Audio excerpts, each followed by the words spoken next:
I did have a vision of seeing that picture I sent you, because that's from like '94 when all this happened.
Gotta get yourself connected. Writings on the wall, and if you're You remember, mate.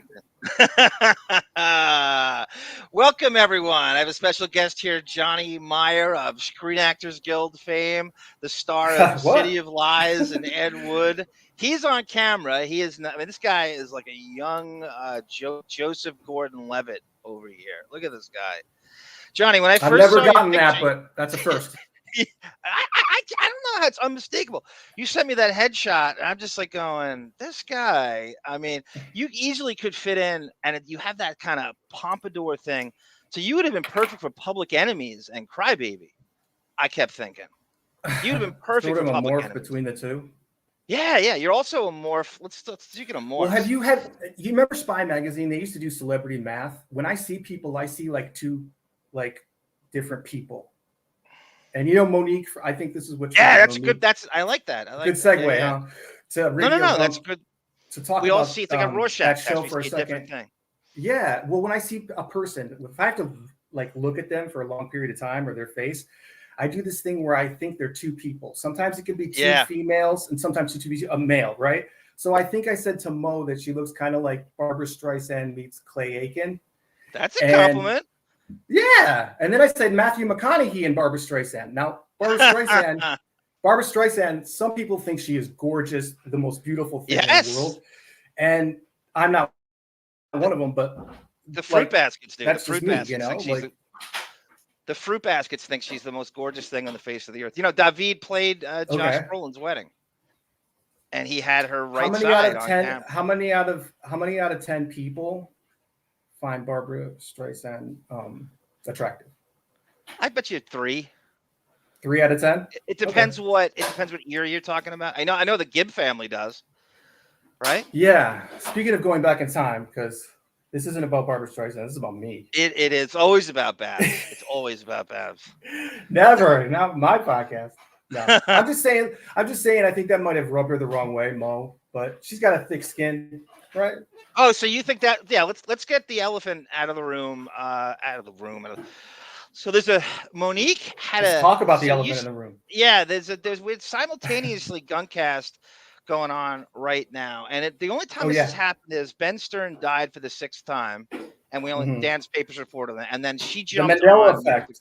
The Mandela effect is in effect with Ben Stern. That's interesting.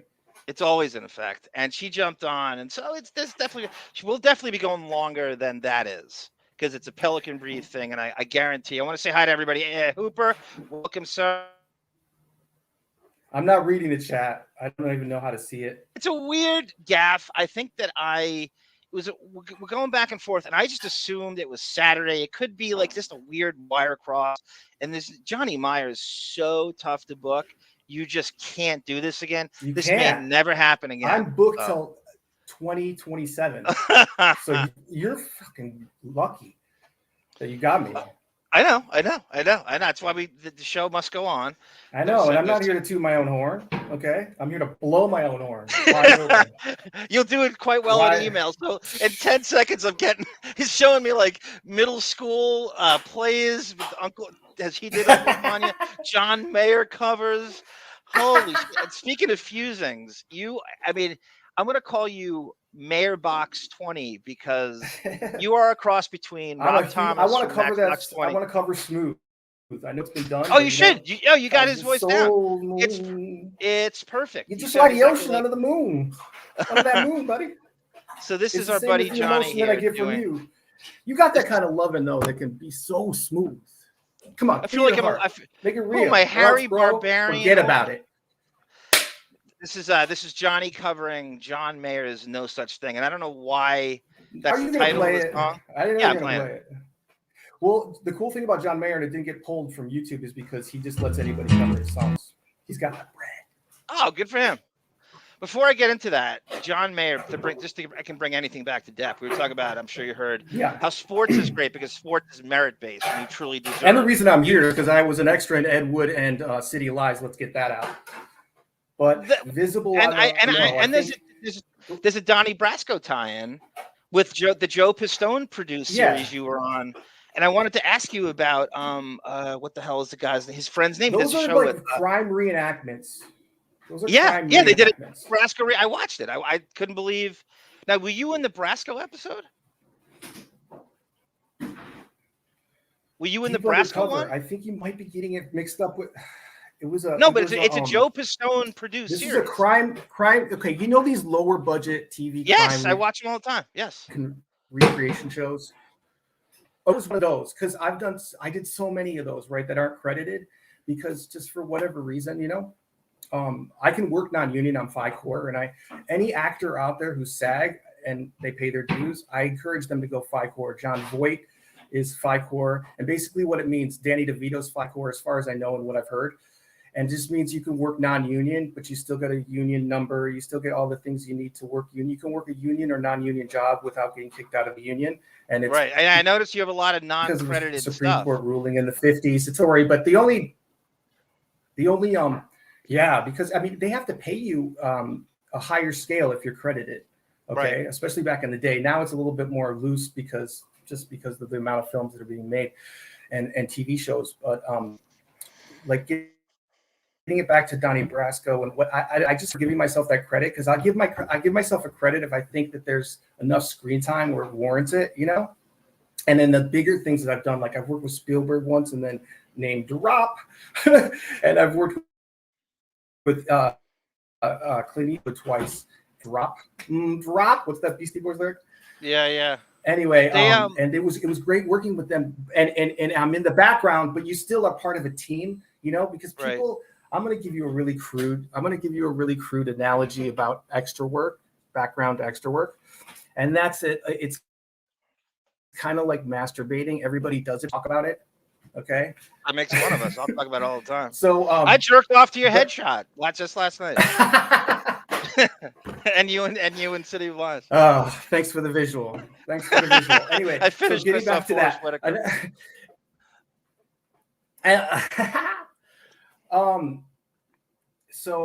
I have a Forrest Whitaker story. He was coming out of the Vanity Fair party in 2007, and I went there and I crashed it after Al Gore left. God, I fully recommend his new series, Godfather of Harlem. It's great. It's really set in the 60s, and it's about the battle for Harlem. He's like one of my favorite actors. When I briefly met him, he was coming out. He had an Oscar in his hand. And I was like brushing the teeth of the Oscar that he had won for. He won for King of Scotland, is it? Okay. Where he played Idi Amin.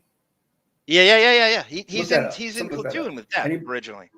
That's how they hooked up for City of Lies. There you go. You can always bring it back to Depp. That is I could do it all the time. I could seek do it help for anything. Seek help, Mark. You're the one who went to Hollywood.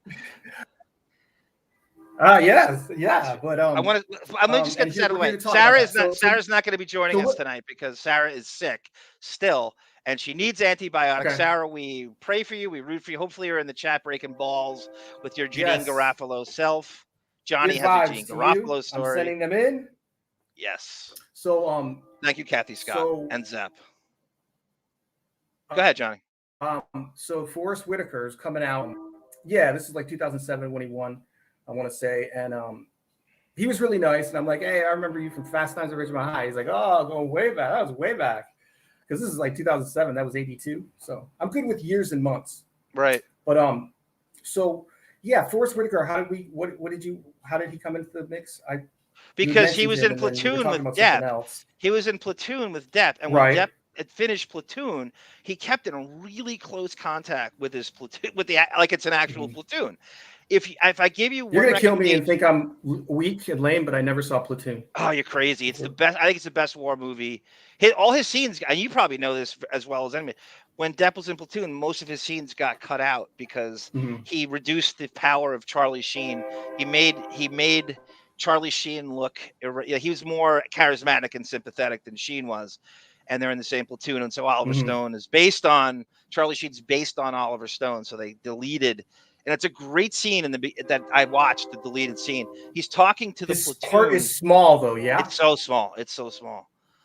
Okay, that's what I heard about it. So he kept in contact with Forrest Whitaker, and then they cast him. Actually, I think Brad Furman, who you know, your director, cast Forrest Whitaker first, I think, in City of Lies.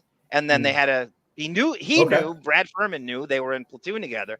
So they hooked them up. And they've kept in contact, and he's friends with all. If you watch 21 Jump Street, and hopefully you sit in with us one day, Depp brings in. There's like 5 guys that were in Platoon that end up on Jump Street after that. Okay, Tony Todd's they're all interconnected. They all. Yeah. And so I want to. So I just closed some windows. Am I still on? Yeah. So okay, let me start with Ed Wood because I know this is about Depp. Let's get in depth. How many times has that been used? One of your groupies is here. One of your Meyer files. Mary Razzo says Johnny Meyer is amazing. There is no Meyer file stuff. If there is, that's far as I'm so famous. I have to tell people who I am. I think I might have ripped that. I definitely told it to Taylor Negron.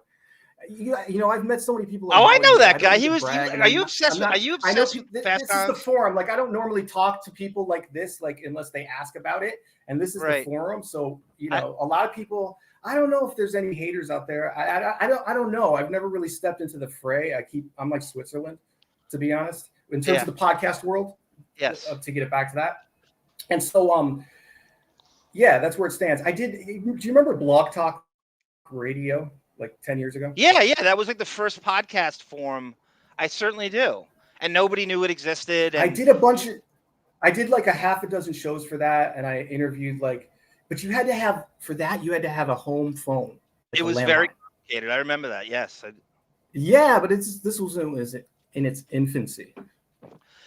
I fully remember when that was literally the first podcast form. People, and it was I had like a show on that, and I tried to do it, and then they tried to monetize it so badly and shake you down for money that I was just like, it's not worth it. And then I think I got rid of my landline, and then it was really over. I think that's when they went under because you had to have your own. You couldn't use your cell phone. And that was the thing. So I put them on torrents now, Johnny. You can download them on. Did you put the link in the chat? Put the link in the chat for my John Mayer cover, and then people can get to it. I'm going to play it. I'm going to. Oh, you have to comment. Okay, yeah. I don't know if are you really going to play it? I'm going to play. It's so karaoke. No. I think it's good. Okay. I disagree. I want everyone to watch this cover. Did you listen to my Nirvana? Did you listen to? You didn't send it yet.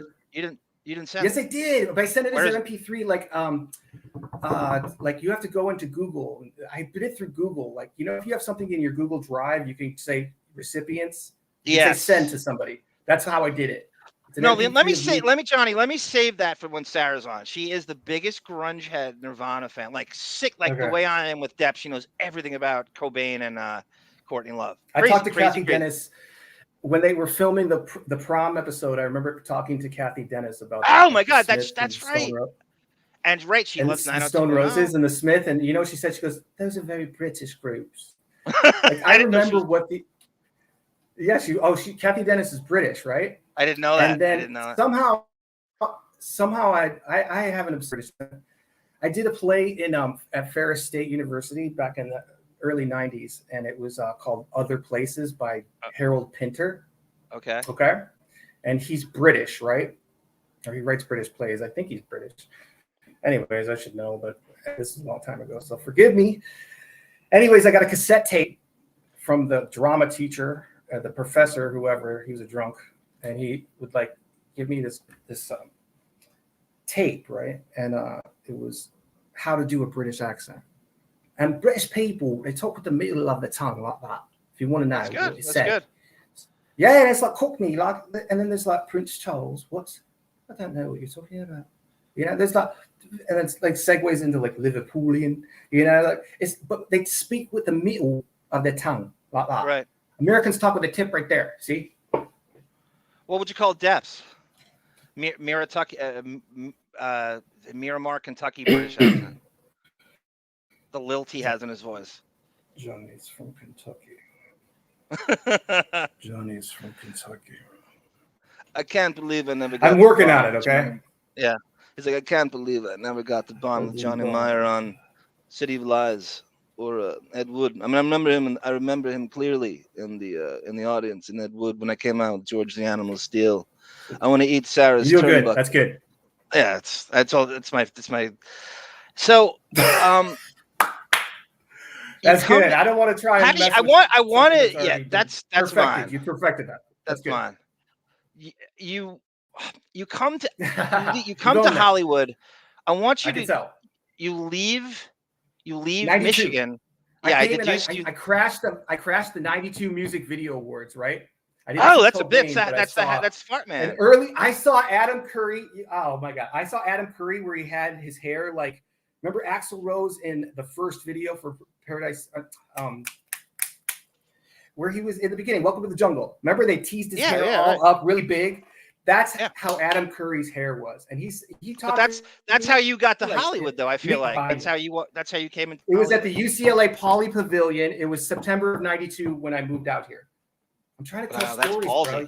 You're young. You're in your late teens at that point, right? I'm still in my late teens.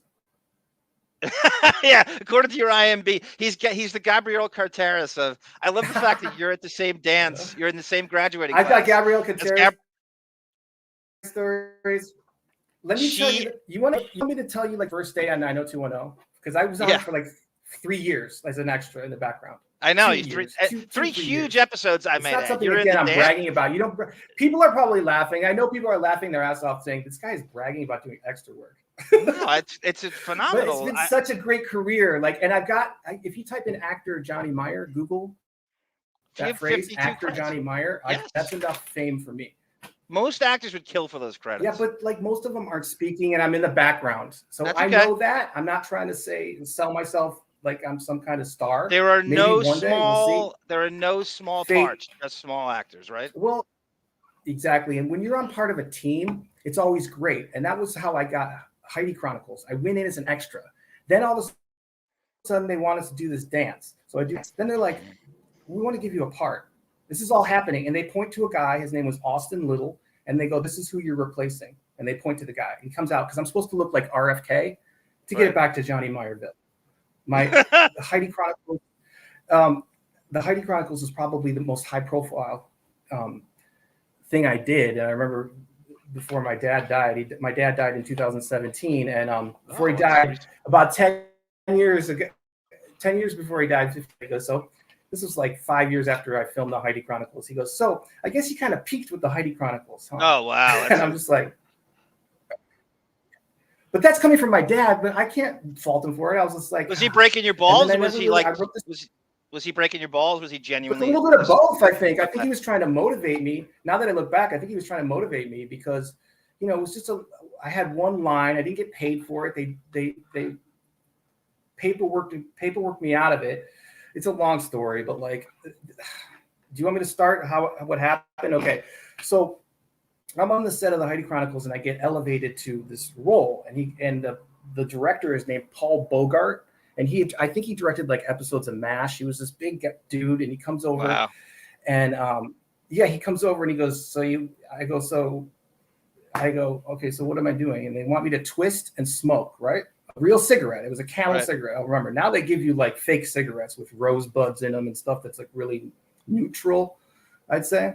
But anyway, so I'm on the set and they're like, okay, so she's going to run over to you. And he goes, what's your name? I go, Johnny. He goes, okay, say hi. I'm Johnny. You ready to go? And I'm like, yeah, let's do it. So I think we did 2 takes of it. We're dancing. I don't know if I should tell this story because I'm going to tell it. But anyway. Yeah, the NDAs on the Heidi Chronicles. Yeah, that's statute of limitations on the Heidi Chronicles. You don't want to F with that. If people we filmed it in November of 94. I'm totally hesitant to tell this story, but I'm going to tell it. Okay, here we go. So I'm on the set of the Heidi Chronicles, and I have to make out with Kim Cattrall. Okay, so a 1-day shoot turns into 2 days, and we're dancing. And I'm like 22 years old, right? She's playing a high school student, and she's probably like. She's well into her. She's at least 10 years older than you. 40s. Right? It was Jamie Lee Curtis. This was 93, and Jamie Lee Curtis and her were there. So we're dancing, and this is all about truth, right? Because this is gonna be like too big. I don't want to say. She asked me to do something, I did it, and the director comes over and said, don't do that. But I'm so hesitant to tell because I know that the internet is going to blow up probably. So that's how she got cast in Sex and the City. Just took it right to the. But I felt bad because I said I didn't do that. He's saying she said grab my ass while we're filming. I'm going to say it. She said grab my ass while we're filming, right? So I grabbed her ass. The director after he says cut, he walks over and he goes, you don't have to grab her ass. I go, she told me to. And for the longest 5 seconds of my life, she looked at her foot and went like that and goes, yeah, I told you to. And I was like, oh. See, I saw Could you imagine you're an extra on set and this happens? So that all happened. That's really real. It's really true. Okay. I believe it. Yeah, so we're getting into the nitty-gritty now. Then let's talk about ER, shall we? I played Michael Clifford. I broke the nurse's hand. And you know that actress that I worked with? If you go back and look at me on ER, how's that for a subject change? You'll see that I break her wrist. Okay, or break her hand, because they later allude to that. And George Clooney is yelling, she's breaking her hand, name drop, breaking her hand, she's breaking her hand in my scene, okay? It was such a privilege to work on that show, okay, because it was the first season. My episode was #1 rated, and you got to work with all these people who weren't the people that they are now today. Yeah, it's in their Anthony Edwards of their fame. It's in their like early parts of their career, and like, you know, like it was just really a slice of time that'll never be again. You know what I mean? Well, that's because that was the first season of ER. Come in with a steady camera. They come in with a steady camera, excuse me, and it's like this thing, and it's like looks all around you. They can go all the way around, so it's a full studio. It might as well be unless you look up at all the lights. It might as well be a real clinic or surgical room, hospital room. You know what I'm saying? Capisce? Yeah, no. So they come in like an alien. No, you know, I know. So you come in like an alien, and it just like the camera is attached to a body part. It's a body cam. Okay, so it's like super steady, and it's on this thing. I'm trying to explain this to you, but so it'll come around and they'll do a full circle around a table. So you just go black and you just do your thing, and that's how I operate. You know, like I go in there and I'm not thinking. You can't think about the camera. This is acting lessons with Johnny Meyer, but you just have to like fade out, you know, go to black and just do your thing, and don't you can't be conscious of all that. But I'm trying to recreate what I remember of ER. This is the first season of ER, Johnny. But this is the first season. It's the first season or second. The reason they can't give me like let me give you an example. The reason they can't give you, I didn't speak in that, so therefore I'm an extra. Therefore they pay you extra rate, and that's that. That's what they have budgeted for. Capisce? So they have to work within that framework. So if you don't talk, you don't get a principal rate. Right. That's how they kind of got me with the Heidi Chronicles, because he told me to say, but now you're getting into hearsay.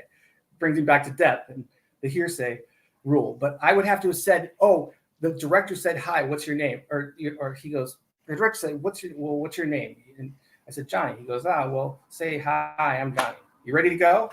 mean, this is like a conversation I heard in 94. This is something he told me in 1994. I still remember it.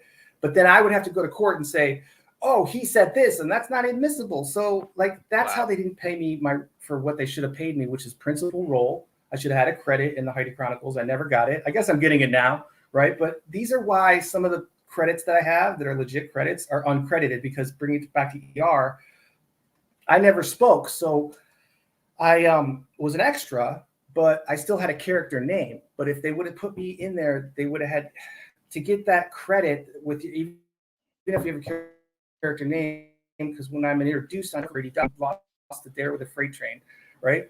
So they named me, but like they can't put me in the credits because they'd have to pay me more money. Let's move on, shall we? No, I was going to get to ER later. I was going to let.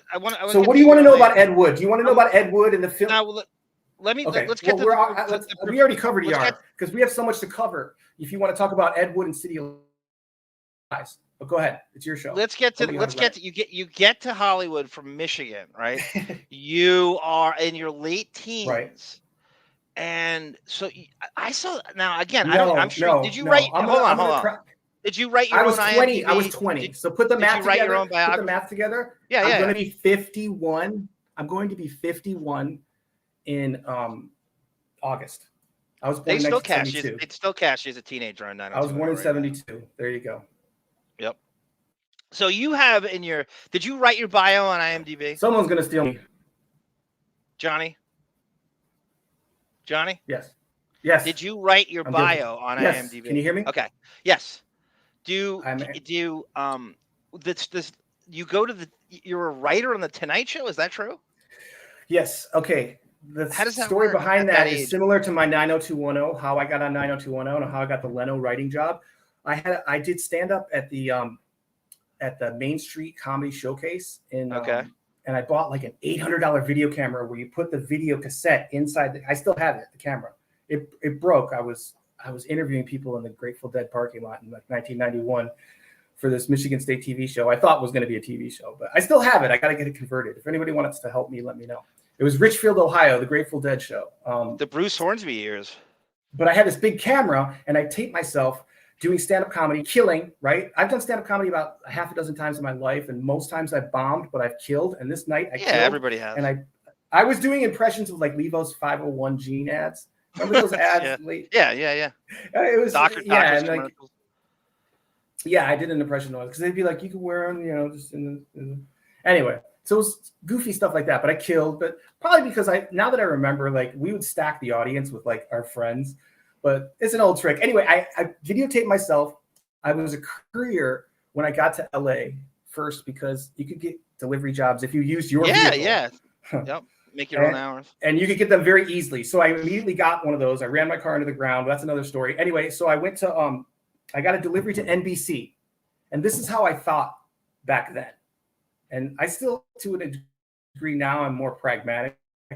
But I thought, if I could get Jay Leno, my tape, he just started doing, this was October of 92. That was the big talk show wars at that time. Arsenio Hall. He had just started ticking over. Yeah, and I heard he had writers from all over, and I wanted to be more of a writer than performer, or at least want to be in the writer's room, because I have that kind of mind. So, so I said, why don't I give my tape to Jay Leno? So I went home. I got the only copy of me doing killing. Right, this is kind of unbelievable. You don't make shit though. I can't make this up. So a Manila folder. And I delivered. I got on the NBC lot. Remember, this is back in '92. You could just say hi. I have a delivery for Johnny. Can you put a pin in that, sir? I just want to check something out. Yeah. Chat, is Johnny dropping in and out, or is that me? I just want to know, should he come in and come back again? Because do you want me to talk closer? It's not your volume. It's not your volume. You just kind of it's the internet will drop you sometimes. If the chat could tell me if Johnny's dropping in and out on them, or is it me? So if he has to come back and, go back, you would just kind of go back and come in again, and somehow that clears it up. I don't know how, but it does. It's patchy. Okay. Well, I think I have to keep talking to keep my mic on. Like, what are they saying? On your avatar, can you go back and come in again? It'll just say like Um, remove, and then you come back in. Just I can mute, unmute. I can mute, unmute. no, not mute. Just come back and come in again. Like go back into the bullpen, as it were, and then come back. Zep says it's choppy too. Okay, he went back and came in. I'm gonna play his song while he's away. This is Johnny Meyer doing Johnny Meyer doing John Mayer cover, and it sounds like Mayer Box 20. It sounds like a cross between Rob Thomas and John Mayer. I guess he just is one of these guys. He writes, he sings, he acts, he does comedy.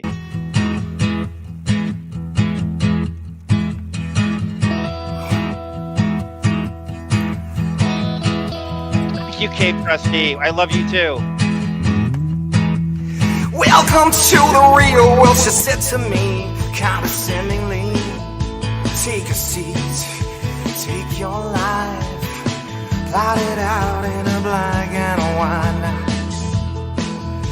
Well, I never lived the dreams of the prom kings or the drama queens. I'd like to think the best of me is still hiding off my sleeve. They love to tell you, stay inside the lines. That's right, Sarah. Should be all right. Things are just You rest, better on the other side. Oh, I wanna run through the halls of my high school. I wanna scream from the top of my lungs. I just found out there's no such thing as the real world. Just a lie you got to rise above. So the good boys and girls took the so-called right track. Faded white heights, grabbing credits and maybe transfers.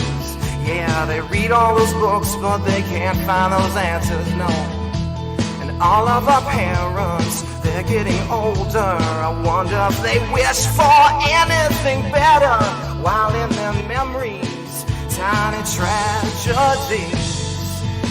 Yeah, they love to tell you, stay inside the lines. I think that's him playing guitar too. It's pretty good, right? It's a cross between Rob Thomas and John Mayer, and I call him Mayer Box 20. It's good. That you're gonna cover it. Put your own little twist on it. Yeah, Barbara DeRush, welcome, Bab, says John Mayer is creepy. He's got some hit. I don't know. We brought up the music part. How music is. John Mayer comes into Hollywood and hits the music end. And initially, he has like a Fairfield, Connecticut golf shirt on. And so the music's supposed to stand for himself. And somebody got into said, it's like, John, you're such a drip. You look like a weenie. You look like this Fairfield, Connecticut, just drip. Why don't you look more like Johnny Depp? And I think they said, you look enough like him where he starts wearing skull rings and bandanas. And I truly believe his people told him to Depp himself up, because when you first saw John Mayer, you can't, and again, he seems like a bright guy. He's got a lot of philosophies. He's a left turn thinker, but clearly John Mayer knocked off Dave Matthews' singing inflection. I mean, is there any question? Yes. Hooper says he is great with the Dead. He's the unofficial member of what Bruce Hornsby did of the Grateful Dead, where John Mayer is he touring with Lesh and what's the deal with that, Hooper? He tours with the remaining members of the Dead now and again. Does he sit? Who does the Jerry Garcia singing when? Because I know absolutely right that John Mayer is in rotation with the Dead at this point. Johnny should be back soon. Sarah, I don't know. Maybe you should rest. You need some kind of antibiotics, because I've never seen anyone. This is Cameron from this is Paul. What's his name? Alan Ruck from Ferris Bueller's Sick. You're on this. I think you've been sick 50% of the last 2 months. Something is going on, and it's not a COVID thing. I know that you try, and I know that you do your very best, but something is going on with that immune system. I don't think it's that cartoon cat either. Thank you, Babs. John Meyer it's called Dead and Company.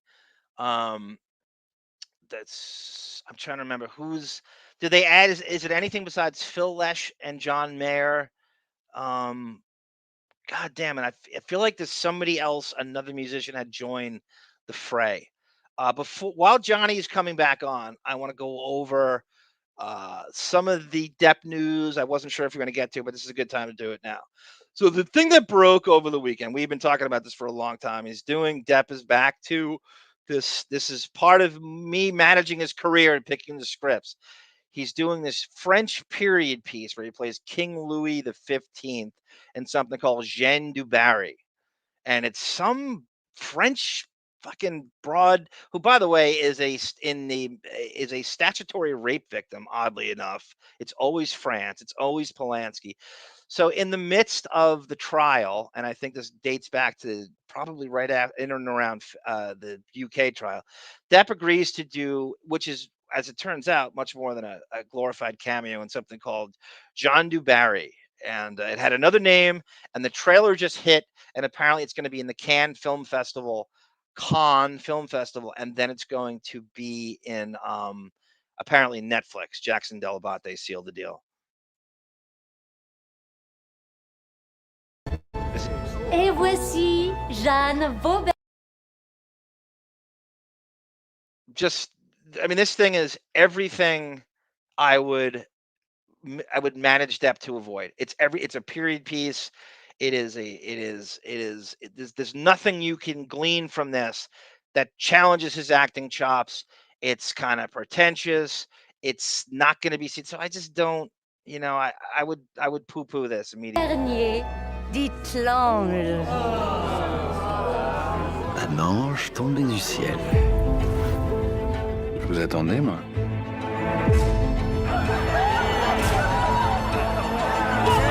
Je t'aime.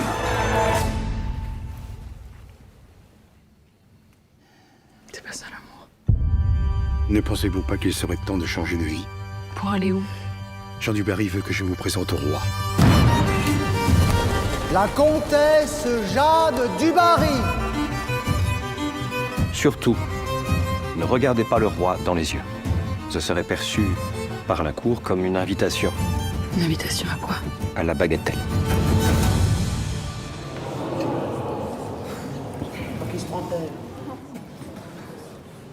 Christ's sake, this chick looks like Carol Radswell and Hilary Swank had a kid, huh?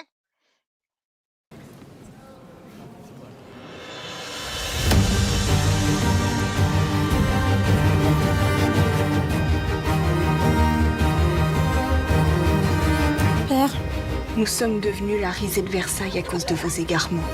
Le Premier ministre ne va pas tolérer que vous laissiez une fille des rues côtoyer votre entourage. Cette jeune femme est mon entourage.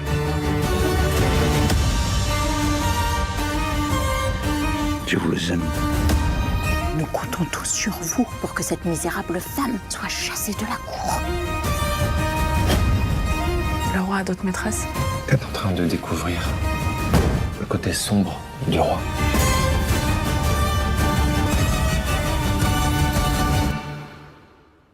Vous êtes sans danger, madame.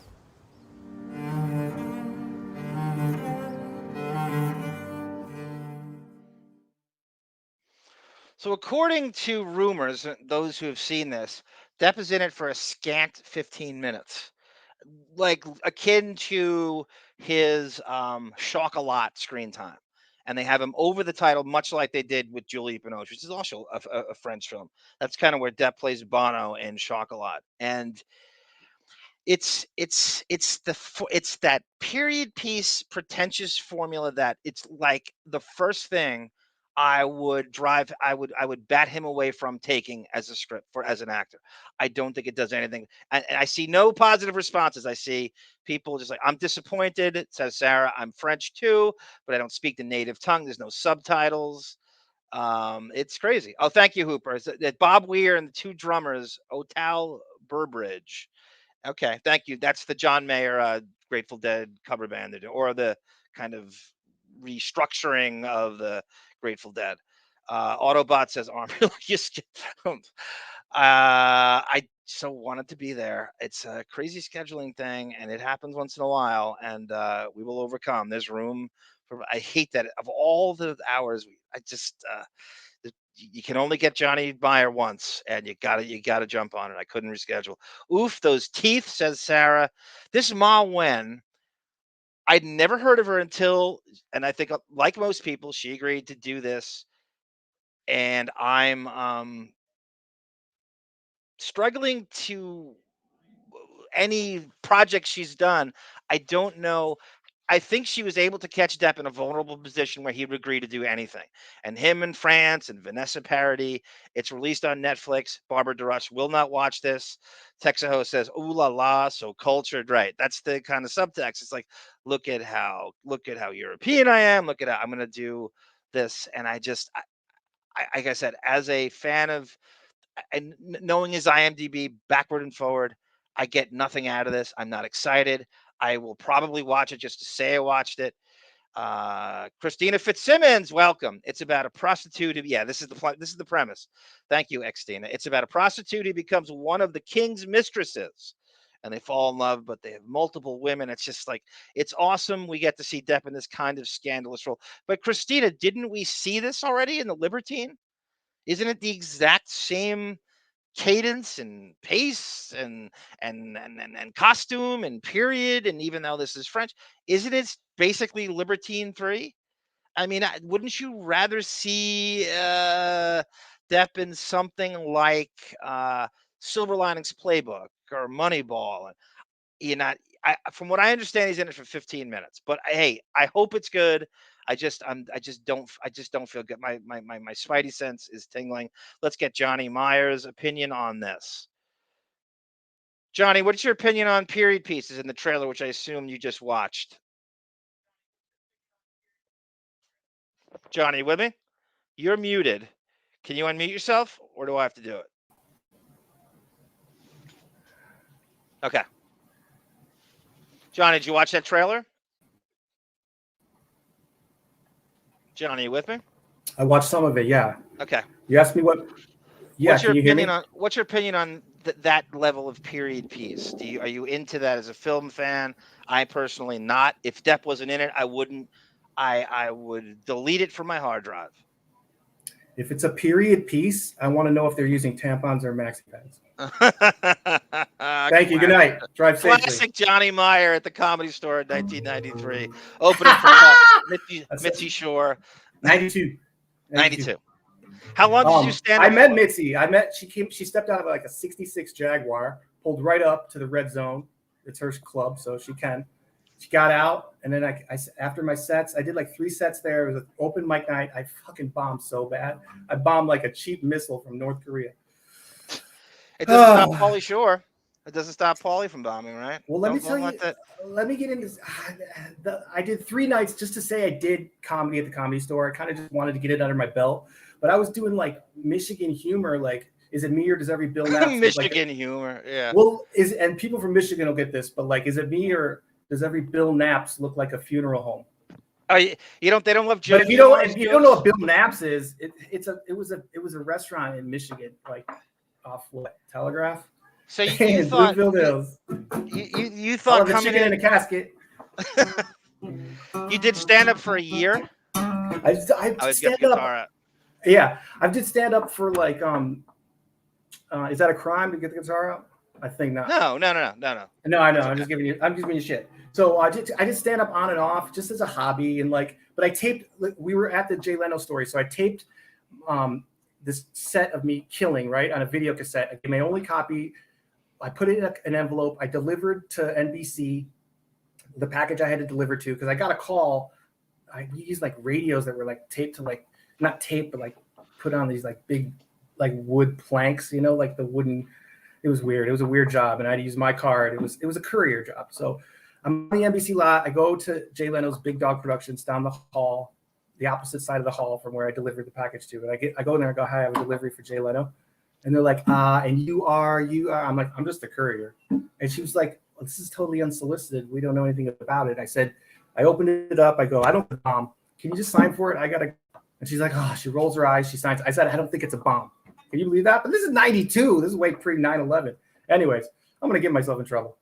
So they take it. I leave. About a day or two later, I get a letter that says, here's an independent contractors agreement. Sign it, send it back, that, you know, all your material is your own, and you get paid on a per joke basis. So I'm signing an independent contractors agreement with Jay Leno. Never met him. Okay. So I sign it, and they go, we'll give you our fax number. So you can fax jokes in. So for like a week, I faxed in all these jokes. He never read any of them, but I got redemption later on, because remember when Jesse Jackson got caught for infidelities in the mid-90s? Yeah. I said, I said to myself, when that first happened, I go, oh, we all know what Operation Push stands for, right? I said that joke in my mind. I watched Leno that night. He said the same exact joke. So, but he didn't give you. He just stole your. I didn't send it in. It was like years later. It was like 2 years later. So I wasn't sending stuff in. But for like a week, I sent stuff in. He didn't read any of them. I got discouraged and thought, oh, I want to be in front of the camera. So fast forward to January '93. We'll take it like a timeline. And January '93, I get a delivery to Spelling Entertainment. Okay. And like, I went to a high school that 90210 was supposed to visit because it was in Beverly Hills, Michigan. Right. When they first came out in like 1990, I heard they were going to come and visit us. But then I graduated in 90. And so I just dated myself there again. But so I got a delivery to Spelling Entertainment. So I went in, I think his name was Ken Phillips. He was a producer on it, I think, of 90210. And so I make my delivery, and I sit down in his chair, and I said, you know, my whole life people said you should be on 90210 to me. Okay. And I'm 20 years old. I'm 20. Okay. But I look like I'm 15, maybe 16. And the guy looks back and he goes, how'd you get here? And I'm like, I'm the courier. I'm just a courier. He's like, pfft. And I'm like, I'm just giving you a hard time. I'm from Beverly Hills, Michigan. So I get up and he goes, wait, hold on. He goes, Cenex Casting. I said, okay. I found out later that's extras casting for non-union extras, which if I would have known that, maybe my life would have been different. But anyway, so I go to Cenex Casting. I think it was like a Friday. I went in, I registered. They take a picture. They align it with your social security number. So when you call, you give them your social security or the last 4 digits of your social. And they bring you up in the computer, and they say, yes, you'll get the job, or no, you get the job. So I called, I went, registered. I called the next week. She's like, yeah, you want to be on 90210? This is January '93. Okay. I said, yeah. So I didn't know. I was just like, I didn't know. I was so green. You don't understand. It's my first job on the set of anything. So I have to drive to Torrance High School. I drive to Torrance High School. I knew that was. And my deceased mother's Ford Escort. Okay. And did you drive to Hollywood, Johnny? Did you drive yes, I did. From Michigan? How long did that take? 2.5 days, I think. Wow. It was grueling. Every time I do it, I'm like, I'm never doing this again. Did you have any connections when you got there? Did you know anybody when you got there? No, not really. But you see, my first month in Hollywood, I crashed. I lived in Westwood, and I crashed the VMAs, the Video Music Awards for '92. With Kurt Cobain, remember that person snuck on stage and jumped off? Did Dana Carvey hosted that? I don't know who hosted. I didn't get inside. That's Howard's. I went to the after party. That's the Fart Man one. That's the Fart Man, right? Yeah, I saw Stern. I saw Stern and his entourage walking around because I was outside of this. It's called Pauley Pavilion. It's on stay on this.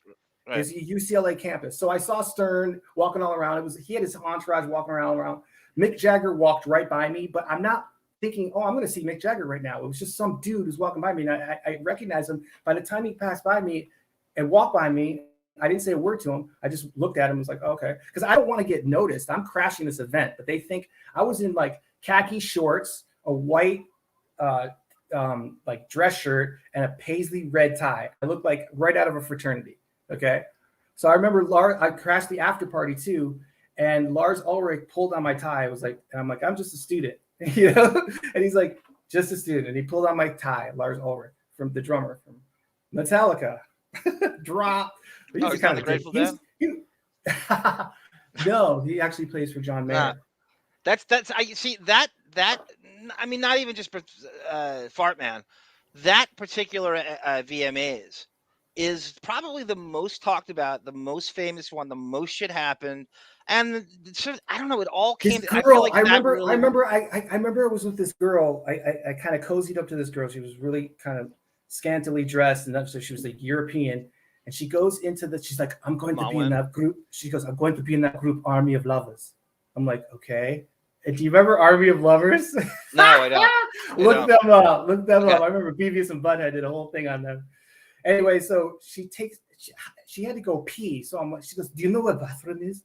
And I'm like, no, I don't. She's like, okay, look out for me. And we're in the parking garage. And so she squats down in this dress. I'll never forget this. And she just takes a pee right there. And right outside the event in the parking garage, while there's all these like media, and she's talking about being an Army of Lovers. We're kind of digressing, but that was the first month, September of '92, that I arrived in LA. Okay, and I remember that I was at Murray State watching those awards. Really? In the student lounge. I didn't have. So a you're TV like 48. Yet. You're in your late 40s. Yeah. I remember that particular awards. That was my favorite MTV awards of all time. It all came together. Something about. I cannot believe you attended that thing. I don't want to say I attended it because I never got indoors. I was outside. I just started walking around outside, and they had these press tents and all this shit. They couldn't. I just looked like I belonged, like I was a student and I wasn't going to cause trouble. And back then, in that day, prior to like 9/11 and just everything today is different, so much more higher security. Like you could just walk on events if you look the part. Yeah. And I've always looked the part. Do you remember that guy? Do you remember that guy Seven, who used to be on Howard, who would crash all the events and then he would jump on stage and make Stern references? No, but look up Adam Curry. Because I met him. He was so nice. I just want to say that he's a big mogul now. He's like a rich guy. I know. And he has got short hair. When I met him, his hair was so ridiculous. But everybody's hair was ridiculously long in the 90s and the 80s. But I mean, look up pictures of Adam Curry in 92 at the. That's the advent. That's the launch. His hair was so big and opposite of what it is today. That like I look at him, and I'm like, wow. Some people we all age differently. You know, that's what makes us unique. Not Gabrielle Carteris. She was like, bring it back to her. She was looking at my car. It was my deceased mother's Ford Escort. It was an '89 Escort. I sold it. I got so many parking tickets that I sold it. That's a whole nother story. Out of state. That's how I got rid of parking tickets. Yeah. With statute of limitations, I think passed on that. Anyway, so she looks at my car. She looks at my Ford Escort that I'm driving because we're in the parking lot of Torrance High School. And she goes, yeah, I used to have one of those.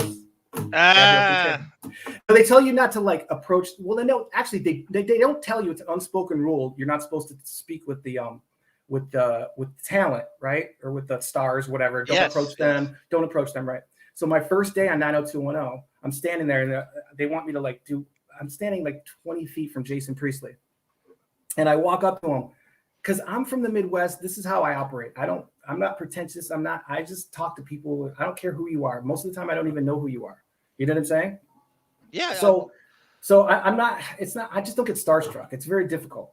So I walked up to Jason Priestley. It's my first day on there. And I'm like, hey man, I'm from Beverly Hills, Michigan.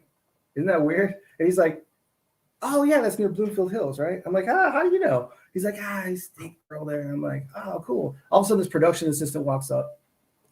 Please don't talk to him. Jason Priestley looks over and goes, no, he's good.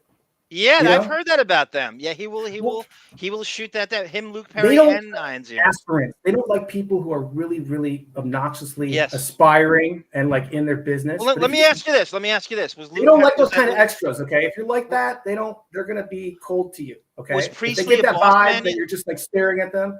I don't get starstruck, but go ahead. Was Priestley what? Was Priestley a boss at that point? Was he an executive producer? He was. He directed episodes. He smoked. Yeah, I know he directed it, but he was called. I knew at I think it was the graduation episode.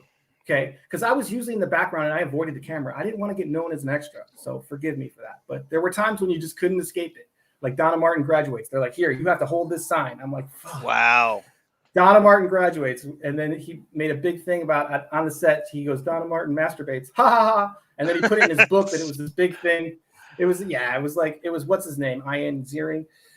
I saw him. I was dealing cards at blackjack. I'm a blackjack dealer at parties and stuff, and like I was dealing to him like 20 years later because he gave me this look. Ian Ziering, I'm saying his name right. I don't know. Yeah, Ian Ziering. Ian Ziering. Okay. He hated when people call me Ian. So sorry. He hated what? He hated what? He hated when people called him if he mispronounced his name that I remember. Anyway, so remember Jamie Walters? He would do car work. Of course. Hey, he would do car work. Let me finish the story. Hold on before I forget. Sarah wants you to cover How Do You Talk to an Angel next and release it on the next Deppening. You remember that, right? How do you talk? It was you were never on the heights. So yes, please do. Perfect for you. Perfect for you. No, there's no way I'm covering that. Well, no, he's a really nice guy, but I got Jamie Walters stories too. But like, I always thought he was like a dead ringer for James Dean. Like he looked exactly like James fucking Dean. James Franco is too. Yeah. And Luke Perry. Yeah. So I said to Ian Ziering, I said to him one day, we're sitting around the set, and this was in the Valley, and I go, the thing, I go, so like, you know, Jamie Walters has this car, or no, he goes, I got a 67, he gets a 67 Chevy, something like that. He was bragging about his car. It was a Corvette, I think, maybe. I can't remember the year or the make, but he was bragging about his car. He's like, yeah, I'm getting restored. I'm like, oh, so you're going to do your own work like Jamie Walters? And he goes, he gave me this look like I just fucking said the worst thing in the world. So I'm like, what? Am I going to do my own work? He's like, no. And I was like, oh. I'm trying to remember the timeline. He's kind of arrogant. But then I saw him at a card game like 20 years later. I was dealing cards to him, of all things, in Hollywood. I think it was like a fundraiser or something. And then like, he was so nice and different. You know what I mean? Yeah, and I was like, hey, I got a story about you. And he's like, and he still had the car. And he was like, you want to buy it? He's a fireman. We patched things up, and he's a nice guy, so I don't want to say anything bad about him. That's the feud. The Johnny Meyer, Jamie Walters feud rocked Hollywood for a bunch of years. I'm glad you two patched it up. I can't stop thinking of that. Jamie Walters was really, really nice on set. I met him, and we talked a lot. And I was like, "You did that Levi's ad, right?" And he's like, "We didn't talk a lot. I had like an interview with him because if I get a moment alone, I'm going to ask you all the questions I want and not be obnoxious. You know what I mean? Everything that I've wanted to ask you, because I've worked with you probably for hours and I've looked at you, but now I've seen my chance and I'm going to say something because it's not obnoxious. It's permitted, you know, like there's a very fine line. If you're going to talk to these stars, you better have something funny to say. You better be in the moment. It better not be about like this or that. You know what I mean? So I was like, did you start off with like a Levi's 501 commercial? And he's like, yeah. I'm like, I tried to get in my stand-up. I'm like, I do a parody of that. That's what you tried to do to Forrest Whitaker. You brought up Fast Times at Ridgemont, which I think you're obsessed. I think he was not. He was. Oh, beaming. I believe it. I believe it. He was beaming, right? He was beaming, and like it was just I was just like, man, I remember you from Fast Times at Ridgemont. He's like, oh man, like you're going way back. He was just so nice. It was very brief. He could have been a dick about it. Oh, that again. He could have been. He was leaving the Vanity Fair party. That's a good reference. It's the after the Oscars.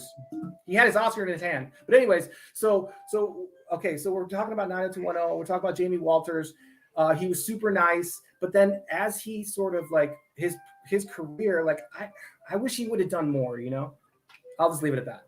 I think he had potential, but he became a fireman. He became a fireman. EMT. That's more. EMT. Yeah. David Lee Roth, right at the very. Do you remember him in a movie called Shout with Travolta, right around like just before 90210? Travolta played like a music teacher for bad kids. And they had to. I swear, I'm not some dream in this.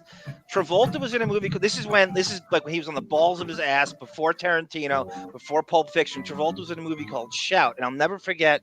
Jamie Walters is in the movie with him. I just remember watching the trailer, and Travolta's like, "There's nothing wrong with letting loose once in a while." I don't know if anyone remembers that movie. Shout.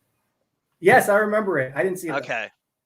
Yeah, Christina Fitzsimmons agrees. It's just like The Libertine, which Christina, what is going on with The Libertine? So it came out, right, in like 2000, and then Harvey Weinstein and Depp get together, and they're thinking about doing it again?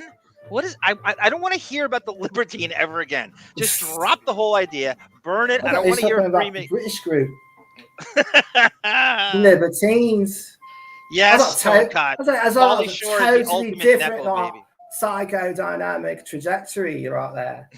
I can't believe it. You've got a great show here. I really want to tell you. Christ's sake, I'm talking to Paul Bettany over here, huh? Yeah, he won the Oscar for Best Extra. Welcome, Gunga Din. Welcome. There's your Meyer file. It's my kind of movie, says Mary Razzo. I'm into Marie Antoinette and the whole history of the French Revolution and the whole period piece. So personally, yes, Mary, and you're entitled to that. But do you think it has? Do you think it has a? Is this Mary Razzo, the Shakespearean actress? Of course. Of Long Beach. Of course. No, seriously, there's this Shakespearean actress. I mean, you're supposed to actor, actrix. Right. Actress. Latinx. What? Do you have a Kleenex? Do I have a Kleenex? No, I'm just kidding. Anyway, so I was trying to do words that rhyme. You know what rhyming means, right? Anyways, there's this Long Beach Shakespearean actress. I heard you rapping. Who does, yeah, I'm ruthless. My style is a juvenile, ran with a gang and a slang in the meanwhile, banking. And I specialize in ganking and white, Mexican brothers and others. Vaguely, I heard about coming up.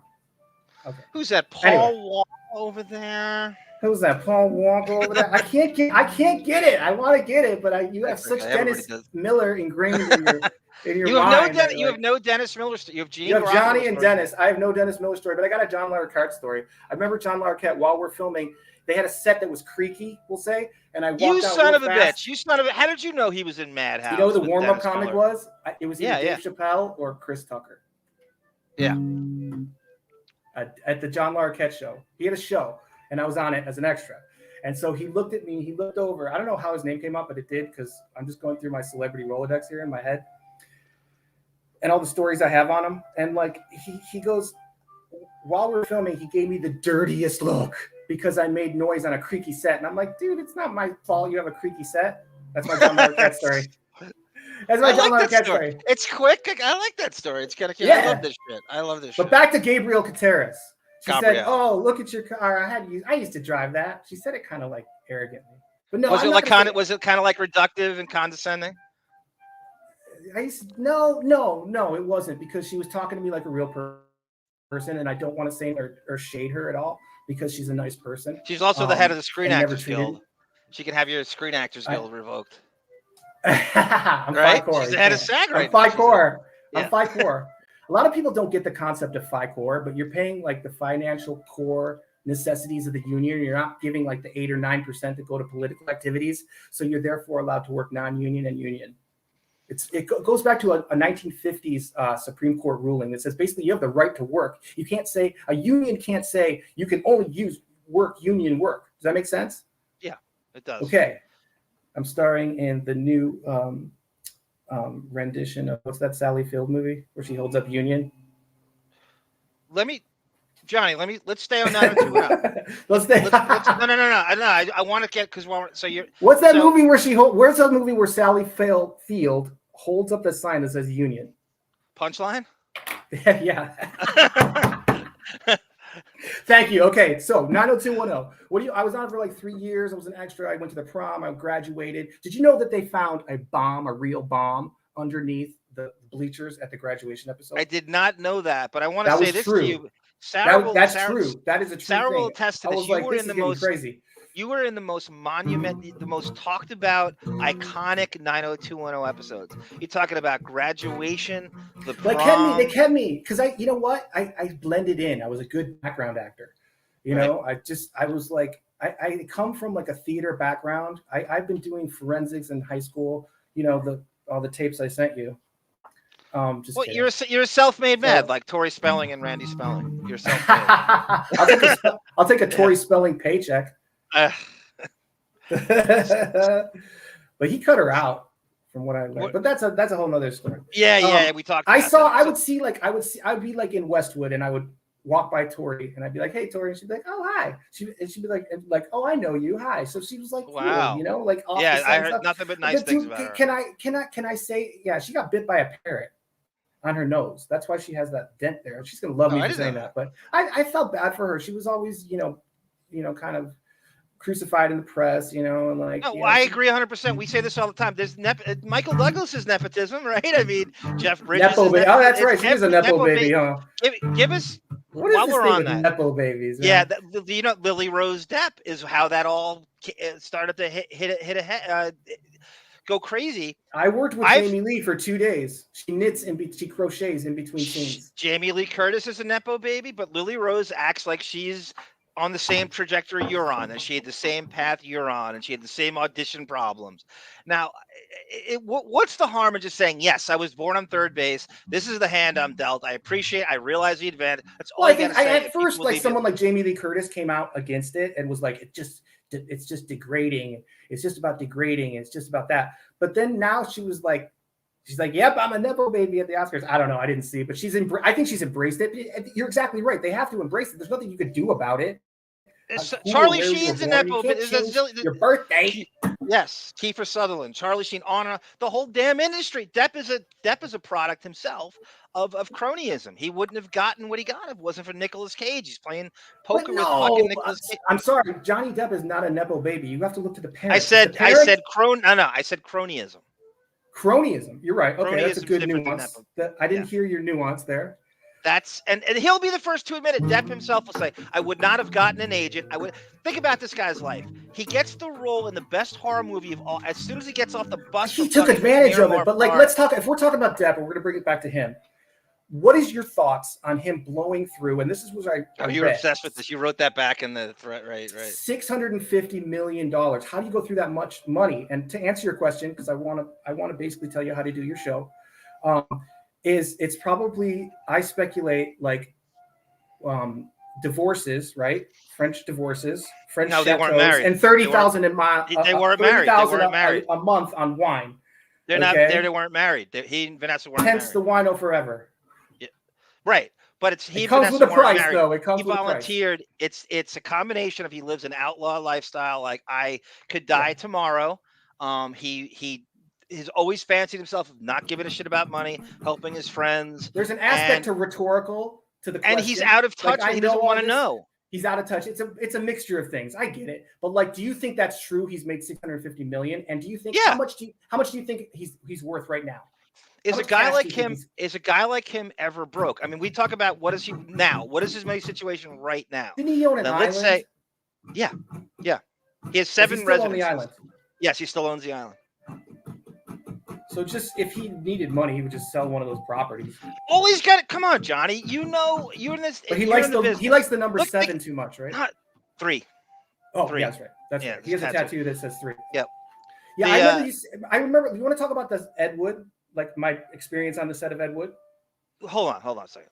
Let me just finish this. So a guy like him and you know how internationally famous, forget about America.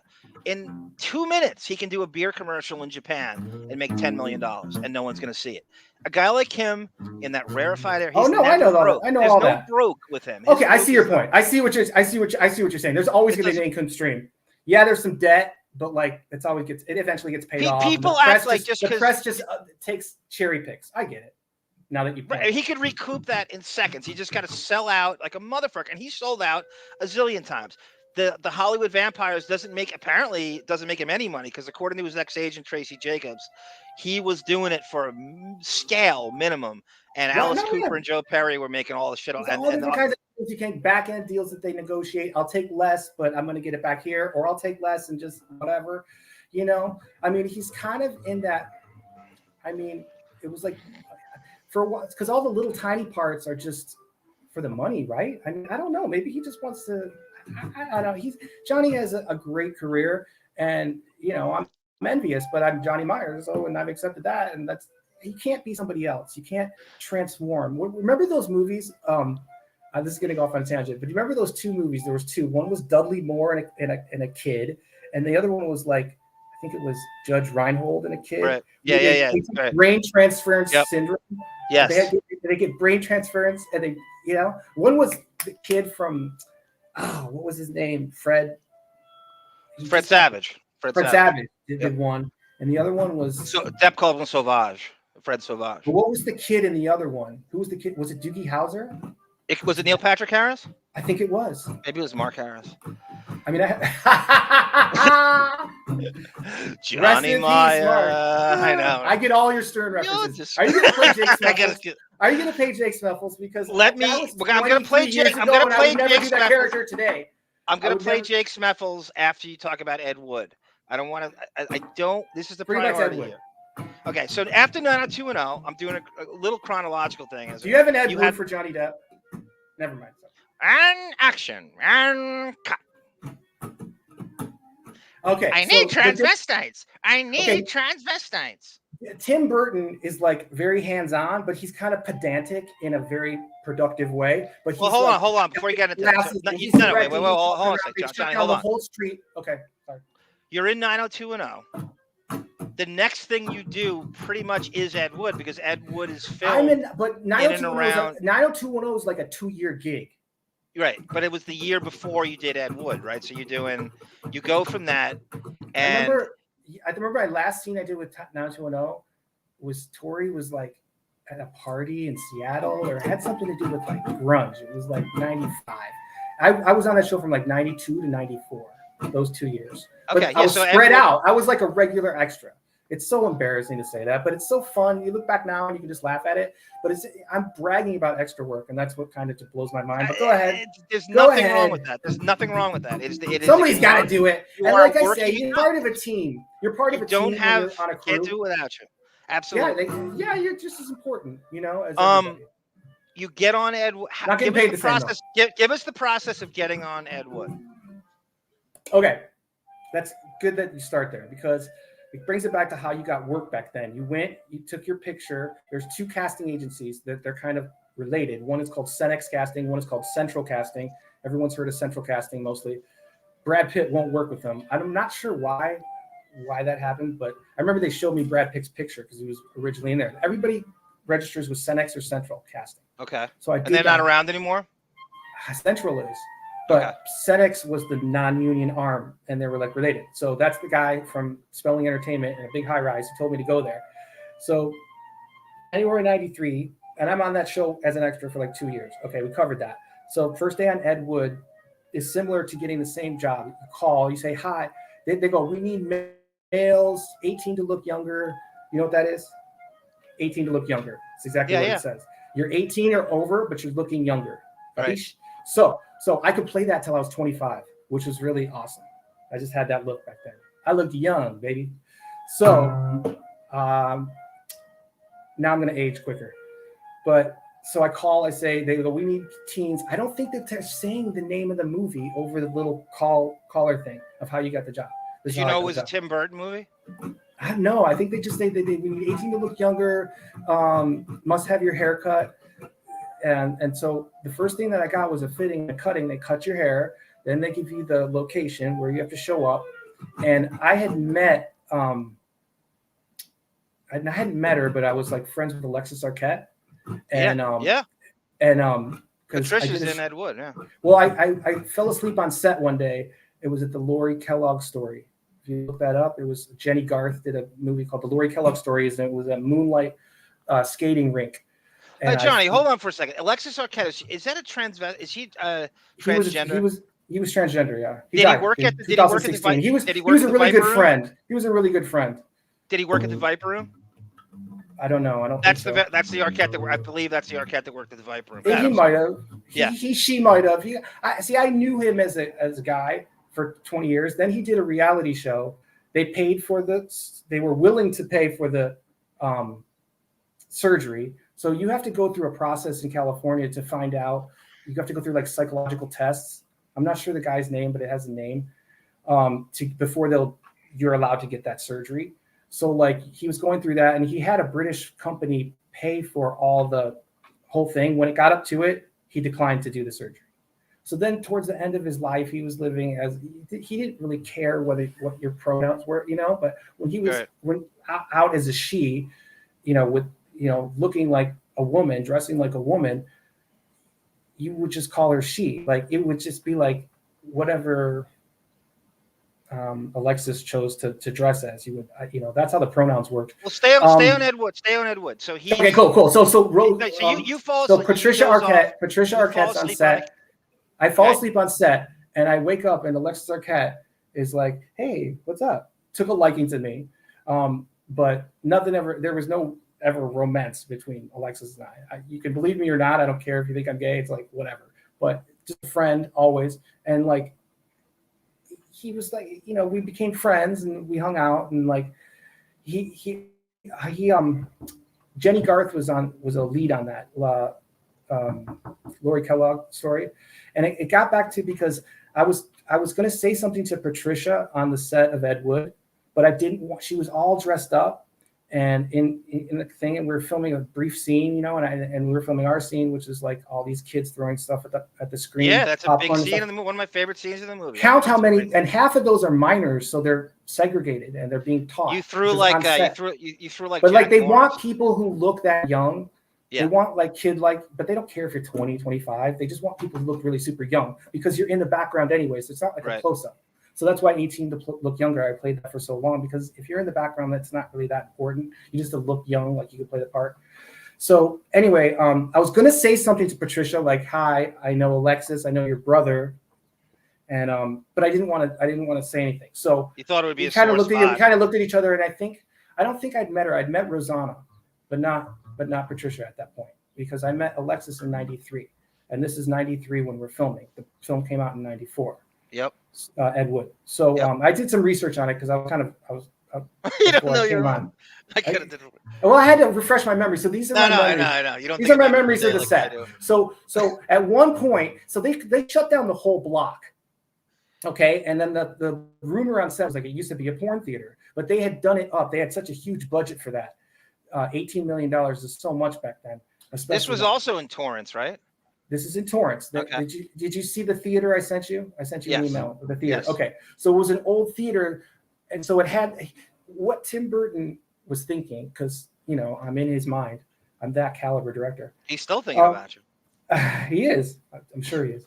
And so what he's thinking in my mind, I'm speculating, is like that theater is period piece. Okay. Yeah. And that's authentic. That's authentic. So he's going to go there. He has the budget to redo the whole marquee. I think they might have installed that center thing. I don't know if that was there or they totally redid it. Okay. For the film. And I have a story about, what's his name? George the Animal Steel? No, the other guy, okay. He got caught doing something. Jeffrey Jones. Jeffrey Jones is on set, right? They're all on set. He's a big pedophile. Yeah. Yep. I said it. You didn't say it. Okay, good. He sent pictures or asked for pictures from something. Yeah, like he's 20 years ago or something. Yeah. I remember Justin Bieber met him in a parking lot of like a garage. Oh God! Or at a gas station, and he posted a picture of both of them. Like, here's the guy from Ferris Bueller's, right? Principal Rooney, right. And then everybody in the comments is like, "Did you know he's a pedophile? Did you know he's a pedophile? Did you know?" And then he's like, "What?" And he deleted it. Anyway, so Jeffrey Jones is there. Do you remember in the 90s those? It was like a little bottle, and it was breath drops. Yeah. Okay, so I had one, right? And we're just sitting around, and I'm like maybe 2 or 3 feet from Jeffrey Jones. He's sitting down in like a tall chair, and he sees me put it on my thing, on my wrist like this, and I dab it, and like with my thing, he goes, "Oh, is that the blotter acid?"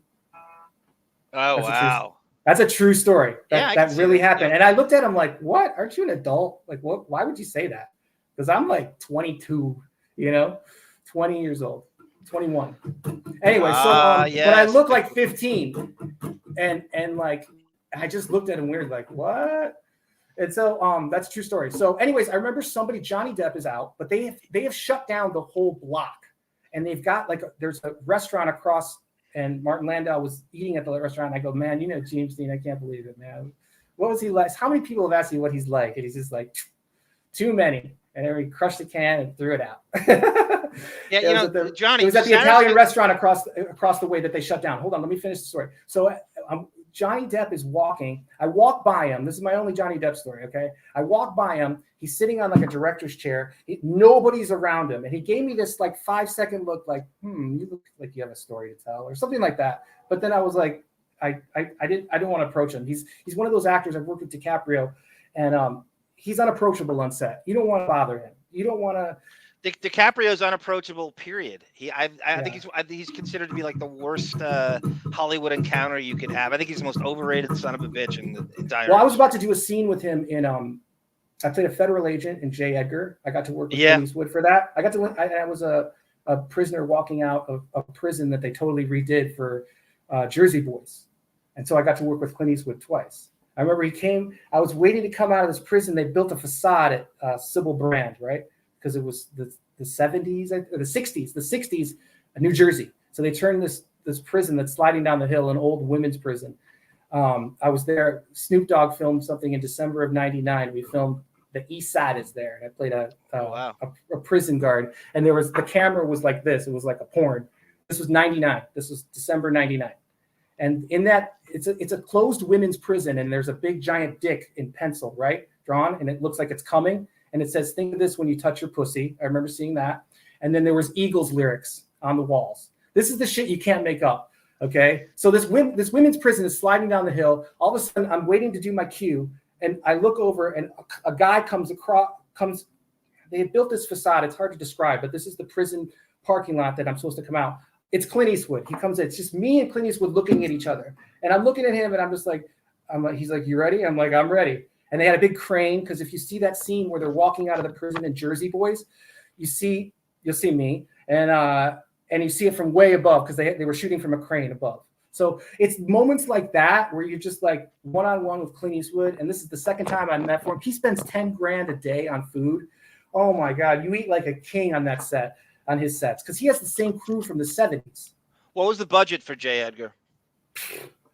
Unlimitless. But he's the most stealth worker director that I've ever worked with. Not 1 second is gone.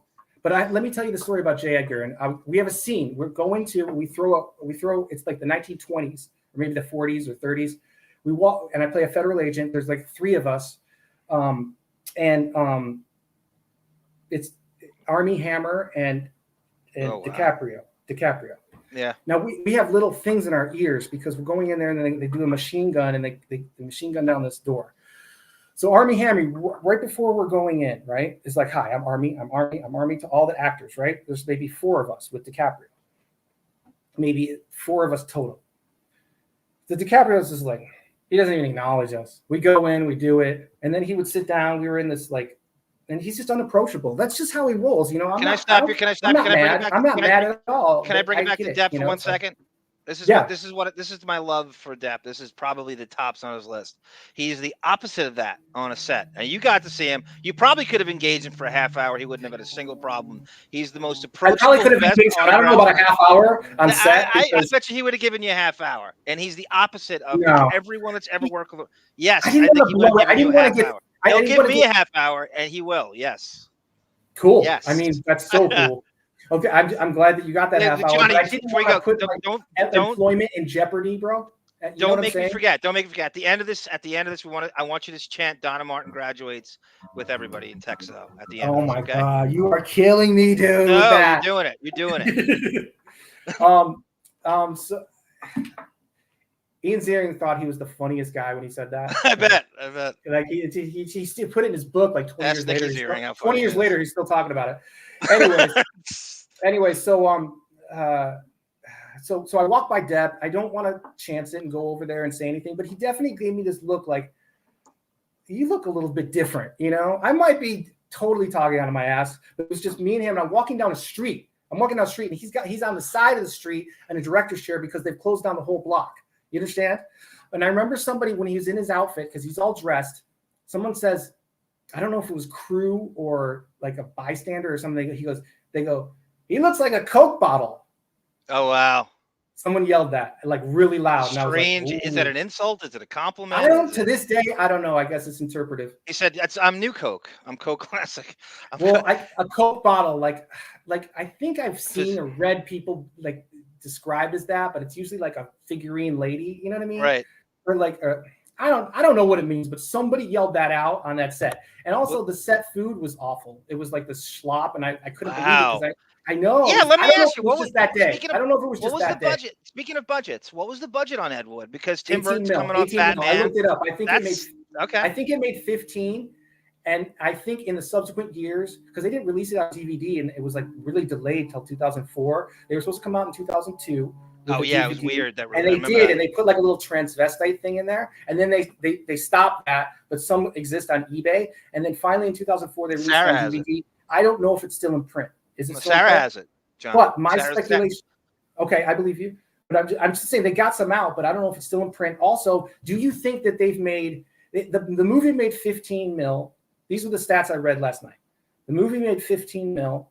and it was made for 18. So that's $3 million that they lost on paper. Do you think that they've made that back in the years of showing it on TV? Because they get paid every time they show it on TV. You know, well, I'll they say this. That's residuals for Johnny and everybody else in it, depending on how big you are in it. I remember on the set of Ed Wood, he was dating, and the whole town knew it. He was dating that girl who was played Vampira. That was Tim Burton's Lisa Marie.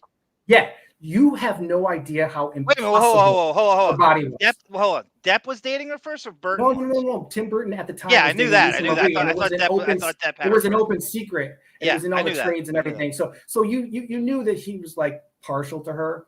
But anyways, again, her outfit was impossible. Like, I was like, how do you get that? Like, how do you have a body like that? Like, how is that like possible?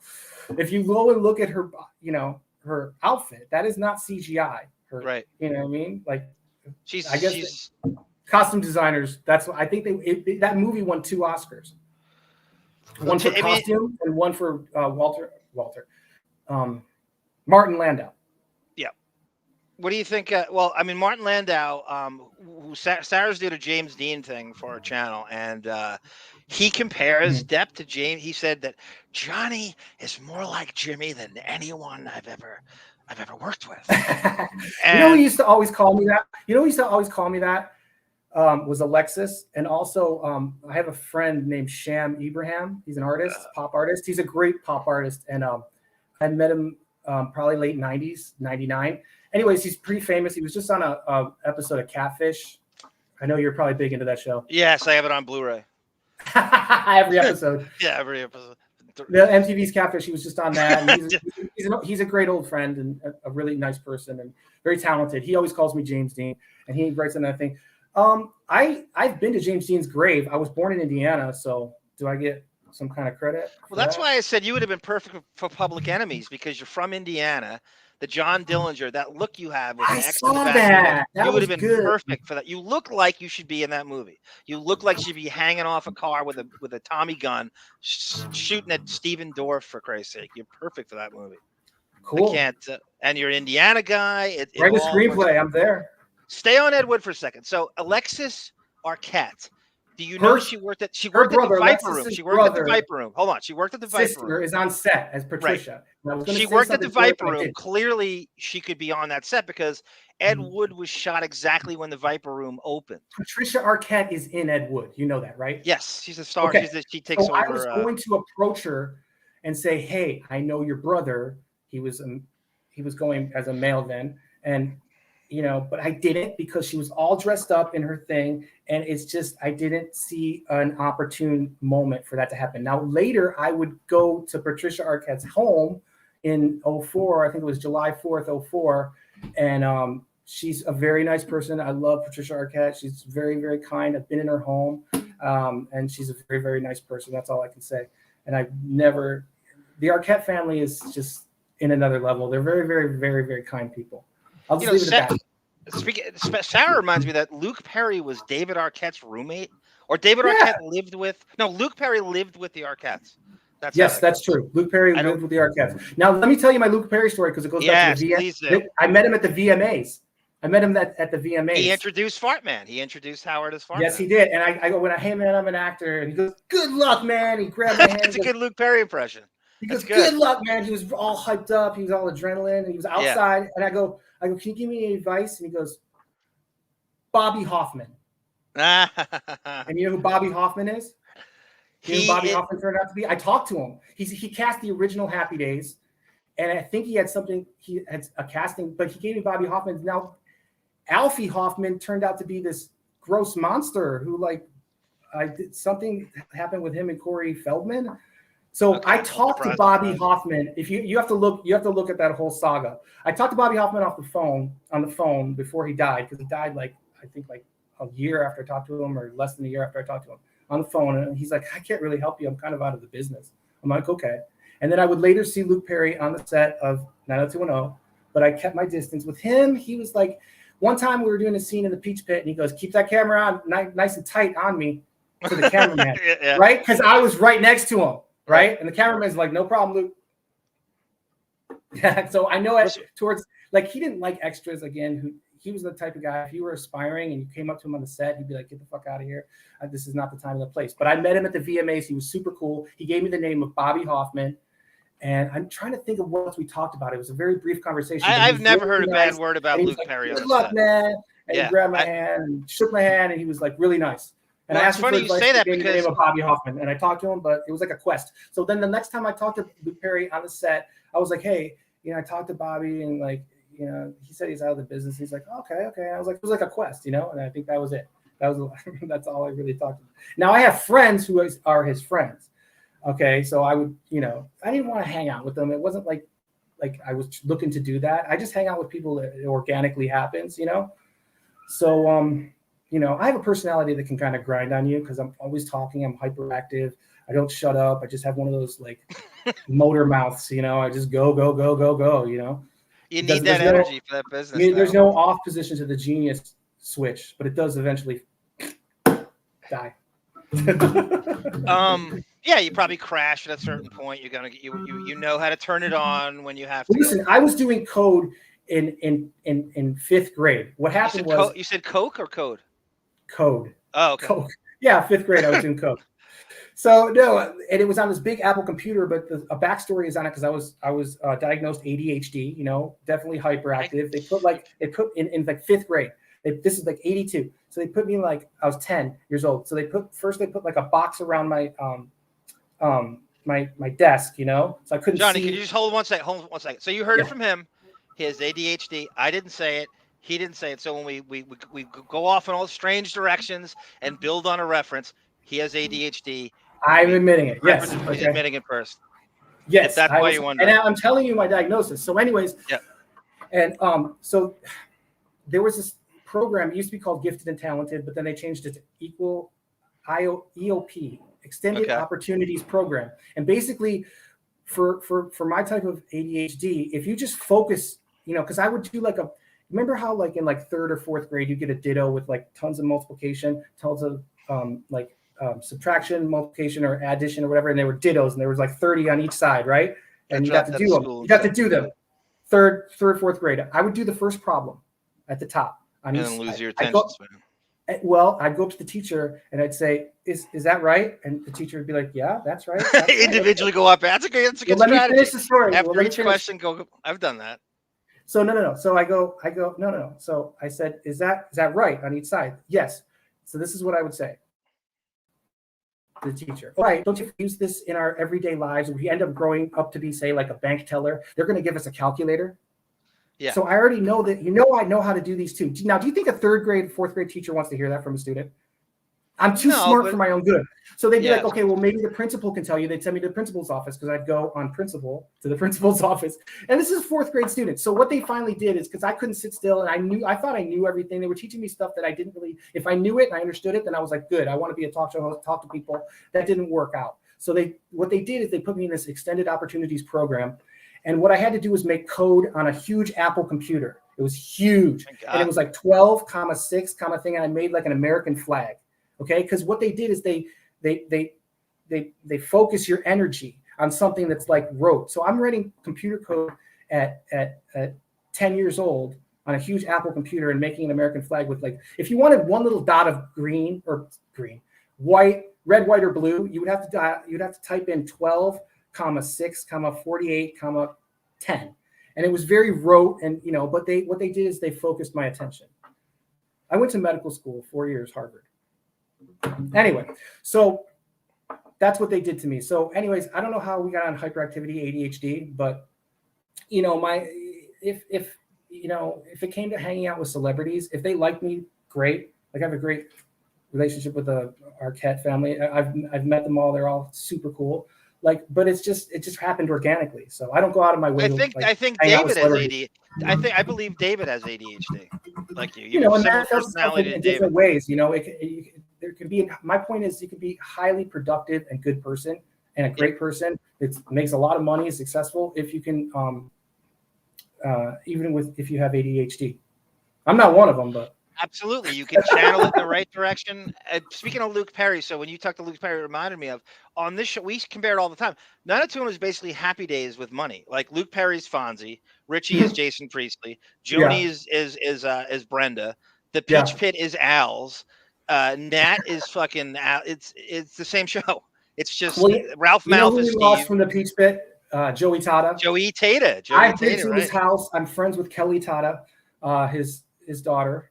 But it was real sad when he died because no, you could tell by looking at him. He was a great guy. Really Joey Tata was a great guy. You could tell by looking at him. He lived above Puff Daddy in the Hollywood Hills. Did you know that? I didn't know that. Yeah, he was a goon on the old Batman show, right? The old he was on Batman. He was a few times. He was a really nice guy. It seems like it. Kelly introduced me to him. She brought me to his house. He was super nice. We had dinner one night, and I can't say enough nice things about him. I didn't know him well, but he was super nice. That makes fun. Stay on Ed Wood. Stay on Ed Wood. So we're here. So you're in the theater. You're I'm on the set. Well, everybody knows. Let me explain it. Everybody knows this scene. The Ed Wood cast. I think it's Plan 9 from Outer Space. They're screening at the time, right? It's Plan 9, or is it Glen or Glenda? So. Okay. I think it's Plan 9. So they all. So no, Night of the Monster. Night of the Monster. Okay. Because I remember I said to you, they totally redid the marquee as to what they needed. They didn't fuck around. They were on location, and $18 million budget back then. Oh my God, that's so you asked me. Now you asked me at the money part. Still is a lot of money, but Ed Wood is bigger to me, and I think the chat will agree with me. I think in retroactively, it is way bigger today. Yeah. I think I accounted for 50% of the box office when it came out. I saw it 10 times in the theater. I was the only one in the theater. I'm literally, if a friend would come along with me who was like, I'm not seeing this stupid. It's Johnny Depp and Dragon. So Tim Burton cut down. So we're at the thing. And you don't see it because he cut it down. But I remember I told you Tim Burton had a fucking stop sign cut down. Yes, that's what Ed Wood would do. And he wanted it. And he needed that long shot. Again, I went to Harvard Film School. Just kidding. Yeah, how many lights? He just had that. Tim Burton on set is like, he's got these big black glasses, right? His hair is all frizzy. He's a hand talker. You know what I'm saying? Always I know. I watched so many interviews. Yes. I just remember him with his hands up a lot, walking up and down the set. But we're at a corner of a street corner, that's all shut down. And it's one of those things that I have these fragmented memories of it because you're doing a lot of time where you're just sitting around. How long was your total shoot? How long were you on set? And half the crowd is segregated minors who are getting schooled because on set you have to school the minors. You have to a certain amount of they can't be just sitting around like the adults. The adults, they're getting paid to sit around. But Depp could have gotten his high school diploma on that set. He dropped out as a junior. He could have got his diploma. He had time. I didn't even realize that. Johnny, so how long are you on the set for? How long is your shoot? It's a whole day. We shot at night. Just one day. Yeah, but they're filming interior, so they can. I think that they were putting light through the windows, so it looked like literally one of the best scenes in the whole movie. It really is. That scene in the theater where everyone's throwing fruit at the screen. I'm trying to remember how many days it was. I think it was 2 days, but I could be wrong. But I know it was at the Torrance. It was an old Pussycat Theater. It was in Torrance. It was demolished in 2002, so it's no longer there. It's a condo, ugly condos now. And that's the way life is. What is Man this? Who sold the world. Man Who Sold the World. How much did he get for it? Did he get a receipt? Who does the warranty work to the world when you buy it? Did you ask? Is this a new ditty you're working on? I have a lot of questions. Who does the warranty work on the world if you have problems with the world? I got a question for you. Did he have title to the world? Who was the man who sold the world? I have so many freaking questions, bro. Jefferson Starship wants to know who counts the money underneath the bar. Can you answer that? I think Sal Janko. I think the problem is Sal Janko does. Now, bro. Nothing's going to stop us now. If we can, traverse this world together, we'll still have each other. We will. Nothing is going to stop us now, bro. Give me so you're in the theater. You're in the theater. What is that phenomenon where you're talking, right? But you say a song lyric? Is that like song? It's in a subliminal thing. I don't know if there's a psychological. It's so pervasive. I want to do a game show where you put like 2 sentences, but how you get them is the question. Like how, they have to be random because the conversation is random. It's sort of like Name That Tune meets Wheel of Fortune. You have 2 sentences, right? They're random. You have to sing a song that incorporates those 2 sentences. So I'll give you an example. Is there something I should know? Holy cow. Yeah, there's a song by Duran Duran called Is There Something I Should Know? Now, that's kind of a bad example, but like, you get what I'm saying, right? You have 2 sentences. You have to sing a song that incorporates those words, and it has to be at least 1 word. Do you understand? Yes. But the more words you get, the more things. So whoever wants Stay on Ed Wood. Stay on Ed Wood. Stay on Ed Wood. Stay on Ed Wood. Sorry. Ed Wood is actually would be a great. Ed Wood is based on who? Casey Kasem. It's based on actually Ronald Reagan. Of Ronald Reagan. Depp did a Reagan. fusing together of Ronald Reagan and Casey Kasem. For real? So yes, that's how that character was concocted. That's Depp's process. He takes 2 things from counterculture or pop culture and says, I think if you don't meet the guy, I think he'd go like this. He reminds me of the ebullience of Gina Bobina and Ronald Reagan and Casey Kasem. That's how he concocted. Yeah. You mean she's a Gina chat legend. Brigida. No, I mean Gina Bobina. Ed Wood's partially based on Gina Bobina. Gotcha. Is that why Gina Bobina in the chat goes by Gina Bobina? Okay, cool. So it's an Ed Wood reference. Wow, this movie really does have a cult following. I never. No, it's taken on such a life. Tim Burton said it's his favorite film that he's ever directed. So did Depp. In my top 5 Depp movies, it's probably 3. I think I like Donnie Brasco first. I think Blow would be second, and I think Ed Wood would be 3. It changes here and there, but I think, that would be my top 3 as of now. It might change as it goes, but that would be my top 3. So you're in the theater. Did the man who sold the world give him a receipt? The whole cast. So what's great about this scene is you get to see the whole cast, right? So you have. Oh, they were all there. I'm telling you, though, the most particular one of the cast was Lisa Marie because of her outfit. I know I keep going back to that, but it was just I couldn't figure out how a woman had that body. It's just there was probably like those things they used to wear. They're like gates, not gates, but they're like metal frames to the bottom of a dress. I think it incorporates that, girdles or whatever. I don't know. Go back and look at her. It was amazing. So they won an Oscar for that, and they earned it.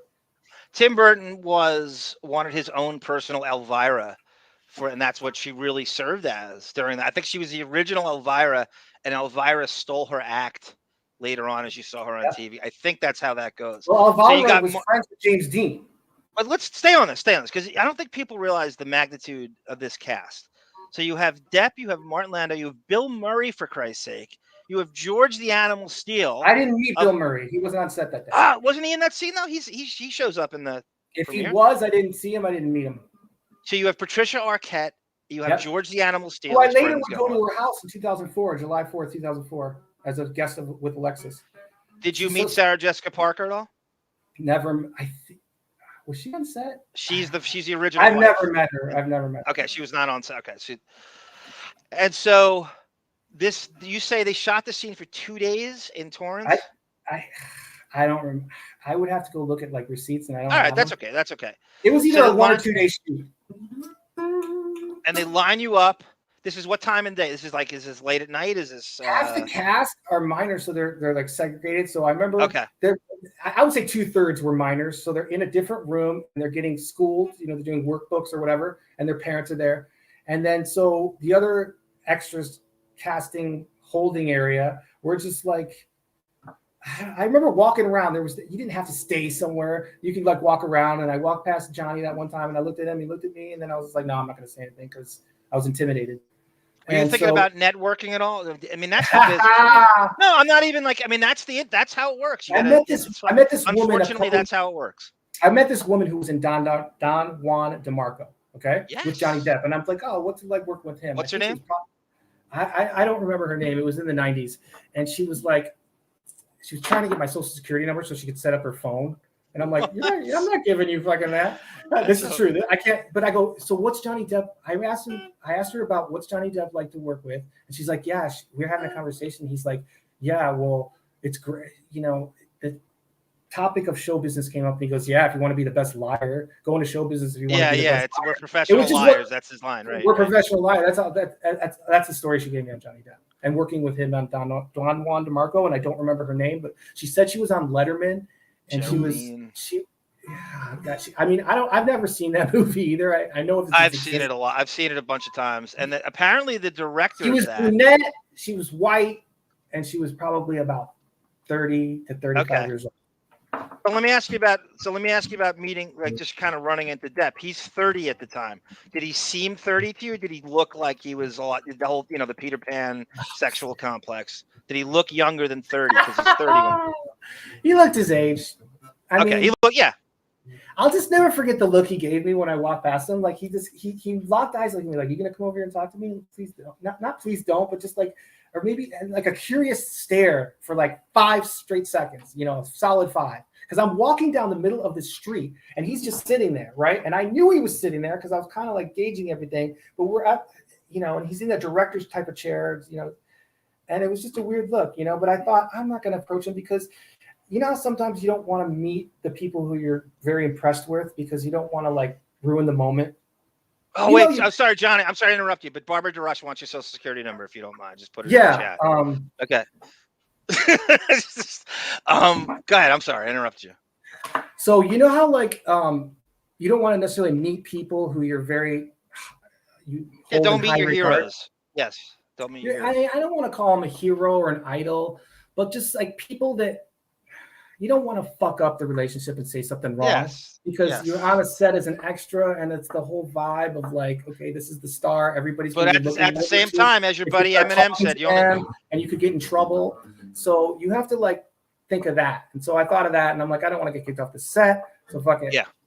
I'm not going to say anything to him. But he did give me a look like, like you have a story to tell. Are you going to come over and talk to me? That's an interesting. Like it was very neutral. It was very, very there. It was something. So you brought up Don Juan DeMarco. There's some crazy shit going on with it. Maybe someone in the chat can look at it. I got to follow up on it because I didn't know it until I read the Tracy Jacobs transcript, Depp's ex-agent. The director of Don Juan DeMarco, Jeremy Levin, he's only directed 2 things in his life. And Don Juan DeMarco, he had some crazy sexual harassment, misconduct thing that he's been drummed out of the business. And it came up in the Tracy Jacobs transcript, and I can't remember how the story goes, but he and Depp hate each other. Depp is usually on great terms with all his directors and shit. There's some crazy shit. He's a pervert. Pedo. Yeah, I don't know if it's just that or it's something else because it sounds like it's layers. It sounds like this guy's name is Jeremy Levin, and something happened with him beyond just some crazy sexual harassment thing, and then it's beyond that because he and Depp hate each other. And I can't remember. I gotta read the transcript again. But that was Don Juan DeMarco's. Do you know the writers for Ed Wood? Do you know what they wrote before that? One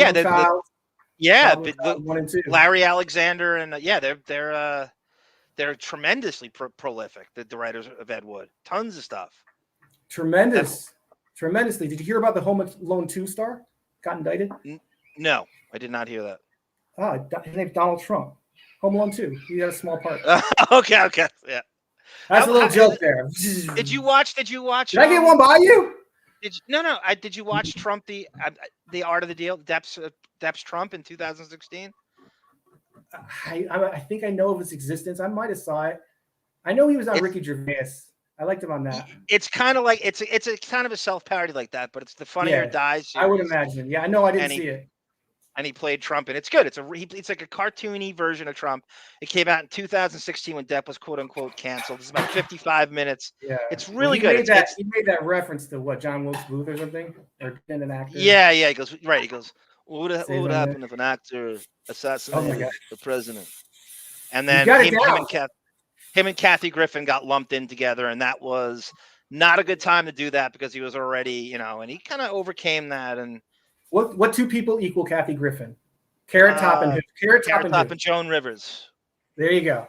I think you made that reference the other day. I love celebrity math, but go ahead. We digress. Let's go on to City Lies. So Ed Wood ends. You don't make it. You make any contacts on it? You just kind of that's the job. You said it. Ed Wood ends. You don't make it.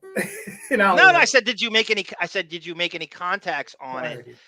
Because Burton uses the same people over and over again, including bit part. So does Clint Eastwood. They all do.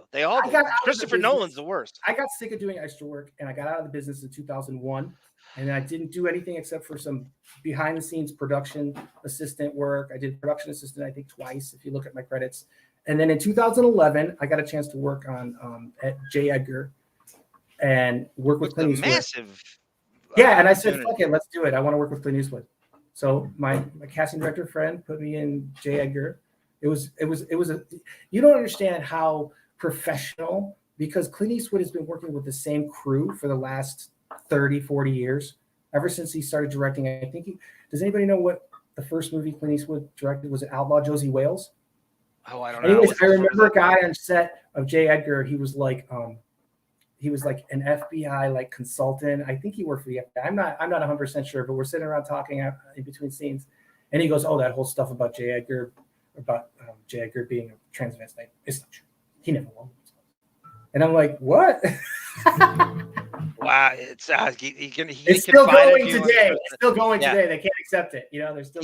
My favorite Clint Eastwood quote was Mark Cuban actually said that Clint Eastwood said to him, "Don't let the old man in," and that's when you just kind of like that Rolling Stone doesn't slow down. He's still directing. I mean, you've been on sets. How much energy does it take to direct a movie? To be at that all day. It's so stealth. I can't describe how like no sitting around there is. It's just they have a roller. It's called a dolly, and there's a camera mounted on it. And this guy told me it was $150,000 just for this little push cart thing. So the camera. That's crazy. $150,000 for like. It's almost like the medical industry, Johnny, where they bump up the price just because they know they can get it. You know how like you say like a pair of crutches is like $2,000. They won't sell the card shufflers to the casinos. They will only rent. Yeah, Johnny, they want to know what is that the skin flute in the background? What is that? The skin flute, Josh it's the clarinet. I'm sorry. Okay. That's David. That's a musician, and they play that for a living, so they have. That's a clarinet. Have to let them play it. It's a clarinet. Okay, right. That's cool. You called it a skin flute. Yeah, that's disgusting, bro. Tone cut. Rise up. I know. We're in the cut. I'm joking. I love humor. See, the thing is, back to Mo. I'm gonna be ADHD here. Back to Mo. Like, is she the type of person? Monique, Radio Gunk. Is she the type of person who will take like, oh, you look like Clay Aiken meets Barbara Streisand? Is she gonna take that like wrong and like be thin-skinned about it, or can I ask you that about her?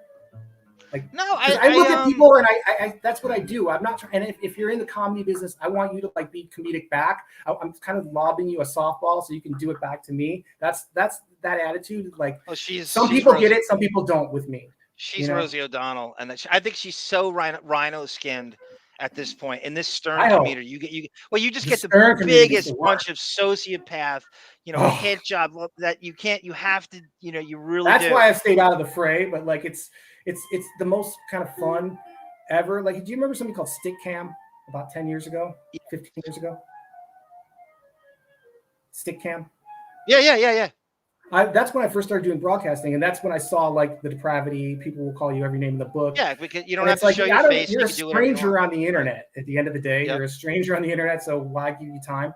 So, but then to bring it up to now and podcasting now, the whole Stern world, the Dabbler universe with, that's somebody I've never met, and I don't really want to. Is Stuttering John? That's funny because you worked on the Tonight Show experience. I would have thought you crossed that over. I wasn't on the NBC lot eating Chinese food for lunch. There, that's what I want to make clear. But yeah, I did write for him. It's a feather in my cap. I did sign an independent contractors agreement, and he's got like rabbis, Harvard University professors writing for him. Yeah, it's usually like a Harvard room. He had a whole, and then he stopped doing it. My friend told me he stopped doing it. So I guess I got lucky. I got in 92. It's a feather in my cap. But like, this is way before he hired John. And Jay Leno just hired John to piss Stern off, and it did. It worked. But it left John like in the middle where he's like this very, very mediocre, like sort of talented person. And like, he had this job, this such cushy job. And that, Jay Leno couldn't have given a crap about employing him. He just did it again to piss off Stern. So after, the days are over and he got divorced, the Tonight Show days are over, he's in a pinch financially. So, I hope he doesn't become like a raging alcoholic, but you know, I don't wish bad on anybody. So that's all I can say about Sutter and John. I never met him. I'm not looking forward to, but if it happens, it happens. He did the most he could possibly do with the gifts God gave him. You know, he couldn't possibly get right. There's nothing. Odin? Tom Chiusano. Speaking of Tom Chiusano, as after Ed Wood, I want to kind of segue into this. Johnny, a lot of people might have no idea. Even I didn't know this, and I barely remember this segment, if I heard it at all, was on the Stern Show. And as we always talk to you about, let me just intro this, that we have always surmised, and I've proven it a million times, the Stern Show, even back then, uses fake callers. And Johnny was a paid actor doing a bit where he called in on I didn't call in, bro. They called you. Let me tell you how. No, you were working for. I know that guy, Harry Barbarian's the fucking Electric Eel. Yeah, they do fake calls to shows. They My first call was you. The man call. Right. I had to use a payphone. I used a payphone. So it's the Don't Make a Wish Foundation. You call in as this kind of surly sociopath who hates kids, and you think the Make a Wish Foundation. And ironically, that's Depp's cause célèbre, the Make a Wish Foundation. So Johnny calls in as a total asshole, and it's very convincing. I have to interrupt you. I'm doing a character actor on radio, and I'm getting paid for it. I'm getting paid for my profession. That's the way I look at it. So but when people ask, are prank calls fake? They're fake. Let me give you the whole genesis of it, okay? Harry calls me. He says, do you want to be... tell everybody who Harry is. Harry is this... Oh, Jesus. He's this great stand-up comedian, but he's got some issues in the head that kind of prevent him from being, I think, as successful as he could be. But... he's a guest booker. There's a whole. I used to do stand-up comedy with Harry at the Main Street Comedy Showcase in Ann Arbor, Michigan. Okay, in '89 and '90. So you know him from.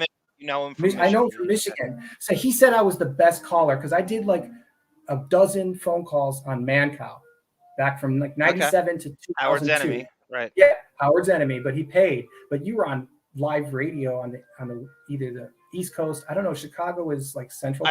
Was he syndicated? Because I never heard him. They wouldn't let him in Howard's Market, so I never heard him in New York, in the tri-state area. Well, the reason I used a phone, I didn't even have a phone hooked up in my apartment in '97 when I first did my first call. But anyways, I first did my first call. I got paid to stalk him, Mancow. Then Harry, tell everybody, hold on. Harry Barbarian. This was the days of the internet when you could post, "Hey, we need callers for a radio show."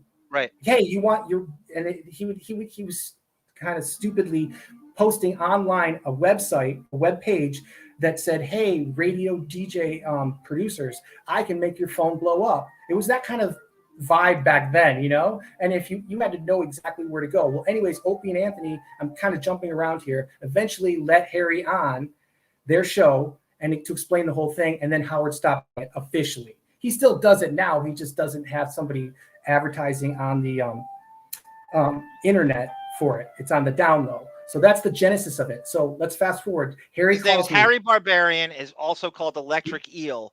And the White Rapper. They don't want to say his name, but Harry told me he met Howard once, and Howard called him a genius. Okay. So a little backstory on that. Now Howard won't even mention the White Rapper. You know, it's come a long, long way. But anyways, let me get back to the Stern Show call. If you're gonna play Jake Smeffels, because I don't even know how long have we been on? Like an hour and almost 2 hours. Okay, almost 2 hours. So let me wrap it up with this story. Stern, if you're gonna play the Jake Smeffels call, he calls me up. He goes, I've done many, many man calls. He goes, you want to do Stern, right? I go, hell yeah, I want to do Stern. And I'm a big fan. I've listened throughout the '90s when I got, because they used to replay it. They used to start it live at 3 a.m. and then play it for 3 hours. You're right. And it was just the thing to do if you were up late at night, if you're up at that hour. So I wish it was on time.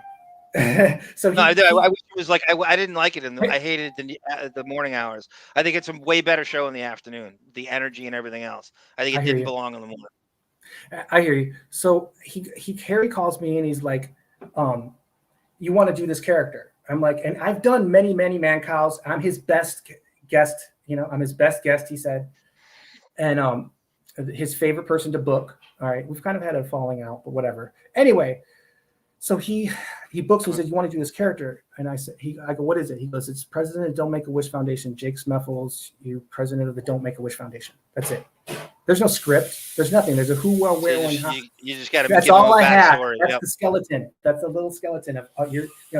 So I have to put everything on. Now they call me in the morning. Hi, is Jake there? I think so that they can kind of cover. Was it Casey Armstrong or was it Will Murray? It was 2000. It was 23 years ago. Yeah, I think it's one of those. I don't remember. It wasn't Gary. I think it was either Casey or Will Murray. Yeah, you'd have to guess. This is August of 2000. So we're talking 23 years ago. So, I don't have any script. It's all improv, and which is really up my alley because I don't want a script, because if I veer from it, then you're in trouble if they're a very strict writer who just every word has to be exact, But if you have leeway, if you have no script, that's the best. Anyway, for me, that's just my personal thing. So, yeah, all I get is, do you want to be Jake Smeffels, president of the Don't Make-A-Wish Foundation? I said, yeah, let's do it. It's $100. He paid me with a check, and in the memo it said Stern appearance. I wish I would have taken a picture of that check, but it was only $100. And That's not bad. I think he gets like 2 or 3 or 4. Like he kept way more than the 10%. So Harry is definitely a slimy, slippery electric eel. We'll say, but no, I don't want to call him slimy, but he can be very slippery. Let's call it that. I'll downgrade it to slippery. Anyways, he did a whole interview with Mo, I think. Yeah, I was in on that. I was on that show. Okay, cool. So that's how I know Harry Barbarian. If you want to hear about how his life, then go to him. This is about Johnny Meyer. So I get a phone call. Hi, is Jake there? Yeah. So I'm on hold. Then they bring you up. You're in a delay. So they bring you up, and all of a sudden it's 5 seconds or 7 seconds ahead, or 30 seconds, whatever. All of a sudden, hey, is this Jake? Yeah. And that's the first thing you hear. So that's the first. So I was sort of nervous, and there's one point where I call my nephew. I'm like, wow, just because he's nephew, I'm supposed to say normal, just because he's normal. And to this day, 23 years later, I remember that fuck up when I hear that call, because when you played it for me, I listened to it. You sent it to me last night, and I listened to it, and I'm like, I hadn't listened to that in like 23 years. Well, here's the fuck up is, if I'm Howard and Robin, I'm like, wait a minute. Well, they're in on it, so never mind. But if you're the audience, they're in on it. Yeah, but they gotta pretend like they're not. You gotta understand the facade. Yeah, you gotta. This destroys the fourth wall of that show. This is one of the many things. Actors. We're all actors. I know the cliche, but they're actors. You saw them. They're able to act and bullshit. You're on for 15 to bring this back to Johnny Depp, they're able to be convincing bullshitters, the best bullshitters, he used to the sell top pens. tier bullshitters. That's all acting is. He was a telemarketer. It's convincing people. Yeah, so Howard is like in on it. He's playing a joke, and you could tell how I love how Robin kind of comes around. And she's like your nephew at the end of this call, but they don't reveal that they don't reveal anything at the end. They, as far as they know, that's it's a fucking long call. They don't reveal anything at the end of it. I know one thing. Howard does not want you to play these types of calls, and no. It destroys his whole credibility. It's a fake. He doesn't reveal that it's fake or a joke. It destroys everything about the authenticity of that show. It's absolutely the worst thing you could do. It's like fixing an NBA game. It's the same thing. I think it's an open secret, though. You know what I'm saying? No, I don't know about that. Not on this show. He's against all that. He's supposed to be against all that. He's keeping it real. I don't scream my calls. It's still unreal, though. That's Mancow's thing. That's Howard's against all that. Gilded ivory tower. The show is a mess now. There's only one way to describe it. You laugh at him as opposed to with him now. It's that fine, nuanced line. Go ahead. If you're going to play this call, play it, but I'm not proud of it. So this is Johnny Meyer. I don't think I would do this call today. Let me say that. And it was a different time, because I'm like laughing, making fun of people with leukemia. It's only because I'm playing this evil character. You're a sociopath. You're an absolute piece of shit. Yeah, but I'm playing a character. Yeah. I want everybody to stress I'm playing a character. I'm not fucking Jake Smeffels. I just want to. It's the worst thing. And I have a sister. I have a sister, Johnny, who utilized the Make-A-Wish Foundation twice. She had 2 kids pass away at 5. That's awesome. And I sent that link that Johnny Depp is very into helping and into the kids. And that's Depp at the Make-A-Wish Foundation. So there's a girl who wrote a book, girl. I never know what to say now. Who wrote a book about London and these characters. I sent you the link. If you could post that, because I don't want people to think, I don't want people to get convoluted. Me and this Jake Snuffles guys. This is no, I think you explain yourself I'm a struggling actor. I'm looking to make money. No, and so, anybody would do it. I think you explain yourself very well. Well, you put in the links the girl's book, who Johnny Depp wrote a foreword to the second book. Yeah, I'm gonna. I did. Put that in. I'll as long as you do that for me, that's my way of saying, this is just parody. This is just fun. We're not being serious. I want to stress that. I probably would not do this. I wouldn't do this character today, and because I wouldn't want people to get the wrong idea. But I did it back then. It's far more embarrassing. It's far more embarrassing than Howard and the show than it is for you, because this is what they do, and you can't trust anything after that. If this is fake, I support Make-A-Wish 100%. Johnny Meyer supports. If you want to meet me, I'm more than willing. If you have cancer or any kind of ailment, like in terms of terminal illness, I would love to meet you. I don't think you want to, because I'm a nobody, but I've accepted that. And I kind of fly under the radar, and I like that. Anyways, play the clip, do what you got to do. It's just a character, not to be taken seriously. So this is Johnny Meyer as, what's his name? Meyer. Where do you see an A in my name? No, as Jake. My whole life, Jake Snuffles. His Snuffles. Vintage. There you go. Jake Snuffles. Here we go. I don't know. Does he? He's passing up. Hey, Jake. That's you? Hold on a second. Let me see if I got it. Jake, that you? Yeah. Hi. You just use your first name or your? It doesn't matter. Really? I can't even pronounce your last name. Snuffles. Snuffles. How you spell that? Smeeffles. Oh. What kind of name is that? Half Greek, half English. Now you feel the Make-A-Wish Foundation is a waste of time. Yep. And how far do you take this? I mean, you Make-A-Wish Foundation. You have Don't Make-A-Wish Foundation. Let them die. What? What? Oh, yeah, what happens if I don't make a wish? Yeah, I mean, how many people? It's not like a hardcore organization. It's just like a loose band of area friends. See, I think your acting's phenomenal here. When you just said, I have no script. This is totally improv. No, that's the way to do it. When you said that, when you go, let them die. That sounds real. That sounds like you're this crazy. So you're trying to be provocative. I'm the best bullshitter. You sound like you're trying to, at best, you sound like you're being. Do you understand that leap, though? You just have to convince people convincingly. I know it's kind of a. But you're trying to be, this is the show. You just have to be real. You have to talk to people really. You can't act it. James Dean used to say, if you're going to smoke a cigarette, don't act like you're smoking a cigarette. Smoke the fucking cigarette. Do you understand? This is the Stern Show back then. It's provocateur cubed, and this is what you do. You try to say the craziest shit you can think of. Today. Let's just put it that way. No, he would never book this character or have anything. See, the times is you have to be more outrageous. Harry Barbarian got hired by the Stern Show because he called in. He said he was having a relationship with his wife's trach hole. Remember that one? Yeah. That was him. That was Harry. And then they liked that so much, they said, let's do some more. And then he got into trouble because he was lying and saying that he was poisoning cats for fun in the neighborhood. And then people wanted the police to get involved, because you go to animal abuse, even though it's not happening, it's just farcical, totally farcical. It's not happening. People get really serious. And he stepped over the line there, but not to get too far from the thing. But these kind of calls, everyone had to top the other. Does that make sense? And it gets so outrageous that you can't get any more outrageous. So that's why this type of call, that's why he said, he had to keep topping the last call. But it was all about push the envelope on that show. Yeah, but eventually the envelope gets fully open and there's nothing more to push. So that was this era, 2000. This is 23 years ago. So this is the kind of radio we heard 23 years ago. Jackie is actually there still. So I think. Yeah, I can hear Jackie. Is it a joke or is it real? No, we all believe that the Make-A-Wish Foundation is a joke. It's really simple. How old are you? I mean, how natural does it look for some kid with a brain tumor to be on top of a mountain with David Hasselhoff? Because he's got 2 weeks to live. So what are you saying? Those gifts are like a waste of time to make a kid happy before he dies? Yeah, it's a farce. The kids should know it, but they're too caught up in their, I'm going to die, kind of life. Terminal illness for a kid's a terrible thing, but. I'm just saying. And here's where you're convincing here. Like your argument, I'm like, how is he going to reel this in? And you basically say, well, there's other kids who have problems. Why does the kid who lives doesn't get any advantages? Why can't you do a charity for a kid who lives? This is all off the top of my head. He'll never. It's actually very, very convincing. I mean, I bought it.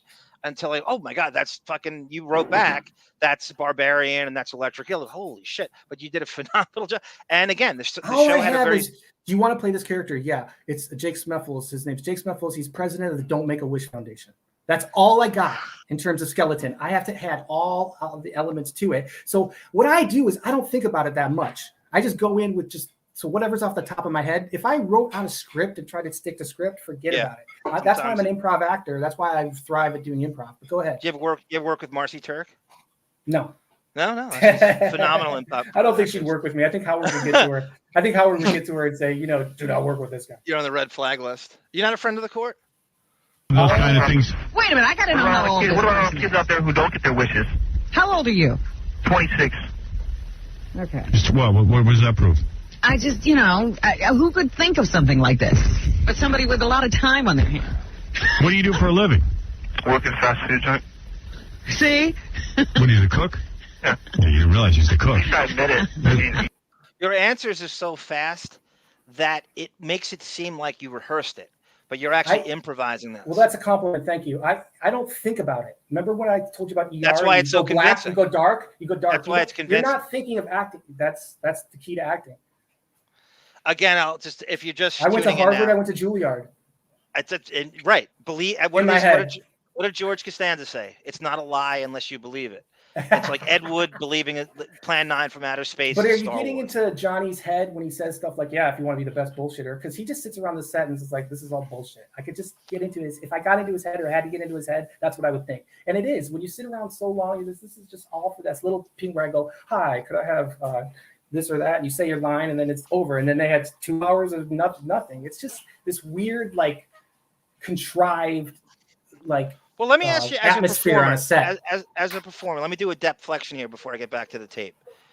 Now, Depp has this thing where he claims to be stage fright and I can't talk in front of large crowds, but then he's doing Jack Sparrow for 4 hours on a movie set effortlessly with an entire crew of hundreds of people watching him, and that's okay. Now, why can he do that, but he can't speak in front of 15 people doing an awards presentation? Because I've done stand-up comedy where I've bombed in front of 15 people. You're naked up there, okay? And that's what got me out of doing stand-up comedy. Most people bomb and they don't get over it. But he's not you. I've gotten over it and I'll still do it every once in a while, but it's just as a hobbyist, because the times you bomb versus the times you kill, this is just me. I remember the times I bombed a lot more than the times I killed. And I get nervous just talking to 15 people. If you're on a crew and everything's structured and you have a crew waiting and you know that you're not going to get fucking paid unless you get this scene, that's what the motivator is. So Johnny, but that's not, it's different because about this and that, about being stage fright, and there might be some validity to it. But again, I am in Johnny Depp's head 24/7. No, so I know these things. But I would just, it's just when the rubber hits the road and it comes down to delivering the goods, he can do it. That's why he's a multimillionaire, and that's why he's super successful. When it comes down to being able to deliver the goods, he does it, and that's the kind of performer ethic that I when it comes down to doing a stern he would tell you and not fucking it up. Do I want to get paid? Hell yes. So I'm convincing, and that's how I'm a good actor, and that's why I've worked for all these years. But go ahead. I'm sorry. Depp would tell you that he's more comfortable in other people's skin than his own. So if he's stripped down to himself, I'm just talking about a straight, flat awards presentation. The whole place loves him. He knows. He's not an idiot. He thinks about he's not an idiot. He knows how beloved he is. So he goes on stage and he knows that anything he says, that crowd's going to eat it up. And you saw that at the trial. So I don't understand the nervousness when I think it's a much bigger fuck up to be on a set where hundreds of people are waiting for you to do it. And there's a lot of money at stake to do that. I don't understand how he can still and then to go on tour with the Hollywood Vampires where you're just, it's kind of selective stage fright. I don't understand it with him. I really don't. You know what? Alexis told me when I asked him, why did we do this? Why did we do this show business thing? Why are we doing this? Look at me, look at me, look at me. It's all about wanting attention at the end of the day. He would claim to be anti that, but he doesn't want, he claims to be. He would claim to that because he's thought about it too much. When you sit around in your tower and you have all this bread and you have all this downtime because you just finished a movie that paid you X amount of $1 million, you have a lot of downtime. So you sit around and you think too hard about shit, capiche? And you try to drown it in wine and you try and drown it in this or that. But you're just do people use drugs to escape reality or to enhance reality? It's a rhetorical question, but it's a little bit of both. You don't move out there. You don't move out to Hollywood unless there's something inside of you that says, I need more attention. You say you need more of me. Not practical. You want to live around where you work just instinctively. So LA no, I'm saying you don't move there. Initially, he bought an island. He has 7 properties. He's got so much time on his hands. He thinks about a little thing like giving an award. He thinks about something like that too hard. Overanalyze. When it comes to making the paycheck at Pirates Caribbean Part 55, then it's cool. Then he can do that because he knows he has to do that because he doesn't get paid. Money is a huge motivator, bro. Even Ed Wood. I mean, the movie you were on, that he did not get a lot of money for that movie, and he's got to be the opposite of who he is. Ed Wood is very gregarious and very on, and that's think of all the movies he had done before Ed Wood. He's a multimillionaire at this point. He can pick and choose. Not quite.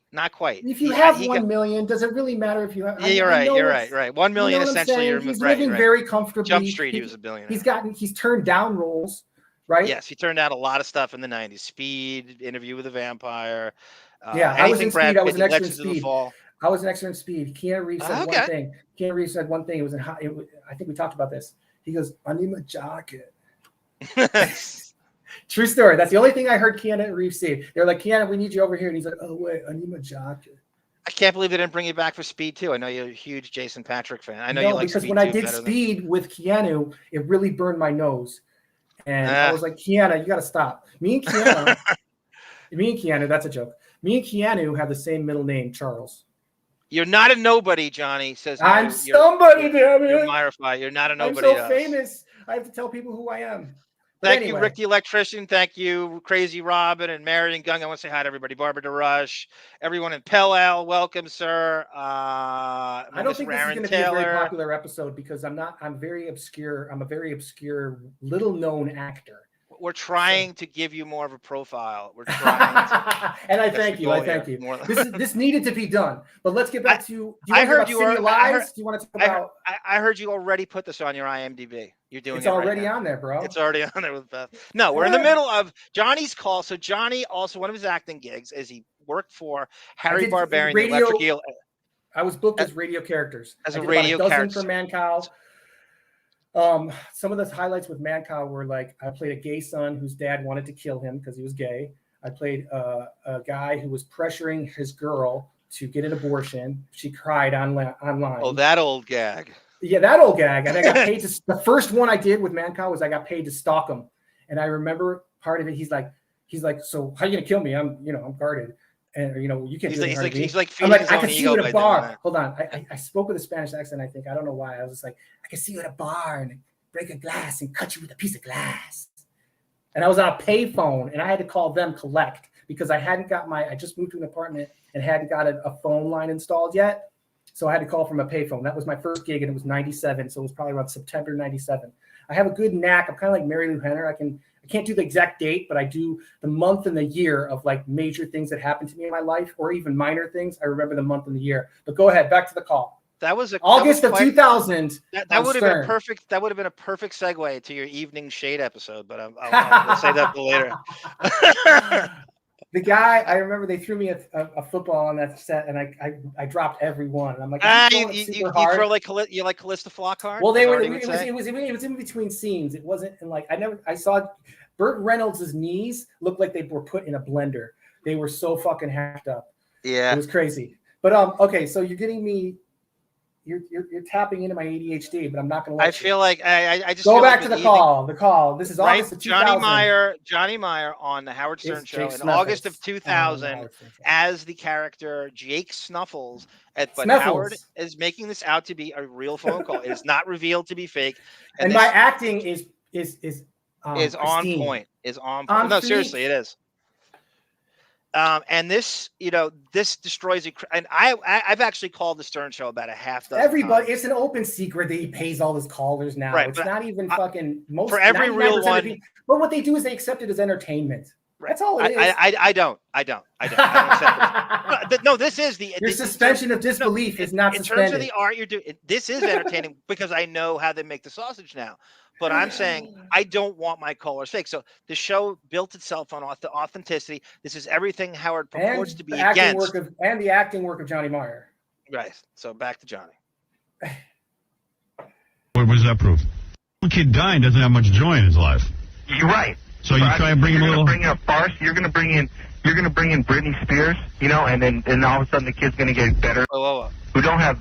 Well, you got a point, but I just think you got to narrow it down somehow. Yeah, I mean, you know, you might as well. You know, a little kid dying doesn't have much joy in his life. You're right. So you try and bring him a little. You're going to bring in a farce. You're going to bring in Britney Spears, you know, and then all of a sudden the kid's going to get better again. Well, no. It's not about getting better. It's about giving him a happy day. It's about giving him a joyous life. About giving him something to, you know, at least have something. Howard's a sociopath. Howard's a sociopath. No, well, he's testing my acting ability right. here and my But improv the last guy that cares about giving anybody a joyous life is Howard. Yeah. That's the funniest thing is hearing him try to say that bullshit. What happens? One good day. What happens is he's terminated? If that happens, I found out that happens because the people I talk to on the internet, they tell me, you know, there's been stories where these kids have lived. Right. You know, you don't hear about those kids. They grow Very up. Convincing. You know, they got to meet, you know. If you're proud of it, whatever, you know. Are you proud of what you're saying? Yeah, yeah. I'm not. Do you have a girlfriend? Radio. Let me ask you something. Do you have a girlfriend? Do I have a girlfriend? Yeah. And how come you didn't tell her about Don't Make a Wish Foundation? She knows that I'm involved on the internet with certain things that she might not agree with. So what? Oh, she doesn't agree. Why would I bring her into it? Why would I bring her into it? Well, there's a bunch of people on I think it makes the kids look bad. I think the kids deep down and know it.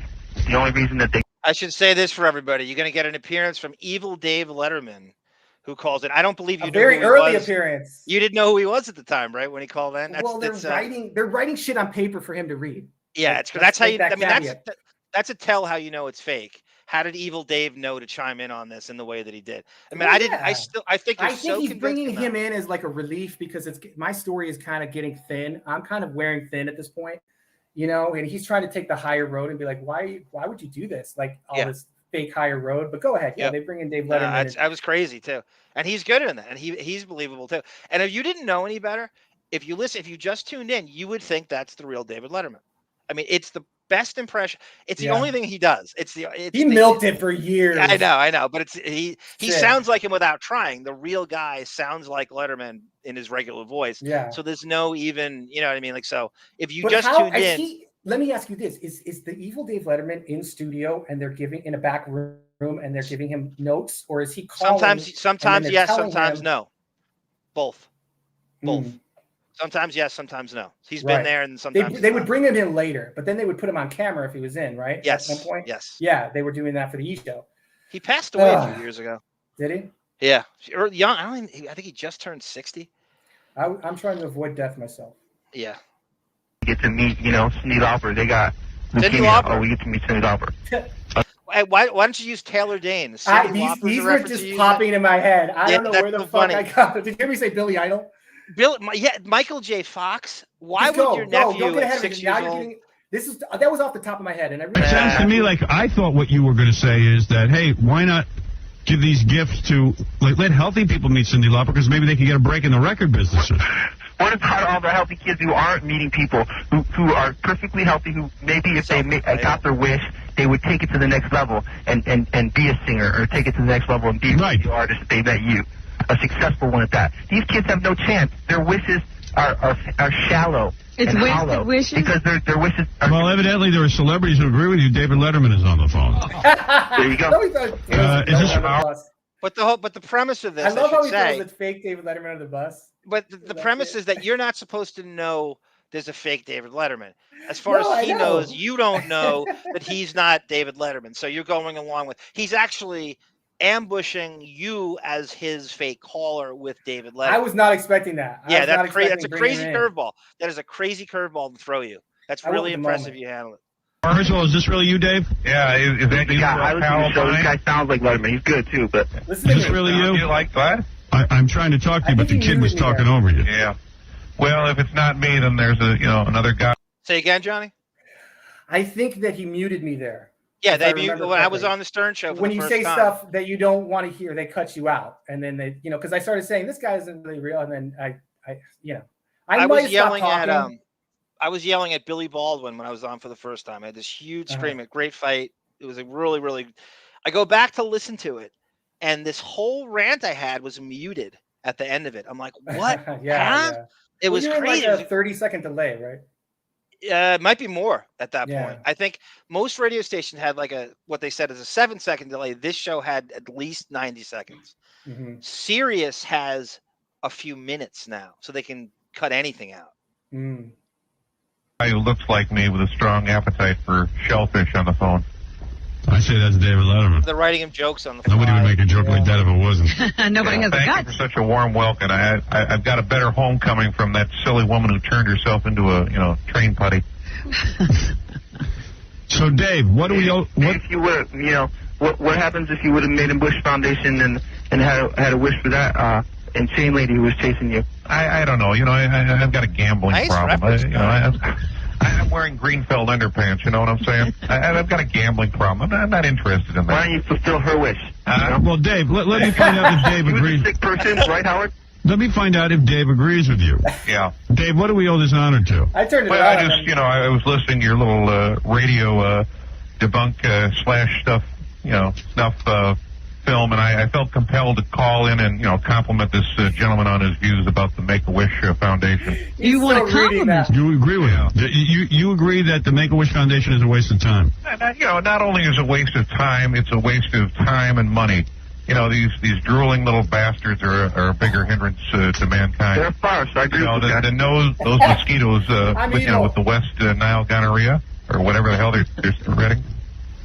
I don't believe what I'm hearing. Wait a minute, Dave. You're making a joke, right? You're not. Is this really your position? No, I'm just going to start speaking my mind more often. This is outrageous. You're against the Make-A-Wish Foundation. Go over this again. Tell me your views on the Make-A-Wish Foundation. I had one kid visit me. They said he had, leukemia. What's that, Johnny? They're leading him into it. They're like, come on. So you're against. They're just like giving him, they're teeing up the ball for him, like, come on. So you're against this? Come on.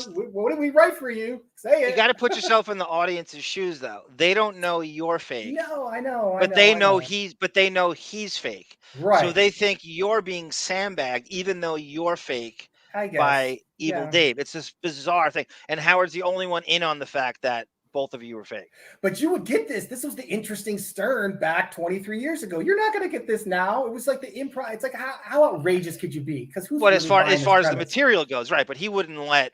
But it's also fake, and that's where we're listening to this show for contrived. It's very contrived. He should be against this. He should be against this. You are correct, if he caught Mancow doing this, you know how much time he would spend goofing on him. But they were exposing it. He said if you can't beat him, join him. If he's going to find success with this, we'll find success with too. What do you call that when you poach from other people? That was classic Stern. Would do that all the time. He still does it. But he still reads. You know how many people were reading Wiki people's Wiki page? You know how many people? Yeah, that's his whole interview style. I know that's his whole interview. He totally co-opted that from a million people online. But he can, and whatever. It just and then the guest is told to go. How do you know that? How do you know that? You're the only one who knows that. Where did you get that from? He's like, I got it on line 15 from your fucking Wikipedia page that you wrote. Yeah, it ain't. Because most celebrities aren't sitting there reading their Wikipedia page. Except you, writing it every day. Editing That's it all. My IMDb. Get it right, bro. You're going to insult me. Do it right. Josh Foster, yes, I think we should get more. If you're on the outs with him, Electric Eel. I think we should get Harry Barbarian on again and identify exactly more calls that he did. Listen, on Stern. You can get a hold of Harry online, and you can get a hold of Howard online somehow, right? Tell them you want the fake calls. You don't mind them, but you want the real good fake callers because the fake callers now are just so fake. This is one funny. of them. So they have to get Harry back. You're right, but I don't. I absolutely 100%. He's a whole kettle of fish that I don't want to get into. He's a good guy, but he's got some issues. I 100% would have bought this as a listener without question. You're that convincing and that smooth doing this. And like you said, the improv way is to sound, you really do sound more Laurence convincing. Olivier said it. Look at me, look at me, look at me. That was who that. Alexis quoted Laurence Olivier, but I couldn't remember his name, but then now I just remember. Oh, Alexis it's all about Arquette. Attention. It's not attention whore, it's attention sex worker. Yeah. Get it? 6 months to live, right? Mm-hmm. So I let him come up to the show. I let him sit behind my desk. I'd let him talk to Paul. I'd let him pet my dog. So what happened? I call after 6 months to see if the kid had a funeral, if he could send some flowers or something. turns out the kid doesn't have leukemia. He's got some sort of, cancer that they can treat with radiation. There you go. Yeah, but wait a second, wait a second, David and my friend Jake on the phone here. Isn't that good that the kid lived? Good, after his. Yeah, that almost sounded like he's giving his friend now. My friend did Jake there on the phone. Yeah, he didn't even remember. Because I was upset, for the 6 months. Then I found out this little freak didn't die. I was upset for another 6 months. I gotta wish all these Make-A-Wish do-gooders could just kiss my rear end or something. Well, let me first of all. 6 months in leukemia, huh? Right. So and with leukemia, he probably looked like Paul. Yeah. Whoa! This is absolutely fascinating. That's a great Paul Schaefer cancer joke. That was really good. But you know what though? It was such a mean-spirited joke. It sounded so mean-spirited, but it wasn't. I was just going with the character. I'm supposed to be that guy. Thank you. So you get thank you. But then you have the best. Howard is that guy. So it's the. Am I the best phony phone call you've heard? Yes or no? That's really good. I mean, it's an A+. The acting, it's an A+. And That's you're not trying too hard to be funny. You sound angry and surly, and you sound. It's really just you're not. It's almost like you're convincing. You also sound like you're. Am I a professional? You're no nonsense with it too. Like you really have an agenda. Thank you so much. Yeah. Aren't you afraid of the bad press you're going to get from making a phone call? Dave, what are you doing? I'm rubbing the phone against my hairy tan ass. Here, I'll do it again. Right here. All right. Okay, Dave. Dave, we got to go, but thank you. Sit on it and rotate it, everybody. All right. I got a power nap. Make-A-Wish, I guess. There he goes. Well, Jake, I guess you're not doing it. Aside, the Don't Make-A-Wish Foundation, let them die is our slogan. Let them die. You can type it in on the search engines, and you can get our bulletin board. We don't have a site.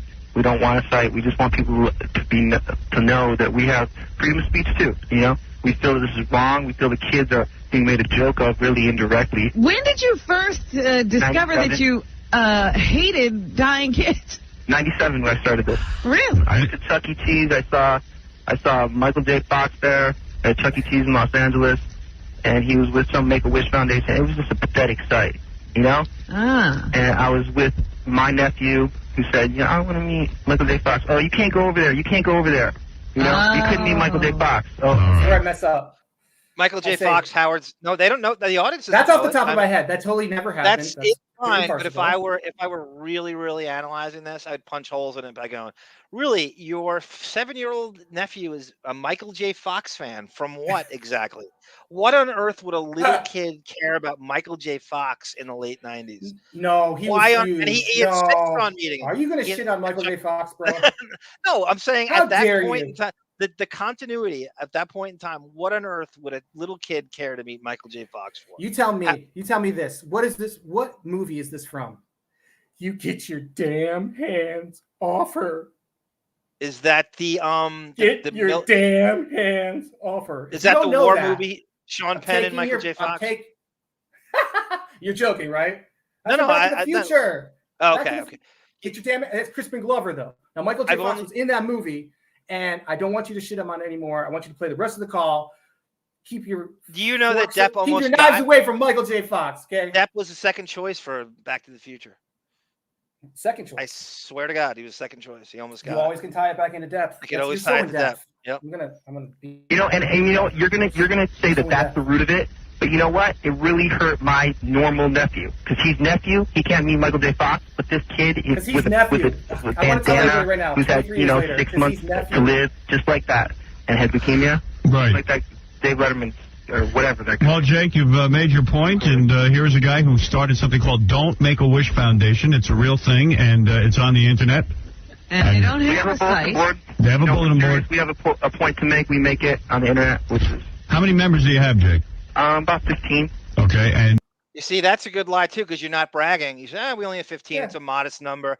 That's how you're believable. You could have lied and said, I want to get that check. I don't want the fallout of them saying you laughed on air, we couldn't use you. We had to. No, you're not getting paid, Johnny. That's the conversation I don't want to have. Let me ask you this. This. Dude. That was great. That was perfect. You're going to get the check in the mail, and we're going to probably book you again. Do you understand? Let me ask you this. what kind of feedback did you get after the call in terms of did they want to use you Bro, again? This is 23 years ago. There's no internet like today. There's no Twitter. There's no YouTube. Yeah, I guess you There's can't. none of this shit. Can't It's text. a different world. I just want to get booked again and make more money. That's it. Did they use you? And They never used you again? they never used me. I called in one other time and I said, That's crazy. I, That's so and good. I said, I called in like years later and I said, I got through and I said, don't you think like you rag on Carson Daly, but now you say you're hanging out with him. And, yeah. You That's know, a good and one. he was like, and Artie says he's not TiVoing it now. Because I said 6 months ago, you couldn't get in through one episode of the Carson Daly show. Hold on, and they started laughing. I go, there's not a little bit of hypocrisy in that. And then, do you remember when that was, off. Johnny? Do you remember what year, when that call was? It was I love to hear. Carson Daly called, and it was about Carson Daly's show, and like.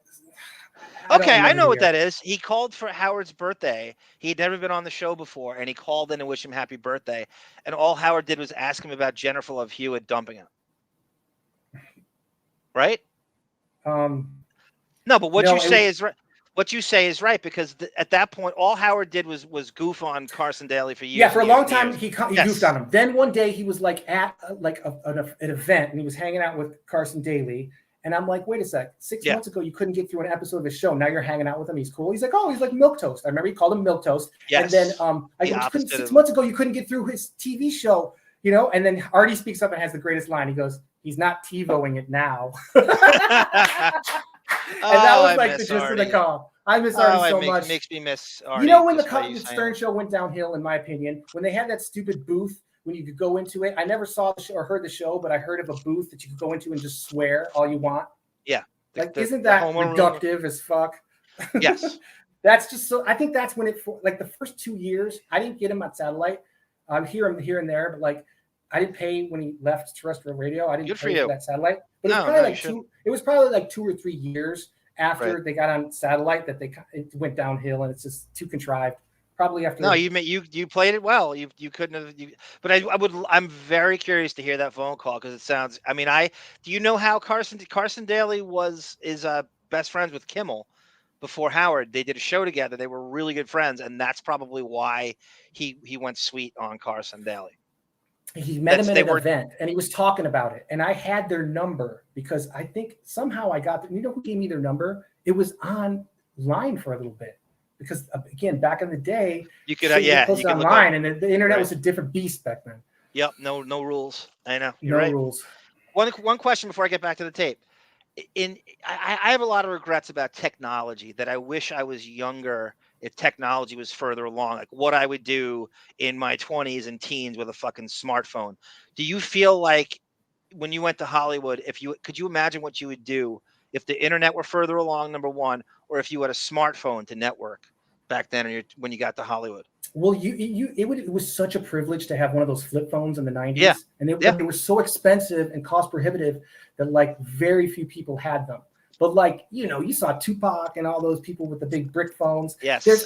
My point is that cell phones have always been around, but they've been only made affordable around 2007. Right. So you just have to work with it. I remember Ozzy Osbourne was talking about like how he moved from Beverly Hills or into Beverly Hills, and then he got his stupid show, the Osbournes on MTV, and it was a huge hit, and everybody wanted to take his picture because that's when the flip phones came out in like 2001, 2002, that could actually take a grainy, shitty picture. So that technology has been around for a long time. But what's your point? What's your question? My point was David wants to have a beer with you at the Brown Derby if you get a chance in North Hollywood. Okay, cool. And Sarah thinks she should be on Vanderpump Rules as the new Jax. I don't know if you watch that show. Reality TV star. Isn't that an oxymoron? There's nothing. No, here's the thing with reality TV. You could be president, right? Everyone goofs on it. It's like I get more laughs out of watching a reality TV than a sitcom. I think it's what you're talking about. It's improvisational. It feels real. Maybe it's outlined or whatever. And there's nothing wrong with it. I actually find it more authentic and funny than a sitcom now, a reality show. I actually find it more entertaining. Let me tell you a story. I was at the Saddle Ranch bar off of Sunset, right? And I'm just chilling there, and I see that guy Johnny Fairplay. Remember him? Oh yeah, from right.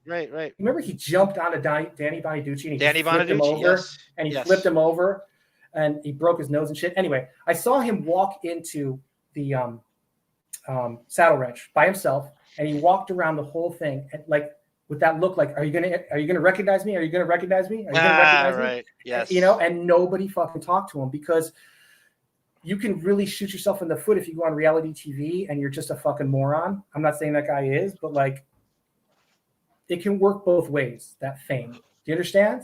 Yeah, sure. I mean, I feel most sorry for the cast of The Real World. They started it all. All this shit would never have existed if it wasn't for The Real World and MTV. Those guys made nothing. They got nothing from it. And then that begat the Osbournes and the Kardashians. You got to know something about MTV. They are notoriously cheap. Yeah. Like notoriously. They did for a long time. They had like the most interns of anywhere because so many people wanted to intern at MTV and interns don't get paid. So they literally had so little overhead that, you know, they had all these high paid people. And then they with illusions of show business that they're going to get something out of it. Exactly. And, you know, maybe one or two interns went on to something. I'll never forget Adam Curry's hair at the fucking 92 Music Awards. You got to look up pictures of Adam Curry in 92 at the VMAs of 1992. Please look up pictures. The way he was dressed, it was like this sparkly. I'll never forget it. And I remember Def Leppard was there and they were giving, I crashed the press tent and Def Leppard is up there. And you got to realize this is 1992. So grunge is starting and they just look like such outdated 80s. It's the best year for music. I've never seen, well, it all culminates. Like rap and grunge both are great at that but they're time all dying at this point too. You didn't buy a rap record in 92. You bought it in 88, 87. I went and saw Rap in 87. Okay. Poison opened up for him. I remember I was in the front row for Poison and CC DeVille put my sunglasses on, danced with him for a bit, played the guitar, came over and gave him back to me.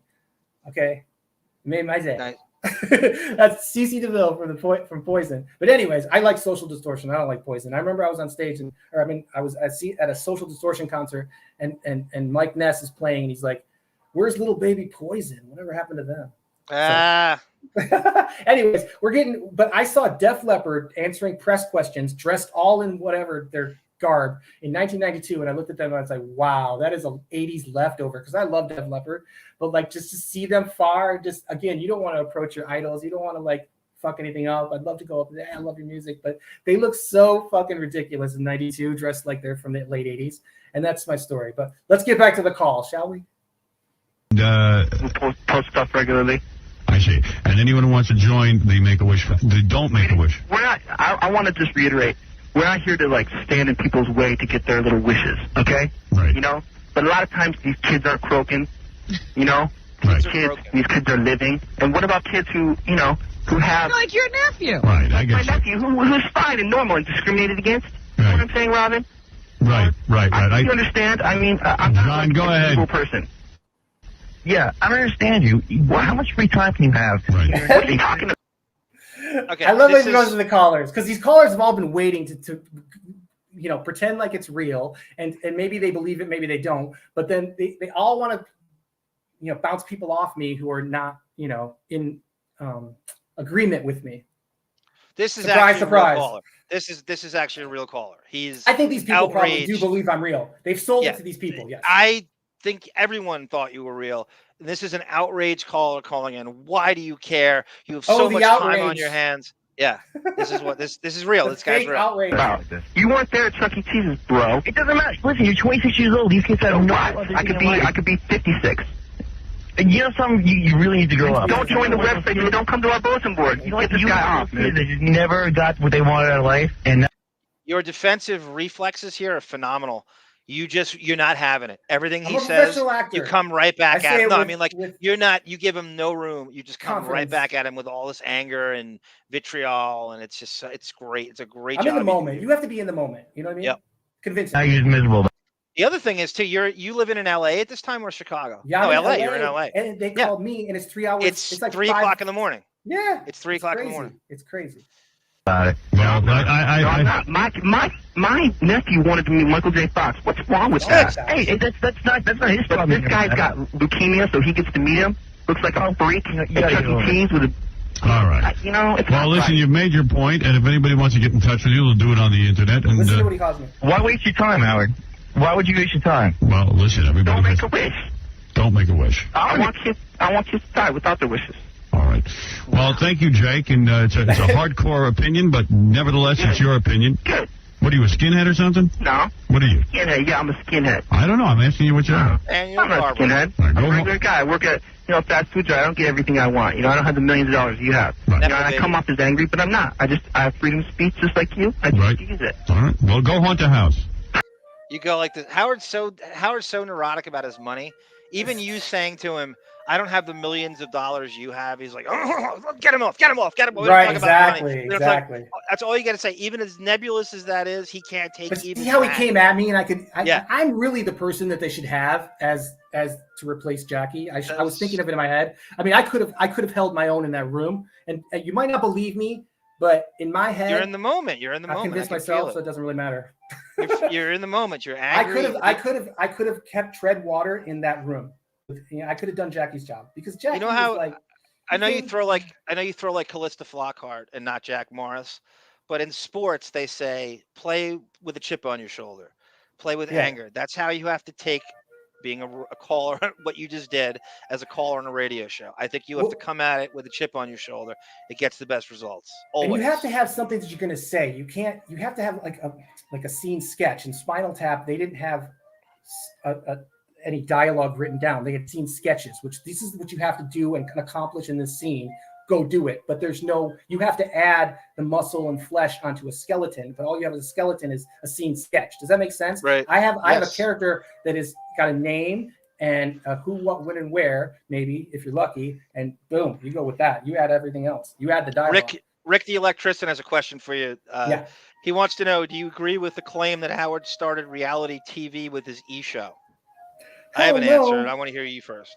I think reality TV, there was some show in the 70s that chronicled a family that I didn't see, that I heard, because I've seen this online, but the first reality show to me was The Real World on MTV. Yeah.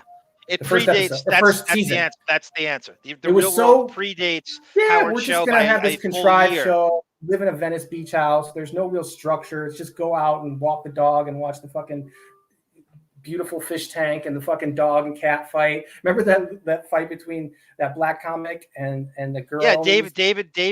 Shit, what's his last name? And he pulled the towel off her. Anyway, the broad was just contrived bullshit nonsense. Yeah, but it was the first reality show. That's the one. The broad was Kenny Anderson's wife, Tammy Ackman. Yeah, I'm sure you know tons about it. I saw the gay guy at a bar, and I talked to him. The gay guy. Norman. Yeah. I saw him at a club called Beige, right? I've been to a gay bar. Can you believe that? Some people think I'm gay. I can't David saw you there. Anyway, so he I was like, so what was like the fallout of The Real World? Like, what happened after all that? And he's just like, oh, well, put me on the map, that's for sure. Something fact, I don't remember. It was a very brief conversation, but I did mention that. But I was probably the 1,000th, millionth person to ever mention that. But he was. They had an update that the New York cast reunited 2 years ago. Yeah. They went. Yeah, you should watch it, and it gives you his whole backstory and what happened to him. I'm definitely gonna watch that. So just to give you the timeline, The Real World New York season 1 predates Howard's E-show by 2 years. Okay. He still floated that bullshit. Well, dude, Howard has bitten so many things over the years, and then Steve Dahl. Yep. Well, you remember he did that bit on like Slim Whitman, and it was coming to town, and they made you play Slim Whitman, and then that got stolen. That might have been legitimately stolen, but the thing about Howard that I want him to forgive Howard. I want Howard Stern to forgive Steve Perry for calling him Big Bird in 1980. That's funny as hell. Isn't it though? I want someone just the whole campaign forgive Steve Perry, because he's a guy here's a guy who makes fun of and wished AIDS on kids. Yes. Okay. As fodder for ratings, so he can take his own way low road. But then a guy comes in like Steve Perry. Steve Perry represents everything that Howard Stern is not. Do you agree? Yep. Yeah. He's the rock star. He's huge. And he comes in, he makes an off-flipping comment remark. Howard Stern is nobody. It's 1980. He comes in and goes, who's Big Bird? And it fucking laughs. And he can't tell. In his movie, he makes it Doug Podell, a radio disc jockey in because he doesn't in Detroit, because he doesn't want to give Steve Perry the credit.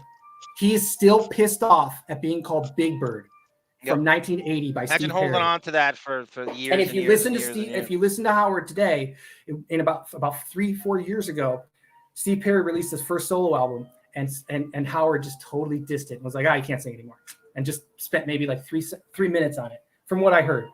And it's sad that Howard is still pissed off about being called Big Bird because it's the ultimate funniest insult. And he would, if he was really truly like a player and a fun guy, Howard Stern would have said, "Oh, Big Bird, okay, well, you're Grouch," or something like that. You're supposed to be self-deprecating, right? You're supposed to be able to handle that. And he's so, you got to realize he's gay. It's really like, and I mean that he's so obsessed with vanity.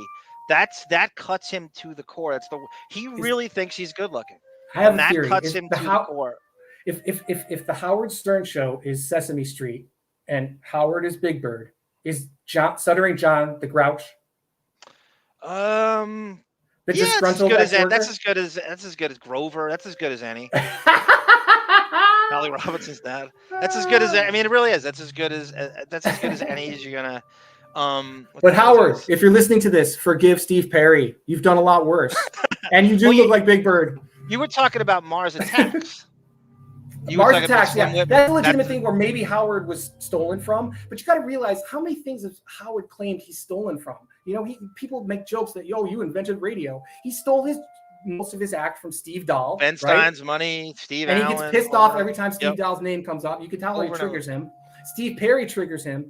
Howard Stern has a lot of, like, what do they call it? Achilles heels from over the years. Oh, completely, because he lives in this bubble now where it's like this bubble of denial, like of all these things. If he was really fun, he would have Monique on and say, "So you guys just talk about me all day? Is that what you do?" You know, the old Howard would embrace. The old Howard would embrace that. Absolutely. Would actually go, these fucking hacks on, you know, this radio gunk. I'm going to give you a platform. Yep. You know, and he would do that because he wasn't that thin of skin. Now he's so thin skinned that, you know, you blow on him and he's like, "Oh, I'm gonna have long-term COVID.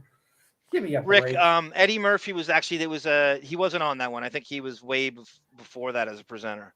That's 92 that Johnny's talking about. Eddie was on the years before. I think 88 was the last time, but he was a presenter. That's absolutely right. He was a presenter at that point. Do you want to segue into, is there any more of this call left? I forget. It's just a little bit more. I think you're getting off here. Yeah, whatever. Okay, Jake. Goodbye. That's Jake from the Don't Make a Wish Foundation. I tried to find him. No, you certainly found one that time. Right. Well, there it is, and Dave Letterman, obviously a supporter, one of the 15. Very funny, because usually, you know, the kids get a bye. Nobody bothers them, but...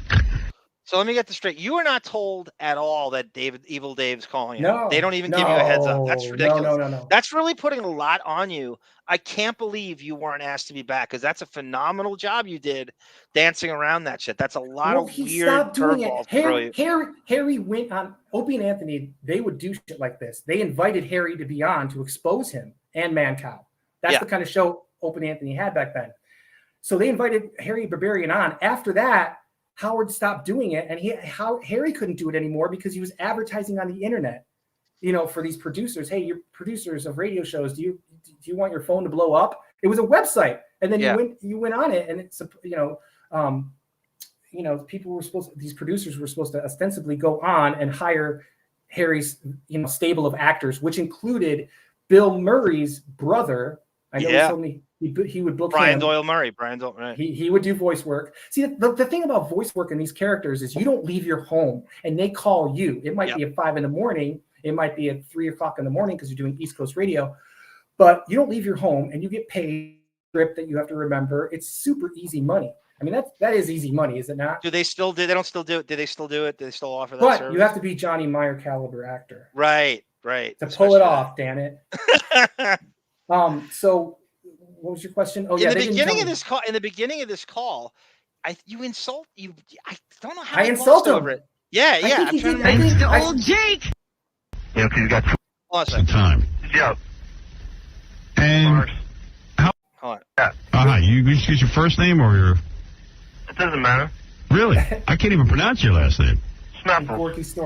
How you spell that? Smeffles. Oh, what kind of name is that? Half Greek, half English. Yeah, you feel the Make-A-Wish Foundation is a waste of time. Yeah. And how far do you take this? I mean, you Make-A-Wish Foundation. You have Don't Make-A-Wish Foundation. Let them die. Well, What? oh, yeah, what happens if I don't make a wish? Yeah, I mean, how many people? It's not like a hardcore organization. It's just like a loose band of internet friends that I have. Is it a joke or is it real? No, we all believe that the Make-A-Wish Foundation is a joke. It's really simple. How old are you? I mean, how like natural does it look for some kid with a brain tumor to be on like top of a mountain with David Hasselhoff? You know, because he's got 2 weeks to live. So what are you saying? Those gifts are like a waste of time to make the kid happy before he dies? Yeah, it's a farce. The kids should know it, but they're too caught up in their, you know, I'm going to die, you know, kind of life. Terminal illness for a kid's a terrible thing, but... You're saying give those kind of things... Wait a minute, I got to know how old. What about all the kids out there who don't get their wishes? How old are you? 26. Okay. What does that prove? I just, you know, who could think of something like this? But somebody with a lot of time on their hands. What do you do for a living? Work in a fast food joint. See? What, are you the cook? Yeah. You didn't realize he's the cook. You should admit it. I mean, you know, come on here and lie to Robin. You know, so what you're saying is that you're healthy and your life is really tough. You need a wish. And you would like a wish. I don't need a wish. You're just saying that living... Kids, have you ever seen them, Howard? It's a joke. No, I've actually gone and visited some Make-A-Wish. Yeah, right, sure, yeah. I've done it. And you think just because they got their picture taken with you, you know, some gorky stork, you know, they're gonna go places in life. They're gonna get to heaven or whatever. What about all the kids who want to meet you who don't have a brain tumor? Stork. A gorky stork. That's great. That's great. And you sound, that in. You kind of got that. That really rattled him. He's like, to see what kind of player I was, because all these callers are just actors he knows are hired of all different caliber. Well, you so say before that, you go, kind of convincing level you're at. I'm sorry, go ahead.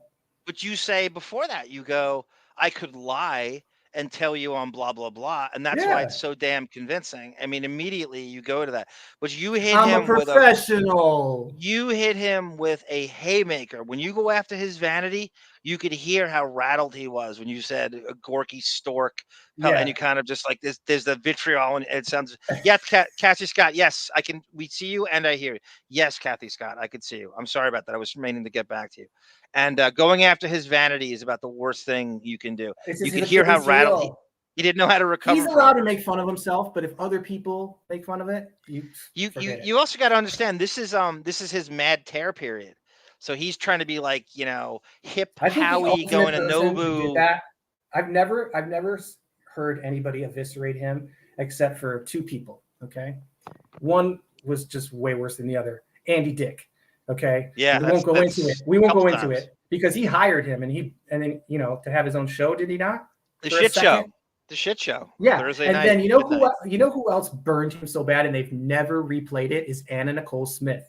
When she came in to he demands she gets on a scale, right? And she's like, fuck that. We've gone over that a few times. And she just was giving a finger to in the limo. Fuck Howard Stern, and they aired it one time. Fat shame. Fat shame. And I've never seen it. Yeah, I've never seen it again. And we played it on Gunk all the time. That's very intentional because he did fat shame her, and it was like so gross. You know, it was gross. And what I love the most about that is that guy Howard K. Stern, her lawyer / manager. They said to him, and they go, "Okay, we're gonna do the show." She had a show on E at the same time, and she's like, "We just want to." They wouldn't let them use their footage. Well, yeah, that's Howard insecure. And she's like, but that was great. They pushed back on it. They go, "Why not?" Yeah, that's how they got him back. And he'll never. He couldn't explain it. He'll never re-air that episode. He couldn't explain it. It was great. It was good. And then that guy Howard K. Stern was like, "Is this a Dom Buchwald thing?" He's like, "Why can you use that?" Oh, it's great. It was great. Are you surprised at any of how Howard Stern has turned out? I'm not surprised. I'm not. I'm not to this extent. Yeah, I think it's gotten way worse than I thought it was ever going to go. It is a reflection of the PC world and Howard wanting to keep his job, basically, and be relevant. I want to move on here to City of Lies, and I want to play you. Let's go to the trailer and show everybody where you are in the trailer before we do. Okay, I'm going to play the trailer. What'd you say again? 15, 25 and a minute. 25 seconds. But you're not going to be able to see me because I'm in the background. So that's okay. That's okay. That's okay. Okay. Here's a scene I'm in. Oh my God, this is the actual movie. This is the movie. This is the real movie. I put the real movie in.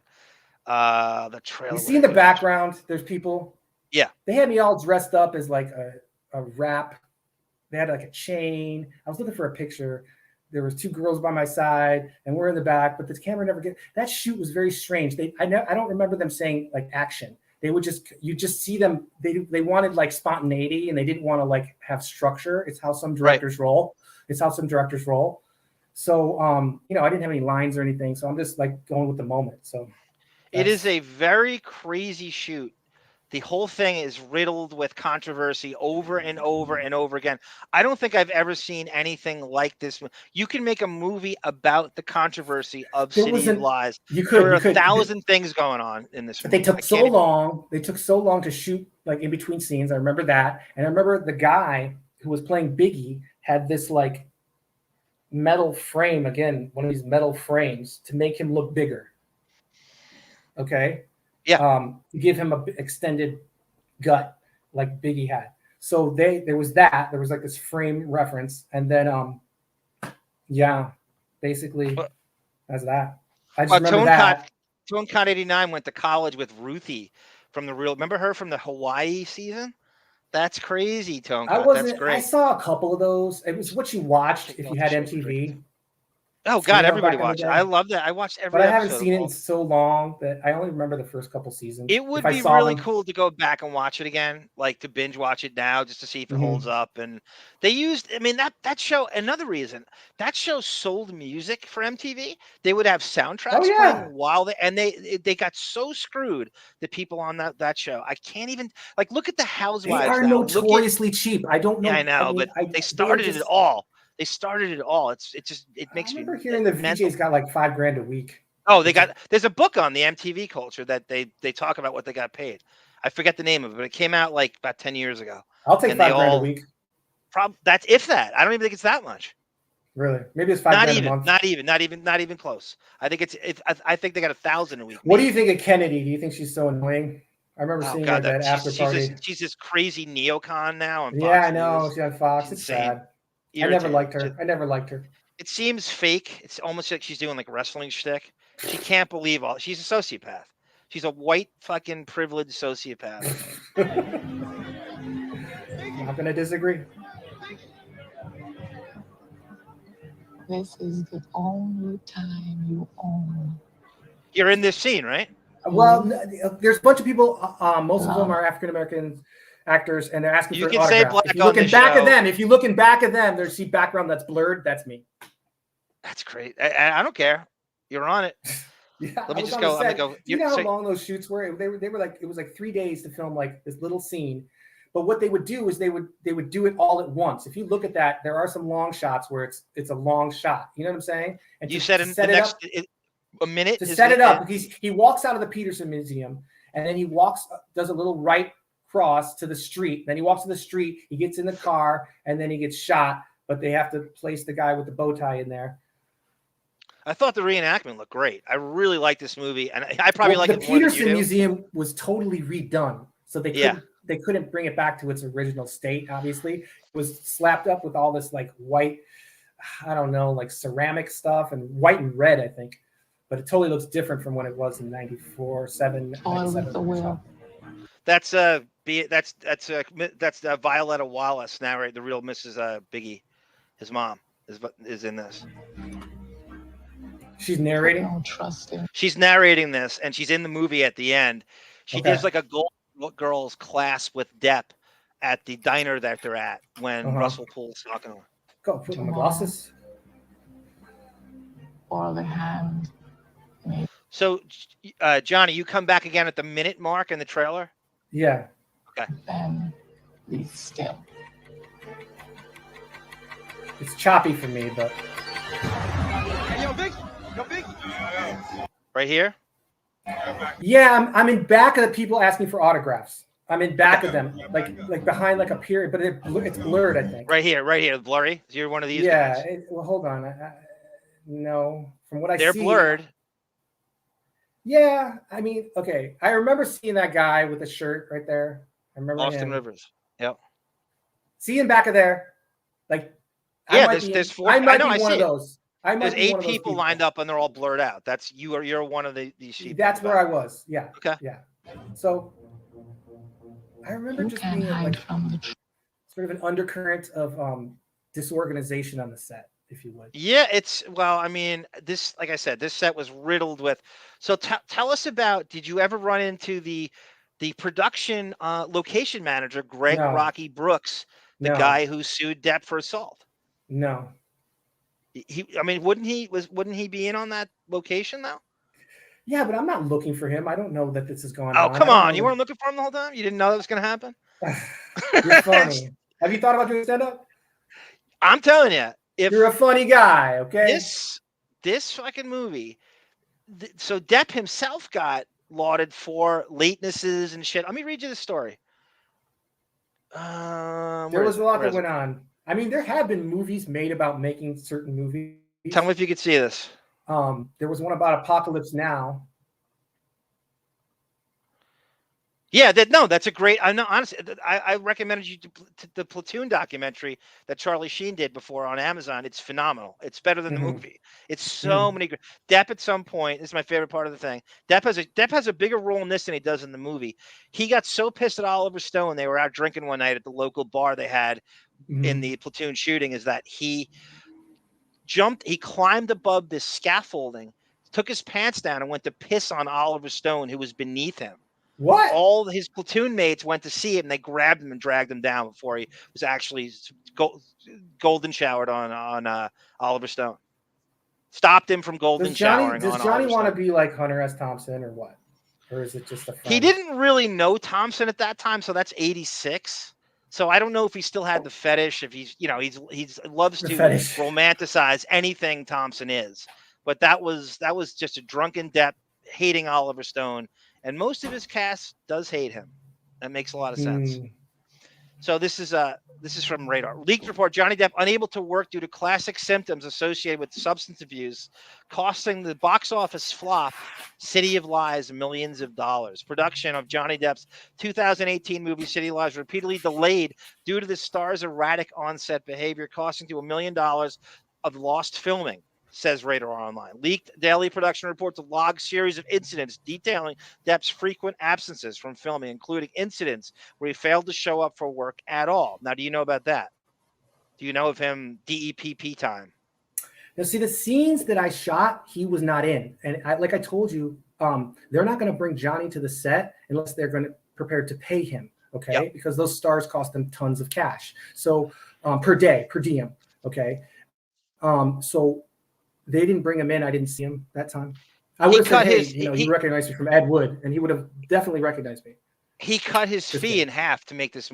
That's how the movie got made. He wanted $8 million. Well, they said, no, we don't have it. He needed to do it. And he was on the balls of his ass in terms of demand. He had so many flops in a row, from Transcendence to Lone Ranger to Mordecai. And he says, I need to get back to that gritty crime biopic drama.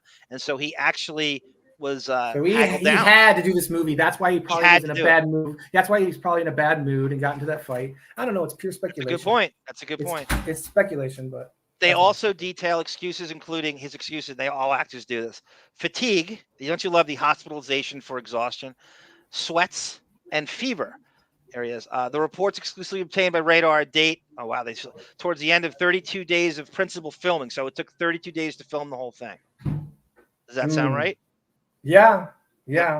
I just remember on set, like they're not saying action like they normally do. You would just be like, see them starting to film, and it was like it was like a whole entourage crew, like where it was like a body cam where they were like holding the camera, on their shoulder. They were doing like shoulder shot, one of those, and they would just come in and you would just do the scene, and they wouldn't say like action or anything like that. But I think it was the director's style. I don't want to he has criticize any really people good films. It's a well shot movie. You have to admit, right? The director, Brad Furman, has 3 really good movies, and I feel this is one of them. What are they? Infiltrator. You know what that is? No. It's basically like Blow meets Donnie Brasco. I love Blow. I love that Bryan movie, Cranston Blow. stars. Bryan Cranston stars in it. That's okay if you like the drug. That's okay. You brought it up before that you did it. I think it should be legal, but that's a whole nother. You'd end global narco-terrorism, would you not? Is Nathan Holmes your dealer? No, I don't. One entry, February 27th. I've seen people do it. I've tried it. You've seen people do I what? don't buy it, and I don't do it. If we're talking about Blow, that makes one of us. Cast member Johnny Depp left work on his own volition on February 27th before completion of scheduled work on account of, quote, fatigue and ill feeling. This caused estimated company work loss of production, 5 hours of production they had to shut down. So it's going. What would you gauge? There was an undercurrent of disorganization. That's all I'll say. Wow. But the shots got made. Said. There was a lot of time wasted. So I'm not surprised that undercurrent of disorganization. No, I like how you phrased that. Like bled through to like losses. Does that make sense? I like how you phrase that. Because when you waste time on a set, remember I told you about Clint Eastwood not wasting 1 minute? Yep. Because Clint Eastwood has been doing it for so long, has it down so pat that his crew literally they have okay, I was reading about Ed Wood, and they said of all of Ed Wood, the real Ed Wood's films, the first minute of Ed Wood the movie was all his films budgets combined. The first minute of Ed Wood the movie. Because it was $18 million, but they had this really, really, like it's supposed to be like Citizen Kane meets some other really iconic movies. The opening shot, if you look at it in Ed Wood, the movie, is like phenomenal. But do you know how much that fucking costs? That was probably the opening shot, like maybe a 16th or an 8th of the budget. Wow. And that's a huge amount. I'm just speculating, but it has to be put in context like that. So I can see why they went over and lost money on City of Lies, because there was that disorganization. And when you put it up to someone like Clint Eastwood, who doesn't waste one fucking minute of the day, and he spends 10 grand on food, and you eat. So you have like 3 meat selections. You got chicken, you got steak, you got maybe pork. Then you've got 3 desserts. It's 3 of everything. You could have a smoothie, 3 different kinds. They make it for you right there. So what I'm getting at, it's all about the budget and how you allocate it and how you spend it. If you spend it in a disorganized manner, you're going to go over budget, and heads are going to roll, and people are going to get fired, or there's going to be lawsuits and people get mad. And going over budget is just the worst thing a movie could do. Now, if it's like a James Cameron movie where it goes over budget, but it makes $1 billion, and you go 10 million over, but it makes $1 billion, then it's worth it. But 9 times out of 10, it's not worth it to go over budget. And that's what I'll say. Yeah, I mean, I'm sure that you have tremendous stories about what people waste on movies. You said how I should write a book. Remember, like, you could write a book on. You could write a book on. You could write a book. There's a book in me. There's a book in me, but I'm looking for that person who says you should write one. So I'm glad that you gave me the idea. Specifically on. Planted the seed, my friend. You could write a book specifically on wasted money on movie sets. So you talk about, no, I'm not kidding, like a budget. You're like, this is out, this is unnecessary, you don't need this, most of it is on the Star Trek. To bring it back to me, I wrote a movie called Beverly Hills, Michigan. It's like 8mm meets Fargo with a dash of Superbad. Okay, I'm trying to get it made for like 13 years now. I did a tape table read. That was a feather in my cap, but I read about production. I'm a writer. I'm not a film producer, but if you want to get your shit made, you're probably going to want to learn about production. And, so everything revolves around how much you're going to spend on food. And let me explain that. If you're going to spend $5 per head on food, which is the minimum, then your budget is going to sort of like parody that, or not parody, but like satellite that. Everything's going to be tied into like your crew and your essential crew. Okay. So you've got the camera person, you've got, all these different things. Now with a budget, like Steven Spielberg would have, because I did a name drop. I was an extra in The Lost World 2. They filmed San Diego in in downtown Burbank, or a slice of Burbank. They were doing San Diego, and they had a big paper fake dinosaur that you're supposed to react to, because they put it in later in CGI, but you're supposed to react to this big thing. So we're doing that. And I remember on the set, and this is like 94, this is really early on, there was a script supervisor or coordinator. There can be both. There was a script person coordinating the script, could have been a supervisor, could have been a coordinator. And she had this really cool program. And this is a Steven Spielberg set. So there's absolutely no money. This is a gold set. Like everything is fucking paid for. What was the budget of Jurassic Park too? I don't know. Let me check. It's right in my pocket. But I thought you would know. I mean, you looking at I thought you were in the movie. I thought. No, I don't know these exact figures, but they're 150 million. I'm going to say. Yeah, so it's 150 million. You know how much that was back then in the mid 90s? Anyways, so there was this script supervisor. It was a woman. She was like typing in, and everything was like the script that day. And it was a laptop, and this is like one of the earliest programs. My point is this: like, if you have the money, you're going to have everything available to you that you need. Okay. On the City of Lies, I could tell that they were like, you spent so much time just sitting around that like, that you could tell there was disorganization there and there was money loss. So none of that shit that I read surprises me. Any other questions? The director, Brad Furman, admits it. I mean, he's constantly. I heard he was hands-on. You must have met him because I think he was involved in every. I probably did, but I'm not. Yeah, I saw him going through.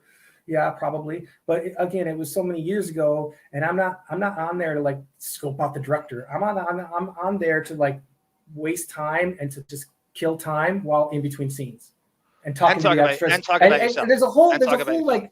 Yeah, well, you just Especially sit around. You sit around, and if it's cold, you're like, oh, it's freezing, man. Where's the heater? Are there heaters? You know, where's Crafty? You know, you're just like in the moment. You're not like you're just on the set. You like that term, huh, Crafty? I hate the movie lingo, craft services, and I just because you're not in on it. No, it's not that. Don't you want to be on a set of a movie before you die as an extra, just to see what it's like and have fun? You're part of a team. Yes, you're not in the main role with the big paycheck, but it's not about that. It's about a team, and you're trying to get this scene shot, and you're integral. You could sit there and look at the camera and fuck it up if you really want to, but come on, how hard is it to walk? No, my aspirations, I want to choose. I want to do a Make-A-Wish Foundation where as a generation, I get a Generation X wish, and my wish is to pick Depp's next 2 scripts for him. I get he gives me the 10 offers he has for the year, and I pick the script. He has no say. He has no say. I pick the next 2 scripts for him. Bro, can I tell you, your Make-A-Wish wish is to meet Johnny Meyer in person. That's right. Well, I know get with the that's program, impossible. okay? Make-A-Wish deny me. Like I said, I'm booked till 2027. So if you can make it to 2027, we'll talk, okay? Make-A-Wish already denied me that. I keep trying, and they just don't I have a lovable personality? You want to meet one day? Oh God, yeah. I mean, I know now. This is how you got cast in Hearts of Fire with Marky Post and my God, John Ritter was so funny. You know what he said right before we were about to walk out, and it was just me and him, and he's about to walk out. He goes, it's either this or selling shoes in West Covina. He said that to you? He said, he said it. He was in back of me. He knew I heard him because I was going to go first, and then he had to walk out. But he said it, and I just started laughing right before I went onto the set. That was so much fun. Marky Post. I saw her at a. I love Marky Post. I saw Rush Limbaugh freaked out on that set. He's like, I couldn't do that. I can't do this. He's dancing with Marky Post, right? He's dancing with Marky Post in this. And episode, Clinton had the thing with Marky Post, right? And all of a sudden he forgets his lines. This is Rush Limbaugh. Oh my, yeah. And he forgets his lines, and bro, he's like, I can't do this. I'm not used to this, because this is the time when Rush Limbaugh was sitting there railing against the Clintons. He had that TV show. Yeah, no, I know. And so Marky Post is friends with the Clintons. Yeah, and so, Marky died. Yeah, she died last year. But I saw her. I'm getting ahead of myself, but we talked about this. She had a scene with Rush Limbaugh where they had this dance, the high school dance. I remember him on the show. I swear to God, I remember that. So during the scene where they're dancing, all of a sudden he's like, I can't do this.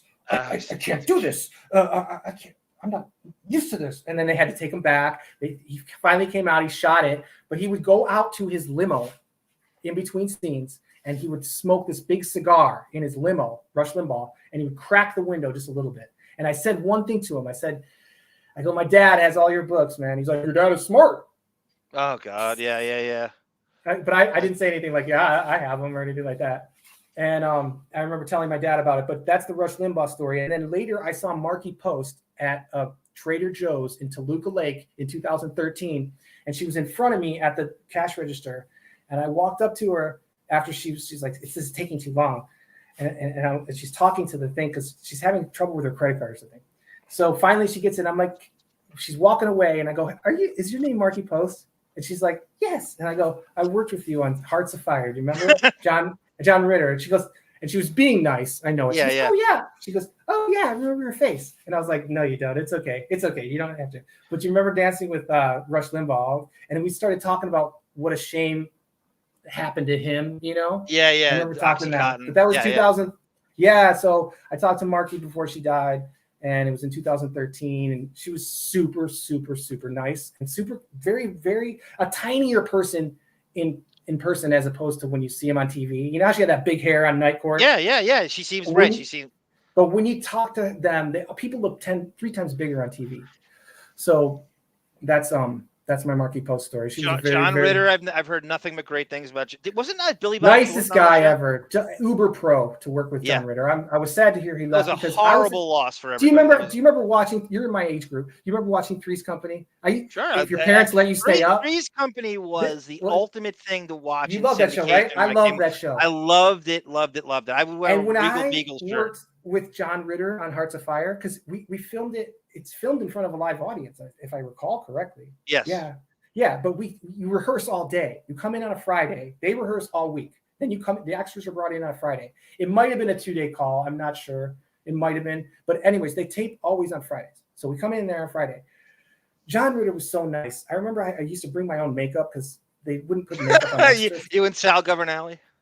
Well, it was like this little thing because I always hated asking for makeup, but if I was like didn't look good or something, like I had some, I would be like, hey. I remember it fell off because I didn't know how to do makeup, and it hit my thing, and I was all dressed up in like a tuxedo thing, right? So they brought me back because there's this big like makeup stain. It was like that thing that you dial, and it was like skin colored. Oh, like, I've seen that. Yes. You know what I'm saying? And I don't know where I got it. I don't think I bought it. I was stealing money from my mom's pocketbook, and I saw that in her pocketbook. But anyways, so because they never wanted to put makeup on extras, and I usually didn't need it. But like, anyways, it fell off. So I put it on myself. Vainglorious son of a bitch! You bring your own makeup around.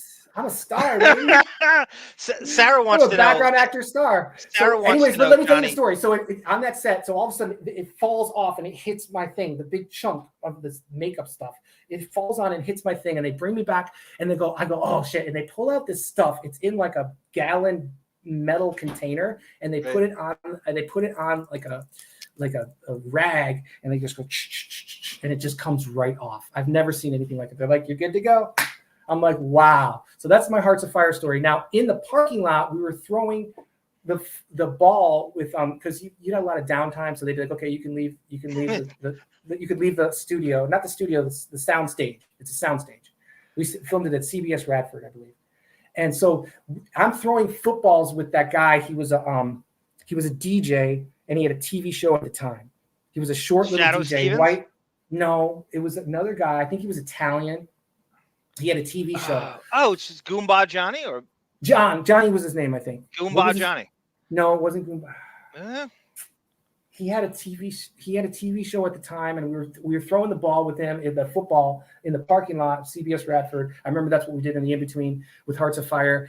And right before John Ritter came out, he goes, it's either this or selling shoes in West Covina. I will never forget that moment.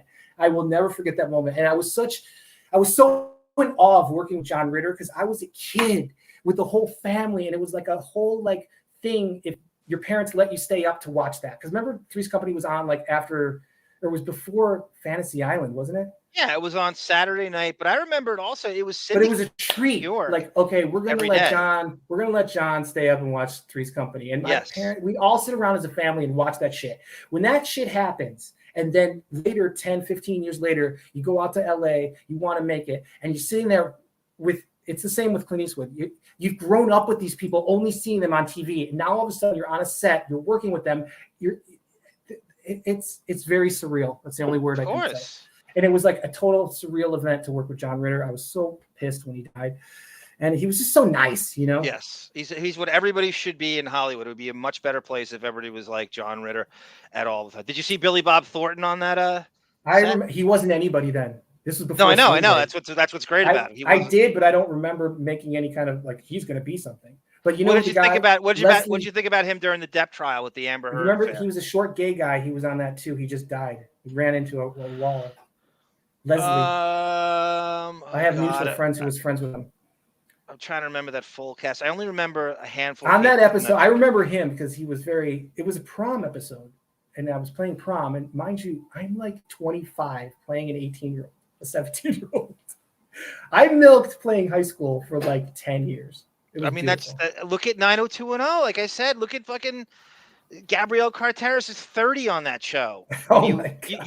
She was 32 when you met her. And I remember she did look the oldest. Sorry, Gabrielle. She did look the oldest. And then Ian Ziering is 10 years old. You know who looked the youngest was Brian Austin Green. Because he was your age. He's right. He's actually What about Scott Scanlon? No, was he gone by then? Scott Scanlon. Doug Emerson. He shot himself. He got shot in an accident on a. They wrote him off the show, and they made it where they offed him with where he was playing with guns and he shot himself. He was the kid with the cowboy hat. You don't have Scott to believe Scanlon. me, but I didn't watch the show. I don't believe you. I was so I don't close. believe you. Okay, fine, you don't have to. But we're so close into that, and so a part of it that like the last thing I wanted to do was just watch me doing a cross. There's one where I was putting my tongue in my cheek just to be weird because they were like, do a cross. And I was not in the mood to work that day, but I was like, fuck it, okay. So I went, put my tongue way in my cheek and being like, oh, it's on YouTube somewhere. But it's like I'm going to prom with Donna. That's it. Or no, I'm going with your sister. It's the guy who brought what's her name, Shannon Doherty's character. I don't even remember. Oh God, Cudlitz, Michael Cudlitz. He was on a 21 Jump. Yeah, geez, what was his name on the show? I forget his. Sarah would know. I wish she was here. He was like he brought Shannon Doherty to the prom, and they all were. He was the only non-regular on the show, and he was actually a set designer before that. He was in the credits as a fucking construction set designer, and they brought him in as a regular. There was a real bomb found at the graduation episode. It's planted in the things, and I don't know how they kept the lid on it. I think it might have been in the press at the time, but that's a true story. They found a real bomb in the bleachers that they had set up for the graduation episode. That's a true story. I couldn't believe it. I was like, what, really? What did they do to evacuate the set? How did they I think it was found when we weren't there, so they just removed it and kept a lid on it. But I swear to God, that's a story. I swear to God. God damn. I have a Polaroid of Shannon Doherty looking like she's stoned from that show. Did you have any interaction with her? She drove a silver Porsche 911, I think. And she's like in that category of DiCaprio and maybe Depp, in that like, I'm going to give you a look, and the look is, don't come and talk to me because I'm unapproachable. If you come and talk to me, you're taking your chances. You know that look? Right. Yeah. That's the best way I can describe it. Depp doesn't. That's DiCaprio's look. That's not Depp's look. Depp gave me a softer look, but I had looks from both of them. I had looks from both. Shannon Doherty's like that. And frankly, she gives off a vibe of like, she gave off a vibe on that set of just, aloofness and don't talk to me. I'm busy. You know what I'm saying? Is that surprising? No, totally. So I never approached her, but I saw her driving time. We would be driving to the set on the 405. I saw her once on the 405 getting on in her convertible silver Porsche. Pretty sure it was a 911, had a convertible, and I would see her driving to work while I'm driving to work too. And then I'd see her pull up and work, and she wasn't one to be like, "Oh, hey, how you doing?" But she saw me once driving and was like, "Oh, okay, I know who you are." You know what I mean? And I know where you're going. Totally do. I know exactly on what the you mean. 405, on the way to the set. They're going crazy in the chat. I see PCPOB and Tone Cot and Josh Foster want to know. Tell us your best Simon Rex story. Everybody. I met him once. And oh, you really have one? I met him once, and he was in Venice. I was in Venice in my Alfa Romeo. Oh, you really have one? An Alfa Romeo. Crazy. I have a Alfa Romeo Spider. It's a piece of crap, but that's a whole other story. Everybody in the chat thinks that Josh Foster actually is Simon Rex because he's obsessed with Simon Rex. So people online have a lot of free time. Okay? not that I don't, but a lot of free time. Let me tell you my Simon Rex story. So I'm in a convertible, and there might have been something smoked. I don't know, some kind of strange cigarette being smoked at the time, and I'm driving around Venice, and I'm with this girl, and her name is Renee, and she's in the front seat, and we're driving around. We see this guy. I think he was on a bike, and all of a sudden we pull up, and this girl Renee goes, "Hey, that's Simon Rex. What's up?" And he goes, "Hey, what's up?" She pulls up her camera. He pulls up her camera, and she goes, "Hey, can I get you on to do this little video?" And he's like, "Yeah, sure." Man, does a funny little face. And then I'm like, "Hey," do you want some of this? And Renee's got this joint in her finger. And he's like, "Oh, no, I'm not doing that these days." Wow. How long ago was this? And then we drove off. This was probably about 5 to 6 years ago. I think he's really It was in Venice Beach. It was in Venice Beach. True story. Josh, That's my Simon Josh Rex. Foster, correct me if I'm wrong. Are you good friends? I'm sorry. Is Simon Rex really good friends with Charlie Sheen? Am I right about that? Don't they have some kind of weird? So when he brings up drugs, I always think that's the connection. I swear to God, I feel like I think from what I've really heard on Simon Rex, I think he's into his family and like not smoking weed anymore. Not that he hadn't in the past, but I think he's sober now. I could be wrong. I don't know. I don't know that much. That makes one of us. I wish I could be his drinking coach because that will all change. Okay, the other thing I want to know before David has to know, what is your Jeanne Garofalo experience? We talk about doing documentaries all the time. I want to do a documentary called Garofalo. I saw her at a bar called North about 20 years ago. Wow. I thought she was really cute in the 90s. She's very tiny in person. I think she's cute. Then I knew a casting director. She's still alive. Her name's Robin Ray. She cast Children of the Corn Part 3. I think Part 4 is great. I love Part 4. Maybe it might have been Part 4. I'm just kidding. I don't even. I didn't know they did 3. Children of the Corn. Yeah, I saw Children of the Corn Part 3. I saw at the premiere. I was hanging around in Westwood, and there was a premiere. And you know who walked out of it? He had his arm in a sling, Richard Gere, with his arm around Cindy Crawford. Oh wow! Okay. I saw Cindy Crawford, and I touched her hand. She was on the back of at the VMAs in '92. She was driving on the back of that's her prime right there. That's her. And prime. I grabbed her hand. I go, you're rare. It's nice to meet you. She goes, rare. Never been called that before. On the back of a golf cart. Getting golfed she around. had that weird relationship with MTV back then because remember Dennis Leary used to do those commercials. It was so strange. But like she's past her prime, but she's still gorgeous. But like, she looks great. Talk about her. It was the strangest, most surreal thing because there was no paparazzi. It was just them. Richard Gere. He had his arm in a sling, and he was with Cindy Crawford, and they were coming out of a showing of Children of the Corn Part 2, 3, or 4. It was just the most random thing, and I'm like, "Holy shit, is that who I think it is?" And I kind of just looked them up and down. I was like, shook my head and just pretended like I didn't see anybody. But I was just like, God damn, I just saw Cindy Crawford, and his arm was in a sling. So go back and look and see if there's pictures of him with his arm broken, because it'll be up on the time he has had his arm in a sling. Richard Getting Gere. back to Jeanne Garofalo. Let me tell you my story. So I knew this girl named Robin Ray, who was a casting director, and I house sat her house, right? And there's this funny story. I had to drive her to the airport, and when I'm driving back, I saw Alyssa Milano, and I'll tie that in a second because I worked with Alyssa Milano for like a week on Confessions of a Sorority Girl. Okay. Did you ever see those movies that they did? They remade movies on Showtime in the mid 90s from these 50s movies. Okay. Shannon Doherty did one. I was in like 2 of them. I played Elvis in one. I had a cheeseburger and a guitar. No lie. Anyways, so Robin Ray says, "Hey, I need my house sat. You got a house sit for me." I said, "No problem." So she's in a money crunch and she needs some cash. So she's like, "Oh, you know who came and looked at my house?" I'm showing my house to people. You know who came around today or yesterday or sometime? I said, by the way, that's the greatest gig if you can get it. Is house sitting. Oh my God, that's got to be the greatest Hollywood in between acting jobs gig. Well, you know how I met Robin Ray through Alexis because she cast Alexis in Threesome. That's how you met. You had a network. That's how you do it. Good for you. I'm networking, kid. So anyways, Robin Ray is still a friend. We're friends on Facebook. She's a good lady, but she doesn't do casting anymore that I know. But anyways, she said, I just showed my house to some people. I'm like, "Oh, really?" She goes, "You know who I showed it to?" I said, "Who?" She goes, "Jeanne Garofalo." I said, "Oh, really?" And I said, and she told me, I hope she's not mad at me telling me this, but she goes, yeah, she's watching. She goes, Jeanne says, well, she says she's probably not going to rent because she doesn't know if she's getting in a series or not. Wow. A series on TV. Because it was like $4,000 a month, and this was like mid 90s. This was probably around 90. She had just done Reality Bites, I think, right around that, like 94, 93. So she was getting big. Like she was huge in the 90s. I mean, I think she's hysterically funny. I love Jeanne Garofalo. I think you talk about someone who didn't sell out. Like completely stays true to her thing to the point of like not getting gigs for it, and she's fine with it. I love her. But I'm trying to put myself in Jeanne's shoes. She's looking at a house. She's done probably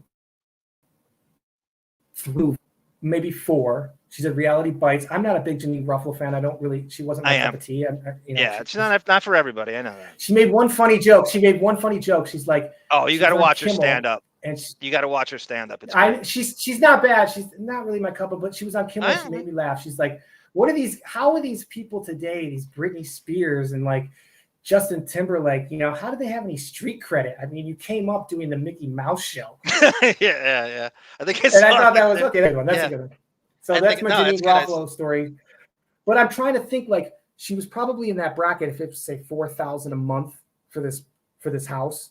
Okay. She straight up said, she goes, I don't know if I could take it. I'm probably not going to take it because this house to rent, because I don't know if I'm going to get a series or not. I think she meant TV series. Right. Because that was the thing. If you could get locked into something like news radio or something like that. Yes. Like, have you heard of Joe Rogan? I think she was on that. You remember she was on the Larry Sanders Show. What is I gotta say this better than to be on that show? I'm not reading the chat. Garofalo was a talent booker on the Larry Sanders Show. She probably was. Yeah.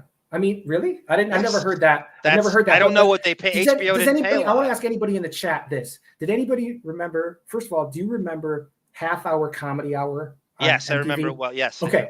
Do you know what comics came from that? As far as hosting it or out of it? No, being featured on it.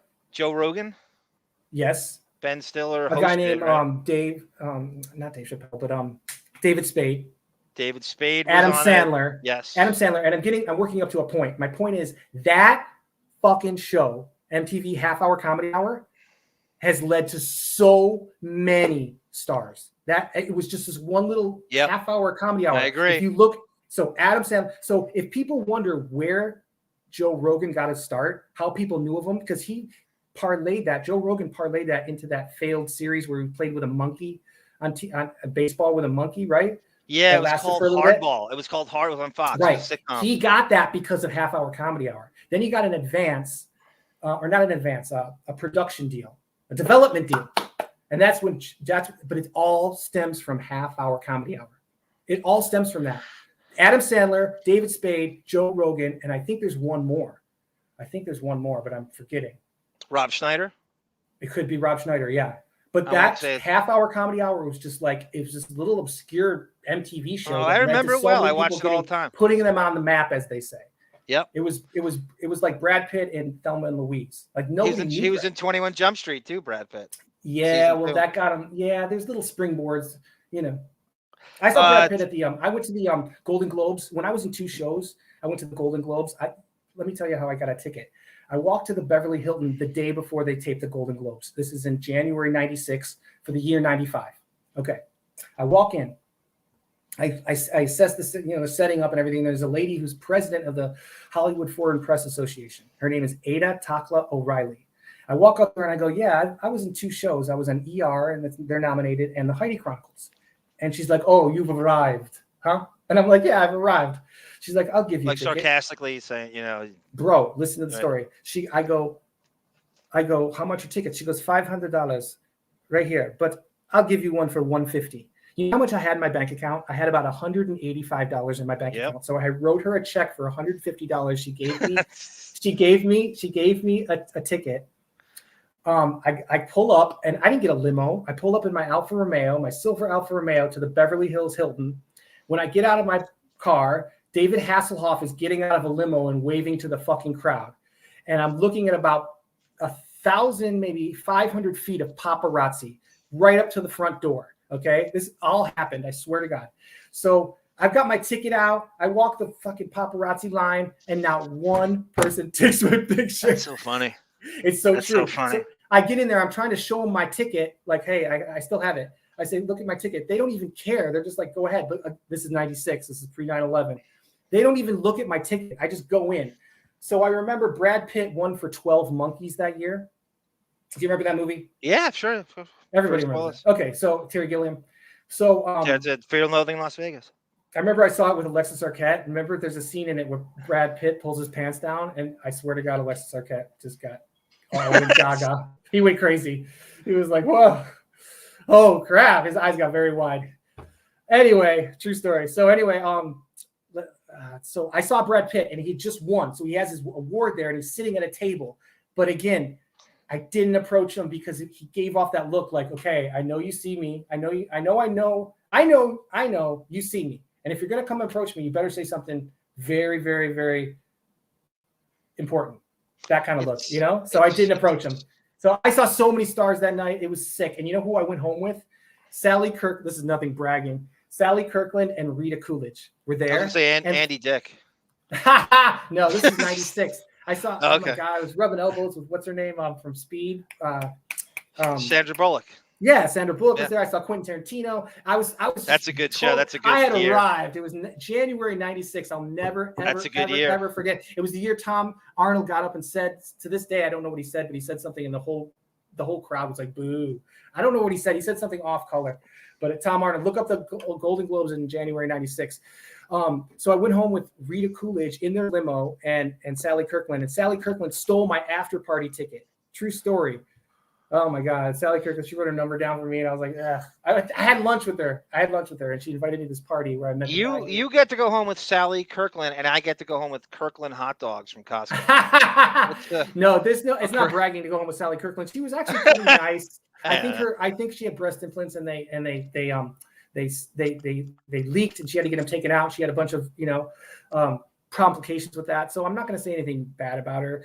But like she probably was past her prime, definitely past her prime. But Rita Coolidge, the singer, so they drove me home in a limo, and then I got dropped off. I had to come back. My friend Matt in Westwood had to drive me back to the Hollywood Beverly Hilton to get my Alfa Romeo because it was still parked there. But that's the story. Well, what were we talking about?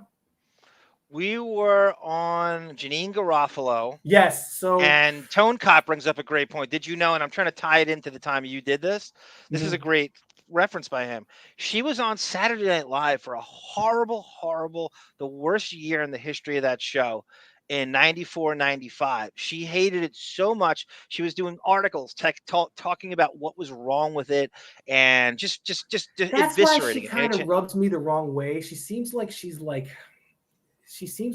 too smart for her own good. She can get a little erudite, right? A little bit too highbrow for her own good sometimes. Like definitely. Arrogant. She has flaws. It's almost an air of arrogance, and it just turned me off. That's why I said she's not my cuppa.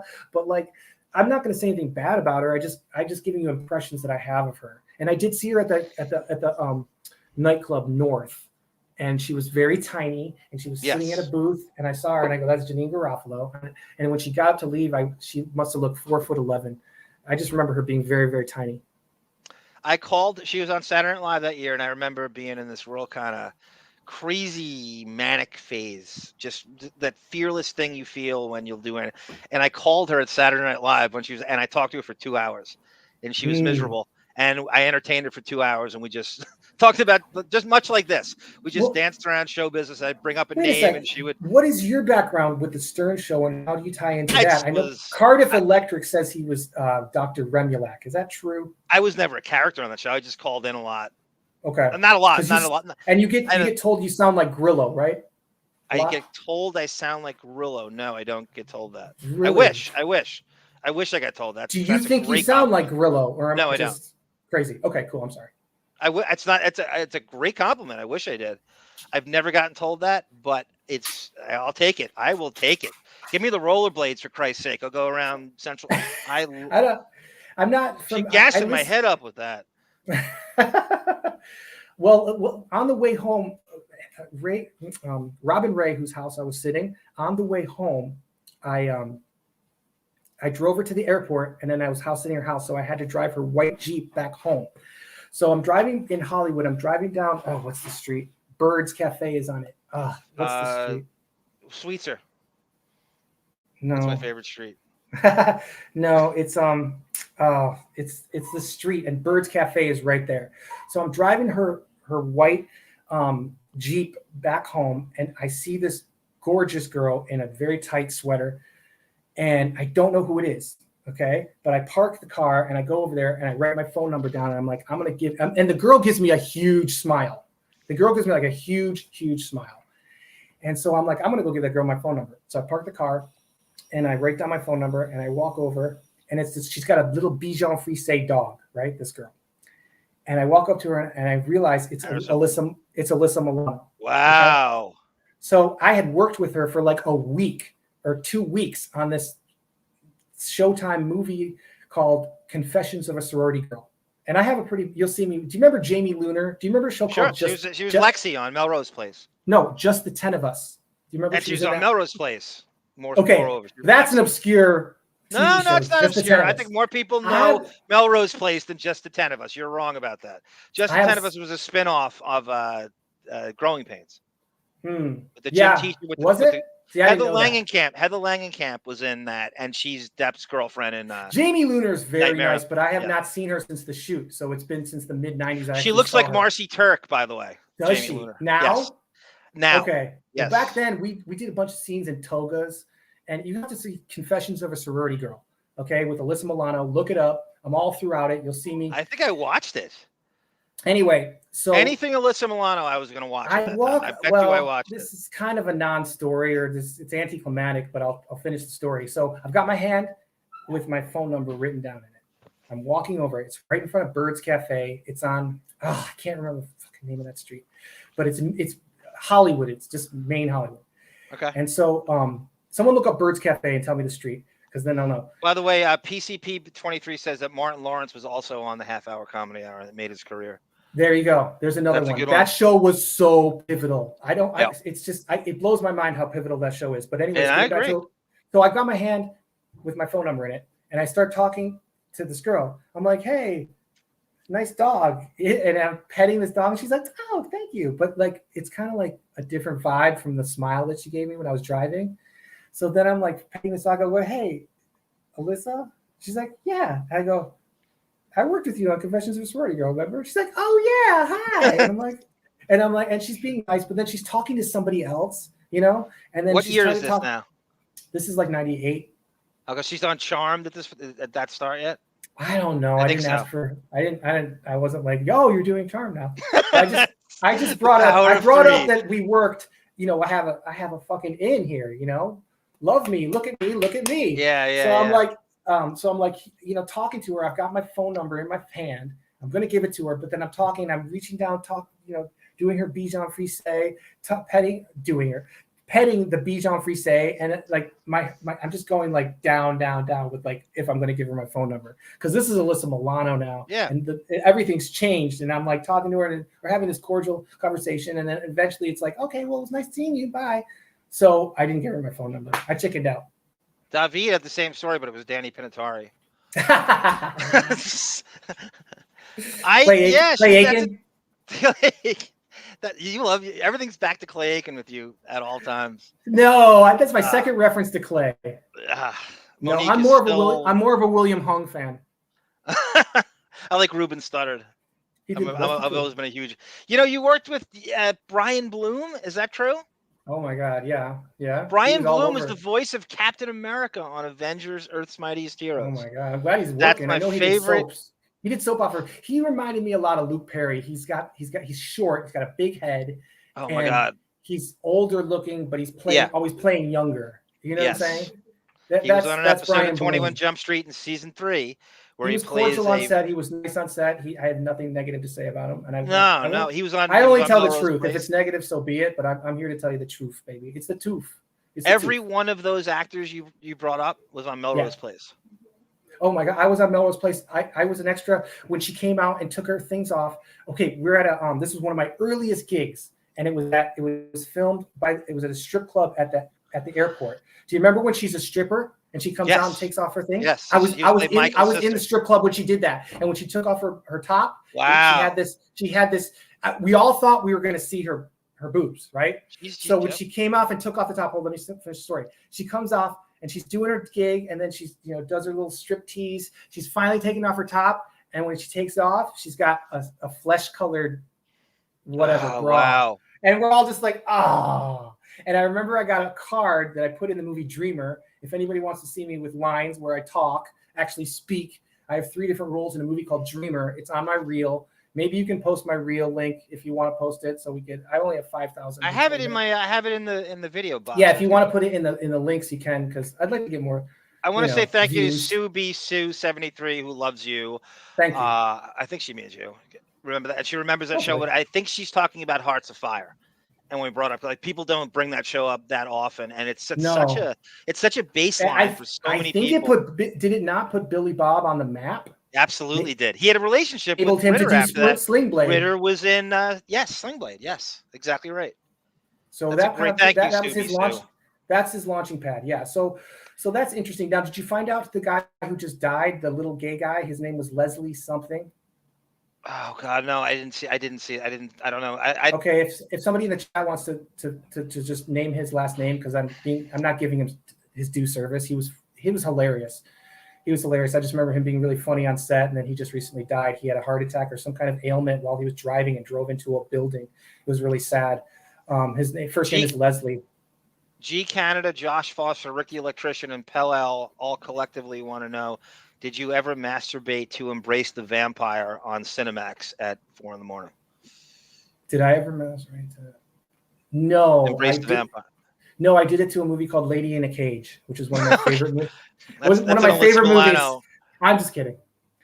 Does anybody know that movie, Lady in a Cage? I love that movie so much. It used to be my mom, bless her soul, she's no longer with us.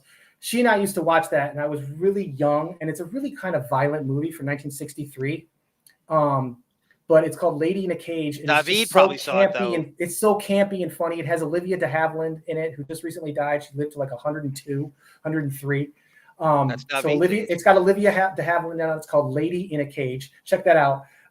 But you're gonna bring. We were on topic of something. We're talking about Alyssa Milano from Jeanne Garoppolo. Yeah, Alyssa is such a sweet girl. When I first met her on set, we were filming at a Japanese school. If you look, and we're throwing out that whole movie is filmed like outdoors by a director named Uli Adel, who directed Last Exit to Brooklyn and some big other movies. Uli Adel, he wasn't very nice to me as an extra on set. I remember one time he's like, "Oh, I can't talk to you."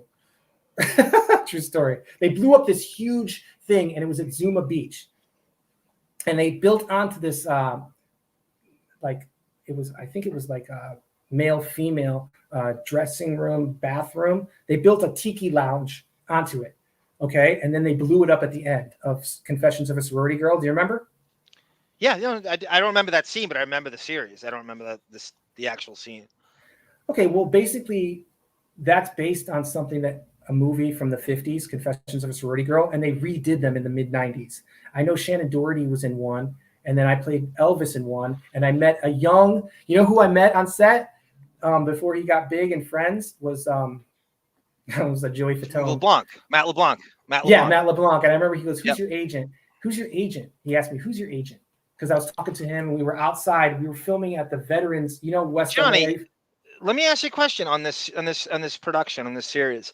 Is this an Aaron spelling thing? Because everybody on this series is a spelling actor that was on either Melrose. They were just hot actors. They were just hot actors at the time, playing teenage and college age people. So you got your Shannon Doherty, you had your Jamie Luner, you had Alyssa Milano. These were all people that wanted to work and had good agents. And these Showtime movies were something that was really, really wasn't Friends popular. On the air at this time?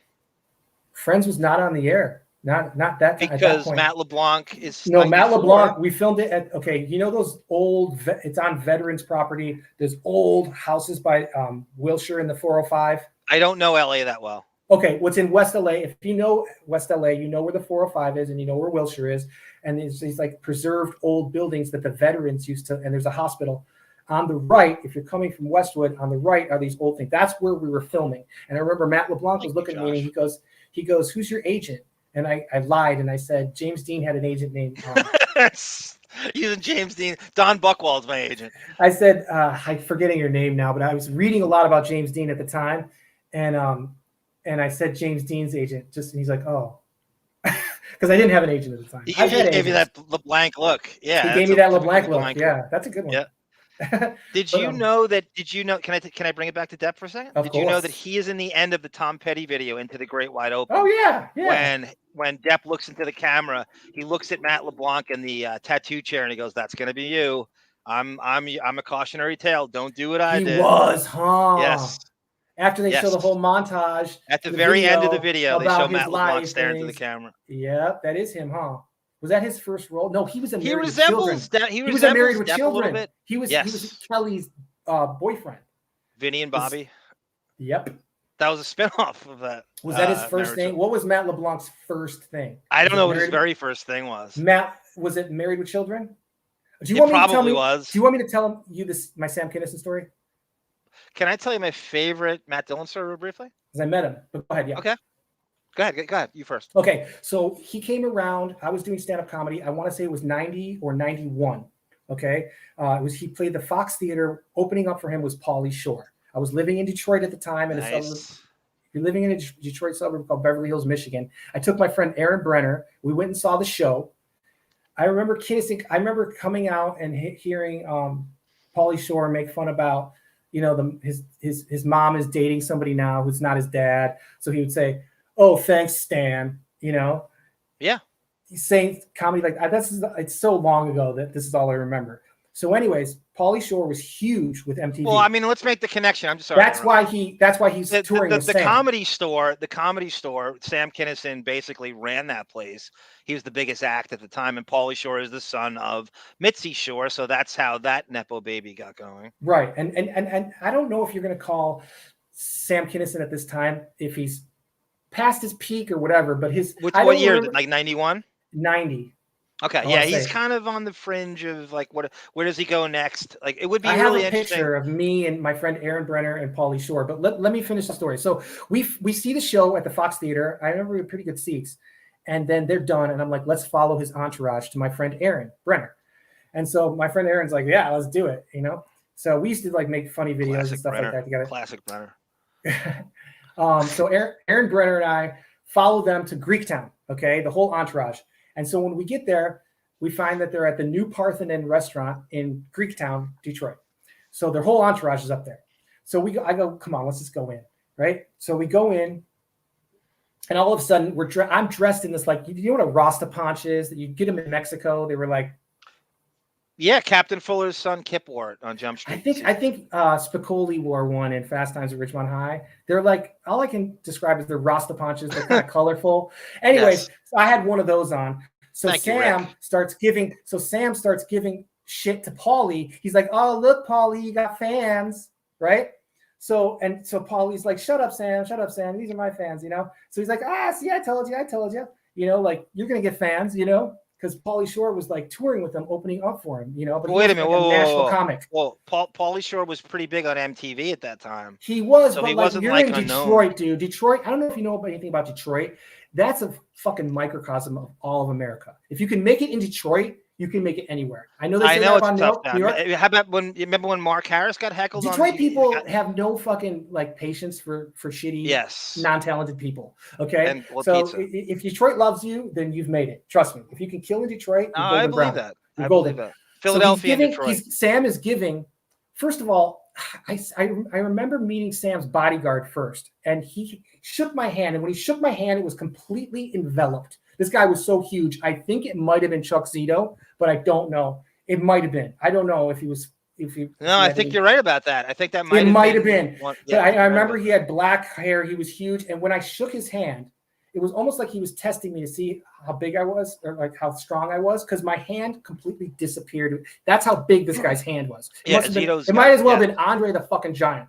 He was huge. So I'm like, okay, I'm not going to fuck with this dude, right? So I think it was either at the New Parthenon restaurant or the Fox Theater that I met this guy. I think it was New Parthenon. It was a New Parthenon. So anyways, we sit and we talk with Pauly Shore, and we talked for a long time. And I remember Pauly telling me he was going to be on a TV show that later went to Tom Hulse, who I did Heidi Chronicles with, who gave me a very seductive look while we were filming. Or not while we were filming, but, like, hi, how are you? That kind of look. Anyway, do you know who Peter Hulse is? He played Amadeus. Yeah, I actually saw my music teacher made me see that in high school. I would never have watched it if he didn't force it. When I did Heidi Chronicles, he was one of the 4 people I worked with. It was Kim Cattrall, Jamie Lee Curtis, and him. Okay. And so I worked with him for 2 days, and I just remember him giving me very flattering looks. Okay. I won't say anything more than that. But anyways, he did a TV show called Parenthood that was based off the movie in the early 90s. They were doing a lot of TV shows based on movies. There was a Ferris Bueller TV show with Jennifer Aniston. Pauly was going to play that character. I remember him telling me that. I don't know how. Don't ask me how I remember this. But then he said, and he gave me an 8x10. Pauly Shore gave me a signed 8x10. And I remember I said, write it like kittens, you're going to make it, or something like that. Because remember Anthony Michael Hall when he was. I used to look like Anthony Michael Hall when I was younger. I looked a lot like him. Bizarre. I later met him at the Garden of Eden, and he gave me his manager's phone number. Like, yeah, but I told him that. I said I looked so much like you when I was a kid. Edward Remember Garden of Eden Scissorhands, nightclub? Winona Ryder's boyfriend. Yeah. So anyway, I'm losing it here. Okay. So anyways, I said no. Anthony Michael Hall Anthony Michael Hall has a line in a movie where he goes, "We're as safe as kittens," and I just thought that was so funny. But I was in high school, so you got to forgive me. So I made Pauly Shore write like kittens on this 8x10. But in his 8x10, bro, he had a nail, a Coke nail, like in his 8x10, and he was like this. I'll never forget that. And at one point, we were talking, and we were in a booth at the top of the New Parthenon, and all of a sudden, this girl said something to him, and he goes, "Really? Come on, let's go." And he took this girl and he ran outside. So I think maybe there was some stuff going on. It wouldn't be surprising with Sam Kinison. Anyway, Sam Kinison's meal, because he was about 4 tables away from me, consisted of the following: a huge slab of ribs, a bottle of wine, and a huge piece of cake. Like it was like the biggest half. It wasn't quite a half of cake, but it was like the biggest slice of cake you could make without it being a half of the cake. So a slab of ribs, a bottle of wine, and then when he was done, he would in between. If people would recognize him or call his name, I remember him putting on his sunglasses and pretending like he was Stevie Wonder. Okay. Like just mocking, right? He's not being a dick. Mocking Stevie Wonder. Yeah, he had glasses on, sunglasses on inside the restaurant. You know, you kind of look weird when that happens. Yes. So I remember that. And then when he got up and he was done, I like a fool. Somebody was there with a camera and they said, "You want your picture taken with Pauly?" And I'm like, "Yeah." So there's a picture of me, my friend Aaron Brenner, and Pauly Shore from 1990. I have it somewhere, and it says it on the back, the year and the month. Not that it matters, but anyways, when Sam was done with dinner, he got up. His entourage was leaving. I'm like, okay, I gotta fucking. This is why I'm here. But he thinks I'm here to see Pauly Shore because the way I'm dressed. Are you following? Yeah. I'm like, fuck it. I'm shaking this dude's hand. So I'm like, Sam walks past me and I go, "Hey man, thank you so much." I put out his hand. He's like, "Yeah, no problem." And to this day, I regret not saying, "Hey, can I get a picture?" But that's my Sam Kinison story. A full slab of ribs, a huge piece of cake, and a bottle of wine was his dinner. And I talked to Pauly Shore about those things. Can I draft on that because you brought up Chuck Zito before, and Sarah and I have a theory, and it's just crazy. You know the whole the legend of Pauly Shore getting hung from the Hollywood sign, right? The Denise Richards prostitute story with Charlie Sheen. No. You don't know the story? Oh, no, Heidi Fleiss, Madam Heidi Fleiss. Denise Richards was apparently a prostitute for her. Pauly Shore solicited her and tried to kick her around, and she went back and told Heidi Fleiss. Heidi Fleiss sicked her goons on Pauly Shore, who beat him to such a pulp. They put him in a body bag and hung him from the Hollywood sign. And so they had to get him down. This is like a real story. This really happened. Mm-hmm. We feel that Chuck Zito was one of the goons that did this. Because if Charlie it happened, Sheen, I wouldn't be surprised, but that sounds like hit. a fantastic story. Charlie Sheen ordered the hit, we feel, and he was Charlie Sheen's bodyguard at some point. Sam fired a gun at the Comedy Store and put a hole in the back, okay? And I have another Sam Kinison story that I want you to know if you've been told this or heard this. And they closed up the bullet hole. But wouldn't you have thought if you left that bullet hole there, it would be the biggest tourist attraction at this point? Yeah, I would leave it. That's exactly right. I think they never filled it in. Never think ahead like that. You would never think ahead like that. I think Mark Maron told that story.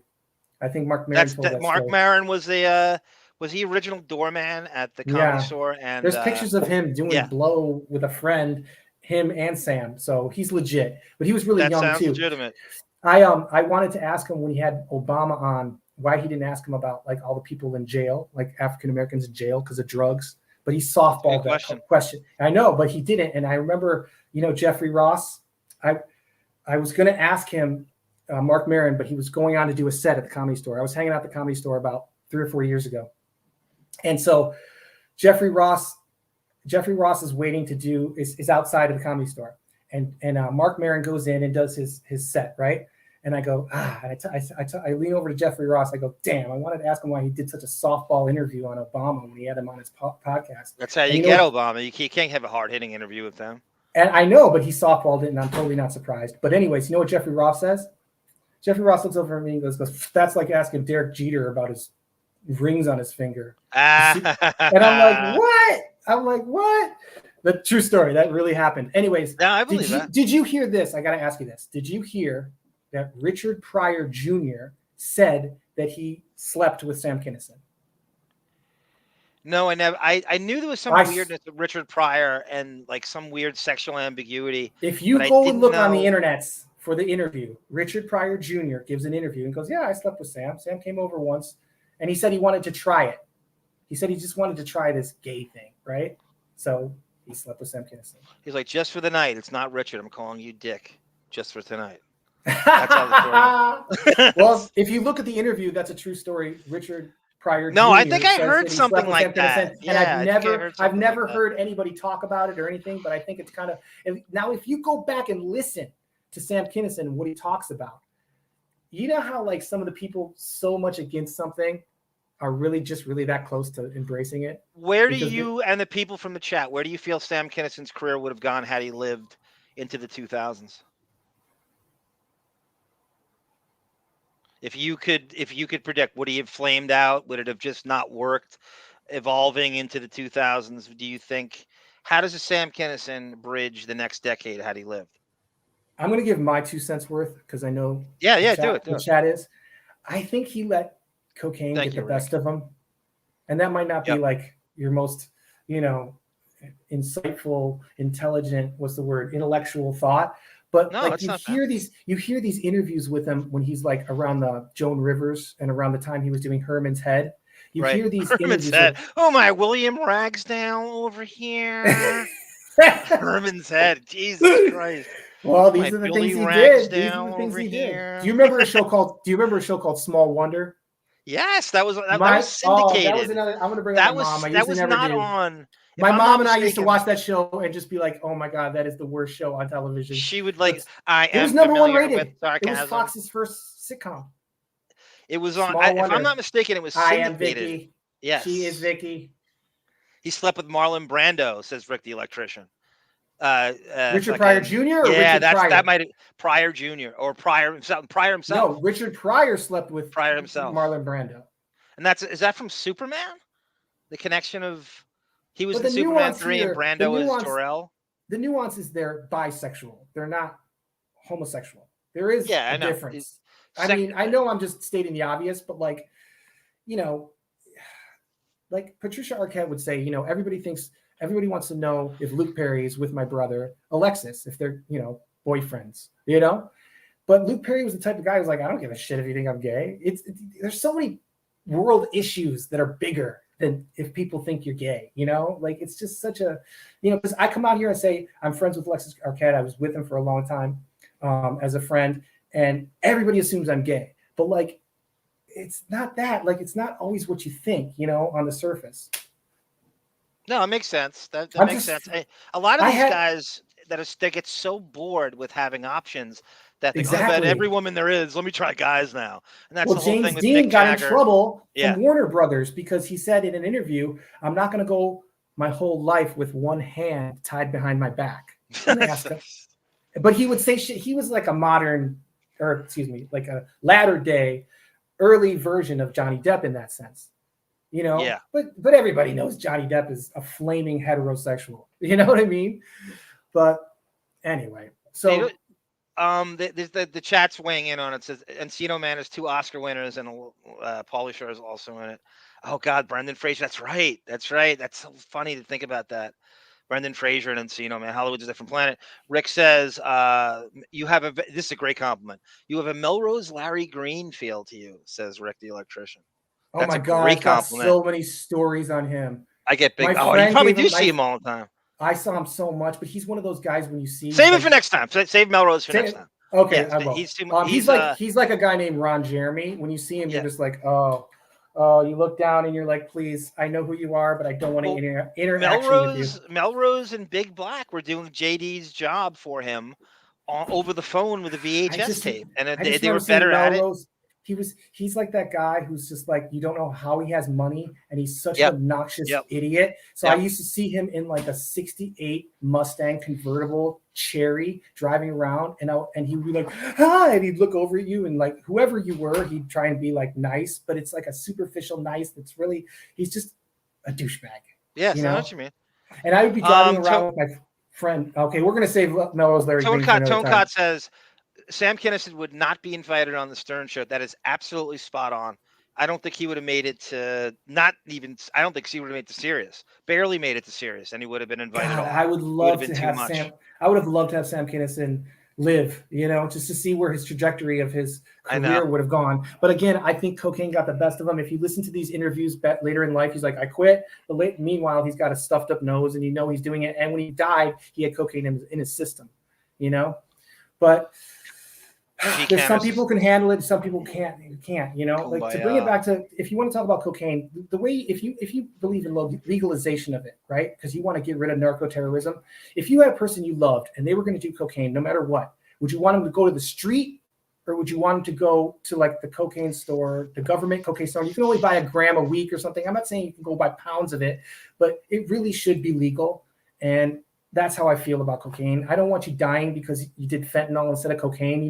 We lost 3 comics and one survived, and she's what's her name? She's friends with Joey Diaz.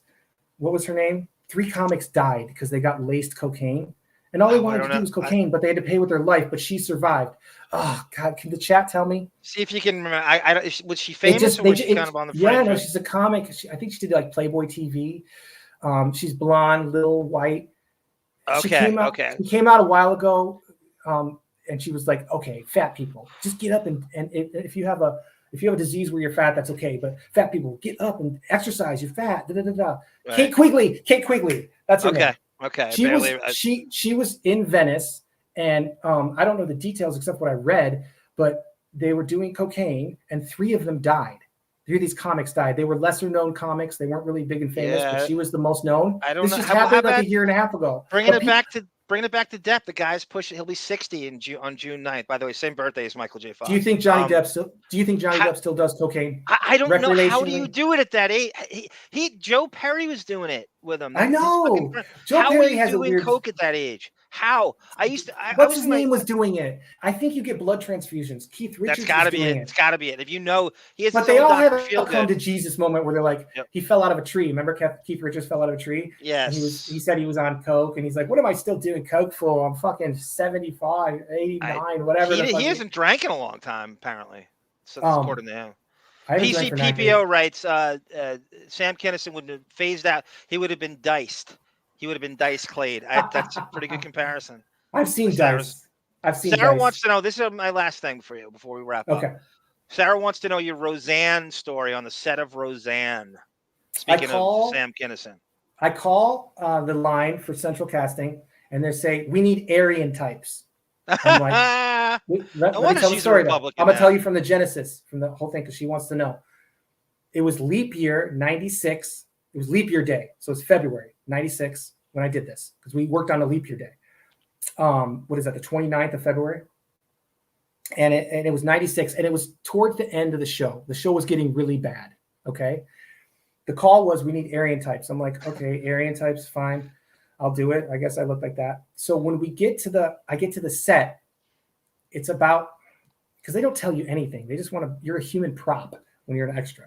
I get to the set, and Roseanne is there, and she rules that set. She's got her own little dressing room. That's like she ruled that set like you wouldn't believe it. And naturally so. But she had this like room that was made that was right in back of the cameras, that was right on the set, that had no windows or anything. So when you walked into it, it was complete, and it was soundproof. So you couldn't hear what she was saying. But then one time she was talking with John Goodman, and the boom mics were picking up what she was saying. She's like, "Hey, get those out of here," because she's gossiping, John Goodman. Anyways, this is 96 you were on, right? Yeah, 96. Okay. February, last day of February, because it was a leap year. So we go in as these Aryan types, and we're supposed to be at a you can see me in the episode, working at an amusement park with a German theme. Okay. Then all of a sudden we're giant rabbits with the bobbleheads. Like you put the thing over your head. Oh my God, Johnny. That's what Jeanne Garofalo played in The Cable Guy. Exactly what you played. That's the same role she had. It was a German theme park. Yes, it's crazy. Camp Edelweiss. It was called Camp Edelweiss. And you got to remember, this is like the last season of the show. So the show had gotten really pretty bad. Kind of jumped the shark. Right. And I was pissed because they didn't say anything about being a giant rabbit. Right. Yeah. And I'm like, well, if I walk off the Roseanne show, wouldn't that be part of coming up in Hollywood? Because a lot of people got. A lot of people got everybody from the. She got into a brawl with Chuck Lorre in the parking lot on that set. The writers on that staff, like Norm Macdonald, Louis C.K., Chuck Lorre. It's like a crazy murderer's row of writers on that staff. I'm trying to think of that DJ. He was a DJ too. The guy I played football with on the set of outside the set of Hearts of Fire. He had his own show at the time. He was a white guy. He was short and he was a DJ. Like Dan something, or I can't remember his name. It's bugging me. Can anybody in the chat tell me that? Anyway, I can't. It's such a weird poll. Go ahead. Okay, so what were we talking about? About Roseanne, the set of Roseanne. Oh yeah, so all of a sudden they're like, okay, everybody has to get into these giant costumes where you're a giant rabbit, and I'm like, wait a sec, they wanted Aryan types. They didn't say anything about a rabbit uniform, but I justified it because you're not going to be able to see my head. You know what I'm saying? You can't see me. Yeah.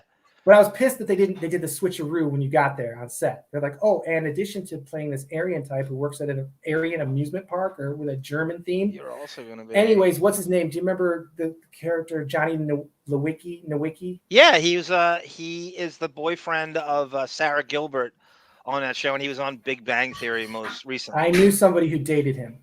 Everybody dated him. I think you dated him. Studio in his house. Yeah. Johnny Galecki. He's a nice guy. I can't say anything bad about him. But anyways, I bet he is. The role, the episode that I very kind of shy. He's not very with drawings. You know, it was based on him working at this place, right? So if you go look at it's called Springtime for David is the name of the episode. Okay. And if you go and look at on YouTube, it's on there. There used to be. I think it got pulled, and then I don't know if they pull stuff like that. But so that's my Roseanne story. Yes, I worked it 2 days, I think. Back 2 days. That's a great show. But I remember there was a book called "You'll Never Make Love in This Town Again," and the authors were in the audience, and Roseanne was talking to them. Wow. That's how I remember that. She was giving them like an interview while she was working. She was like, "So you guys wrote that book, You'll Never Make Love in This Town Again," which was not a parody, but like an answer to yeah. Do you know a book called "You'll Never Eat Lunch in This Town Again" by Julia Phillips? I've heard of it. Yes. Okay, you should read it. It's still relevant today because she talks about Spielberg and smoking a joint with them, all this stuff. It's a great book I can recommend. It's called "You'll Never Eat Lunch in This Town Again" by Julia Phillips. Okay. I had a friend who knew her. She used to hang out with who are the guys who was in Idiocracy? What's his name? And he's got a brother, Owen Wilson. Yes. Luke Wilson talks about hanging out with Julia Phillips, and Julia Phillips would take a joint and put a hit of ecstasy in it, and it would melt, and they would smoke it. Speaking of Phillips, will you do Wilson Phillips? Hold On for One More Day. Will you cover that on the guitar? Right now? No, not now. I'm saying like work on it. Like, did the man who sold the world? Did he get a receipt? The guy who bought it. It's how much did he pay? Jesus. Did he? The guy who sold it, did he have the rights to sell it? He had to get the rights from Buckwald, and I believe it was $112. These are rhetorical musical questions. Tonecott says Sam would have been on the double bill with Shuli Egar now if he was still around. If he on Miserable Men.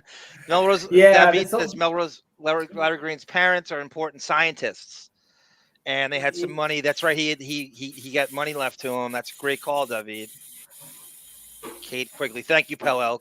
Kate Quigley. Yeah, I remembered her name, Kate Quigley. But to bring it back to that, I mean, I don't think because you want to try cocaine, you should have to pay with your life. Because a lot of times it's spiked with fentanyl and this stuff. And Tell me about it. That's why I would never want to do that. But if it was legal and taxed and regulated, see, the whole idea and notion of like responsible and in moderation cocaine use, the government doesn't want you to think about that. There's no such thing. There's no such thing. But the reality is, whether it be heroin or whether it be aspirin, everything in between, 90% of people use drugs responsibly and in moderation. All we hear about is the 10% who abuse them. That's all we hear about. And I understand people abuse drugs and have to, but if you were going to legalize something like cocaine, you would need to allocate half the tax to rehab. So you have tax credits when you go and buy it. Now, you don't have to do this with alcohol, but let's say if they started doing alcohol, part of that tax goes into mandatory low cost or no cost rehab. So if you have a whole year of doing cocaine, you've paid all these tax credits, you get basically free rehab. And it's not for people who don't buy the cocaine, which is the majority, but you know what I'm saying? So this is the type of dialogue and things. Nobody knows the coke business better than me. I'm like George Young. Well, Johnny did do that movie Blow. So it's that. See, they did the thing you talk about, the reenactment when you did the crime series. That had another one. I watched the Blow documentary. They did a shitty reenact. And what they do is they watch the movie and they reenact the movie. And they that's how they get their baseline and how to do those reenactments that you did. It's always like that. Well, by the way, reenactments, they're churned out and they're very low budge and it's fine. I don't mind. Like, I like doing those things because frankly, you don't have to learn lines. Was the DJ you're talking about, Johnny, was it Jay Thomas? Yes, it was Jay Thomas. Okay, thank you. That's Rick the Electrician got that. He had a show. He was on the lot. Thomas. Yes, Jay Thomas. He's short and he has dark hair. He loves football. He loves football. But he would talk shit with Howard. He was. This is during the DJ wars what Howard had with all the DJs. So he would talk shit about. I remember that about Howard. If you want to bring it back to him, but I played football with him while I was waiting to film Hearts of Fire. That's crazy. So Jay Thomas had a show on the CBS lot for. Can anybody tell me the show he had for a minute? That was on. He was on Cheers. And he played the goalie. He played Carla's ex-husband on Cheers. He had a pretty decent acting career. He was in fucking Mr. Holland's Opus. I think he played a gym teacher in that. People forget how good he's a funny guy. He's great on I love Jay Thomas. Are you surprised though? This is kind of a stupid question, but you're surprised that Rush Limbaugh died of lung cancer because he would go out. There's a very strict rule. You cannot smoke in a soundstage for various reasons. Yeah. Okay. So he would go out to his limo, crack the limo window maybe 2 inches, and you just see the smoke billowing from there. And he had a real problem. He had a real problem. With his mind, he thinks like John Ritter's such a nice guy that no one's going to tell him no, and he can do whatever he wants, and they need him because he's the guest star, and they wrote the episode around him. I'm sure. Oh he just had a pompous big head. You could just tell he was a horrible. I mean, I just thought it's so funny that like while we're filming, he's like, I can't do this. I've never seen like a so-called star have a breakdown like Rush Limbaugh did on the set of that. Of Hearts of Fire. I've never seen anything like it. But to his credit, he came back and was able to film the scene. But at one point, he was just like, I can't do this because he was used to talking in the camera. Remember, we talked about it. You remember his 90s show? Where it was like, like an audience. Yes. That was a different time. It was such a different time in the 90s. There was so much like production and like, it's just different now, you know? Like every production it just seems so contrived now. Back then, it was like, kind of like 60s with music. Like it was stupid shows, you know, like you remember like the bad SNL movies though, like the Al Franken's Stuart Smalley, Coneheads, my god, he doesn't want to talk about Stuart. There's a whole gaggle of them that came out on top of each other. Very few of them are successful except for maybe Wayne's World. Like that truly was, and the people making it were geniuses. So you have the sex appeal of Al Franken. Very nice. Al Franken over here. I gotta write for you. Eventually. You have the sex appeal of Al Franken debating Jesse Ventura on the Minnesota Senate, for Christ's sake. I wrote in Jesse Ventura. I actively promote writing in Jesse Ventura because you don't have to vote for a Republican. You don't have to vote for a Democrat. You're voting for an independent person. Yeah, and he says if he gets enough votes, he will be it. So if we're going to talk politics for 1 second, Jesse Ventura is my man.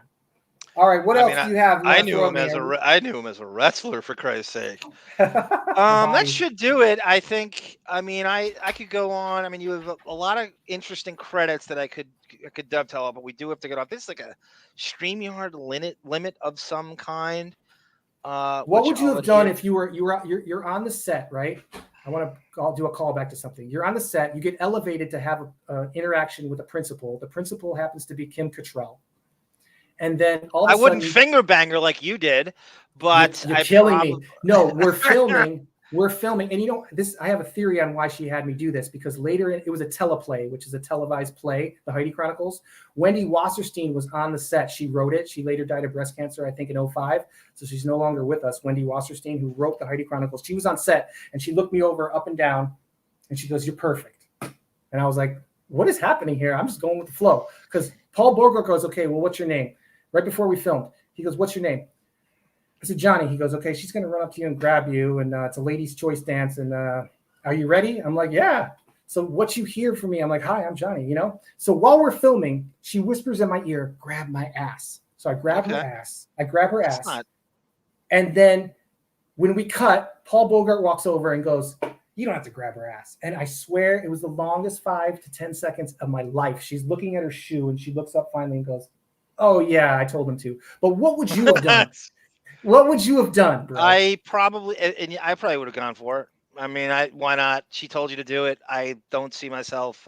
I wouldn't sit there questioning her act. She seems like she has clout on that. Sounds thing. cliche, but it all happens so fast. I would have finger banged her. Yes, that's just like yeah. I think that's the real story. Grab her ass, finger bang. Those are two different things, bro. I think you're conflating the two. I'll give her Kimmelingus. Oh my God! So those are the two scoops. Kim Cattrall said, "Grab my ass" while we're filming in November of '94, and in this interview that's been buried, Richard Pryor Jr. says he slept with Sam Kinison. Those are the two things I think you can get from this interview. If you get anything from this interview, there's a lot of stuff, though. I think what's crazy. Let's recap. Me is 21 Jump Street is everyone's favorite show, and I think you came to Hollywood too. Wait, 21 Jump Street or 90210? 21 Jump Street started it all. It started it all. When do you realize that you forever both Jason Priestley and Pauly Shore? You have Pauly Shore, actor named Johnny Depp, and Jason I think you're Priestley. a little biased. No, man, you Jason Priestley. You cut out. Oh, how lucky you are. Well, my goal in life now, and you didn't even ask Priestley anything about you. He was dating Holly Robinson at the time, for Christ's sake. Oh, I have a story. She gave me a dirty look. I was doing Hanging with Mr. Cooper. Oh, yeah. What are you? How come that's not on your goddamn IMDb? What are you doing? Oh, it was just this little thing. Your IMDb needs to be blacker. You need more black shows on your IMDb. Stop it. You do. Please. I'm just gonna say I want my movie Beverly Hills, Michigan. Remember that? That's my true passion. I want to get this movie made. It's like 8mm meets Fargo with a dash of Superbad. No. You're not getting out of this. This is the last thing before we go. I want the Holly Robinson story. Remember that title? I want Holly Robinson. She gave me a very dirty look. Holly Robinson Cooper gave me a dirty look because I was sitting on. She had these stairs. Okay, she was on Hanging with Mr. Cooper. I was an extra. I was playing like a high school student or something, and so I was sitting at the bottom of these stairs, and these stairs were going up to like a dressing room on a soundstage. Okay. So I'm sitting at the bottom of it, and all of a sudden I see somebody walking down the stairs, and it's her. So I get up and I'm like, "Oh, I'm sorry." And she just was like, "Ugh." And she gave me this look like, "Why are you fucking in my way?" Oh, that makes me so That's a true story. But I mean, no, I believe you. It just makes me crestfallen. That's an extra who was in her way. She's a Nepo baby. She is a product of a system where her dad was a writer on the Cosby Show, and he worked on Sesame Street. Well, she married what's her name? Agent. Pete. She married Rodney Peete. Rodney Peete. Right. You So don't she's throw got like it Rodney in. Peete. Yeah, she had that air of kind of arrogance to her. That's disappointing to hear because I had a false impression of her from. Hanging I with can Mr. see Cooper, it. though. Yeah. What was his name? Mark Curry. Curry. I Yeah. did a show. He was on a show just about 3 years ago called The Uppercut. It was about a barbershop, right? Yes. And it was totally different. And I go, "Hey, I was on Hanging with Mr. Cooper with you. Do you remember me?" And he's like, and it's like totally out of the blue, like in between scenes. And he's like, "Oh," and I go, "I'm just kidding. I mean, I was, but I don't expect you to remember me." And he's like, "Oh, okay." He's got that look, I like to mess with people because I know they don't remember me. But Marky Post, I remember her. She was so nice. She was like, "Yeah, I remember you," but I knew she didn't. But go ahead. David is a recommendation for you. We go over this. There's a documentary called Kid 90 by my Soel Moonfry over here. She gave me her phone number. Oh, of course she did. Of course she True did. story. Bar 1. She wrote it with the eyebrow pencil. She wrote it on a piece of paper. Yep. I called her like 2 or 3 times, and every time she said, "Hi, Soleil." She talked like this. "Hi, Soleil." Yes. Or "Hi, who's this?" Or, "Hey, it's Johnny. I met you at the club. I met her at Bar 1." And she gave me her phone number, but she said every time, she's like, "Oh, cool. Could you call me back in 5 minutes?" You're in the documentary. So by the third time, oh, shut up. Yeah. The third time I called her and she said that, I was just like, okay, forget it. I'm never calling her Hey, again. at least she didn't do a Holly Robinson on you. That's better than get with the Holly Robinson. Well, at least she gave me her real phone number. Can you believe that? At least it was real, right? That's my Punky Brewster story. And then my friends at the time. They're like, "Are you calling the rooster?" and I'm like, "Shut up, rooster."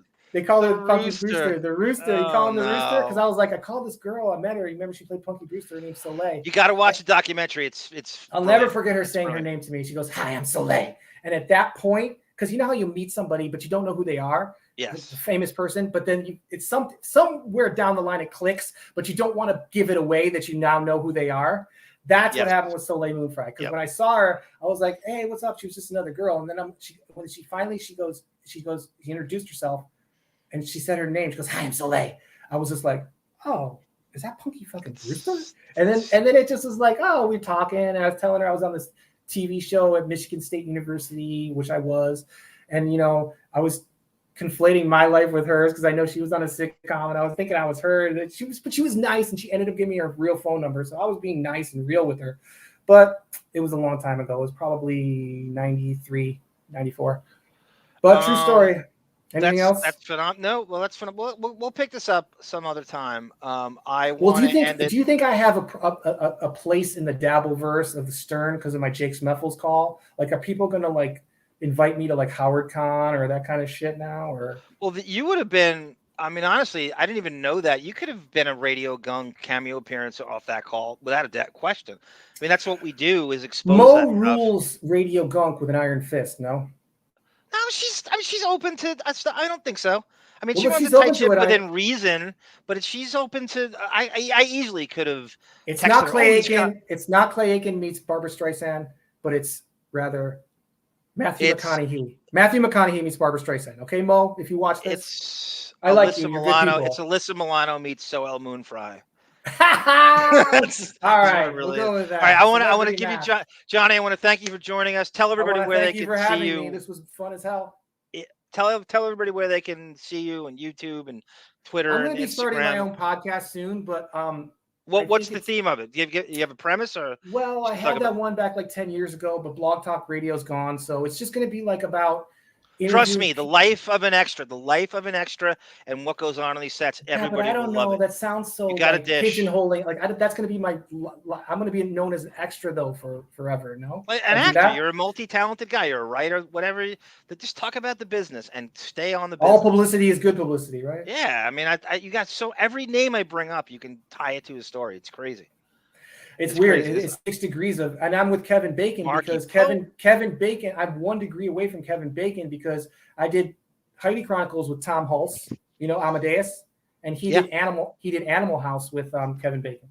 Am I right? Well, you brought up Jay Thomas before, and Jay Thomas asked him about the fucking Bernie Madoff scandal, and that. Okay. Did you ever hear that exchange? Bacon was on Jay Thomas's radio show, and Jay Thomas asked him about Bernie Madoff, and he was like, "Oh, I'm sorry." And Jay Thomas just went silent. I was like, I was horrible. I shouldn't ask you about that. I'm sorry, because Madoff stole all Bacon's money. That's why you saw Kevin Bacon doing every commercial under the sun. He put his foot in his mouth, huh? Yes, yeah, it was great. It's a great moment.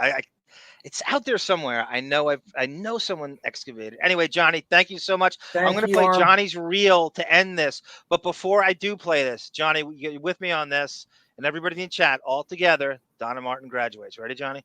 3 times. Donna Martin graduates. Donna Martin graduates. Donna Martin graduates. Donna Martin graduates. The rate isn't right. You got to pay me more than what you paid me to say that. Hey, you got a blue card, man? What? So you got a blue card. A blue card? Yeah. Maybe. Let's go. Come on. Let's go. Where is it? Been a long day. Let's go. Come on.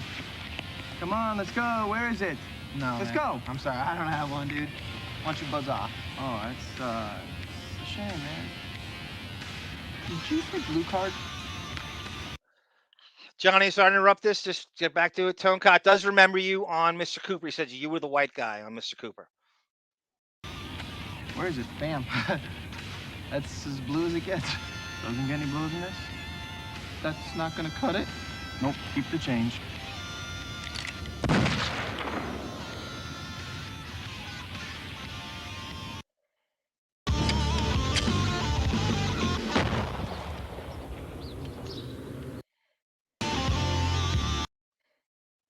Oh, look. You can twist and smoke at the same time.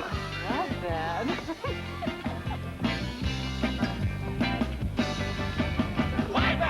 Wish me luck. My best friend, Susan Johnston, held the Miss Crane school record for completed ladies' choices. She also held the record for number of hairdos.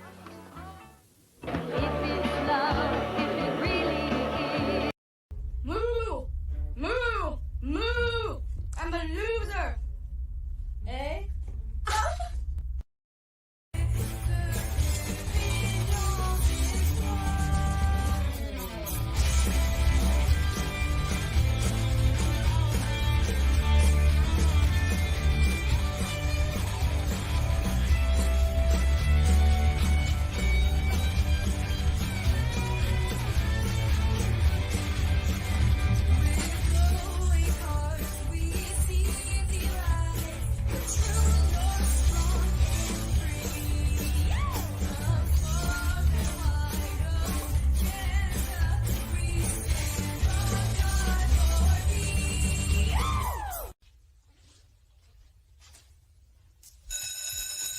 Sit down. Stay where you are. For the first time, I choose to walk out on you.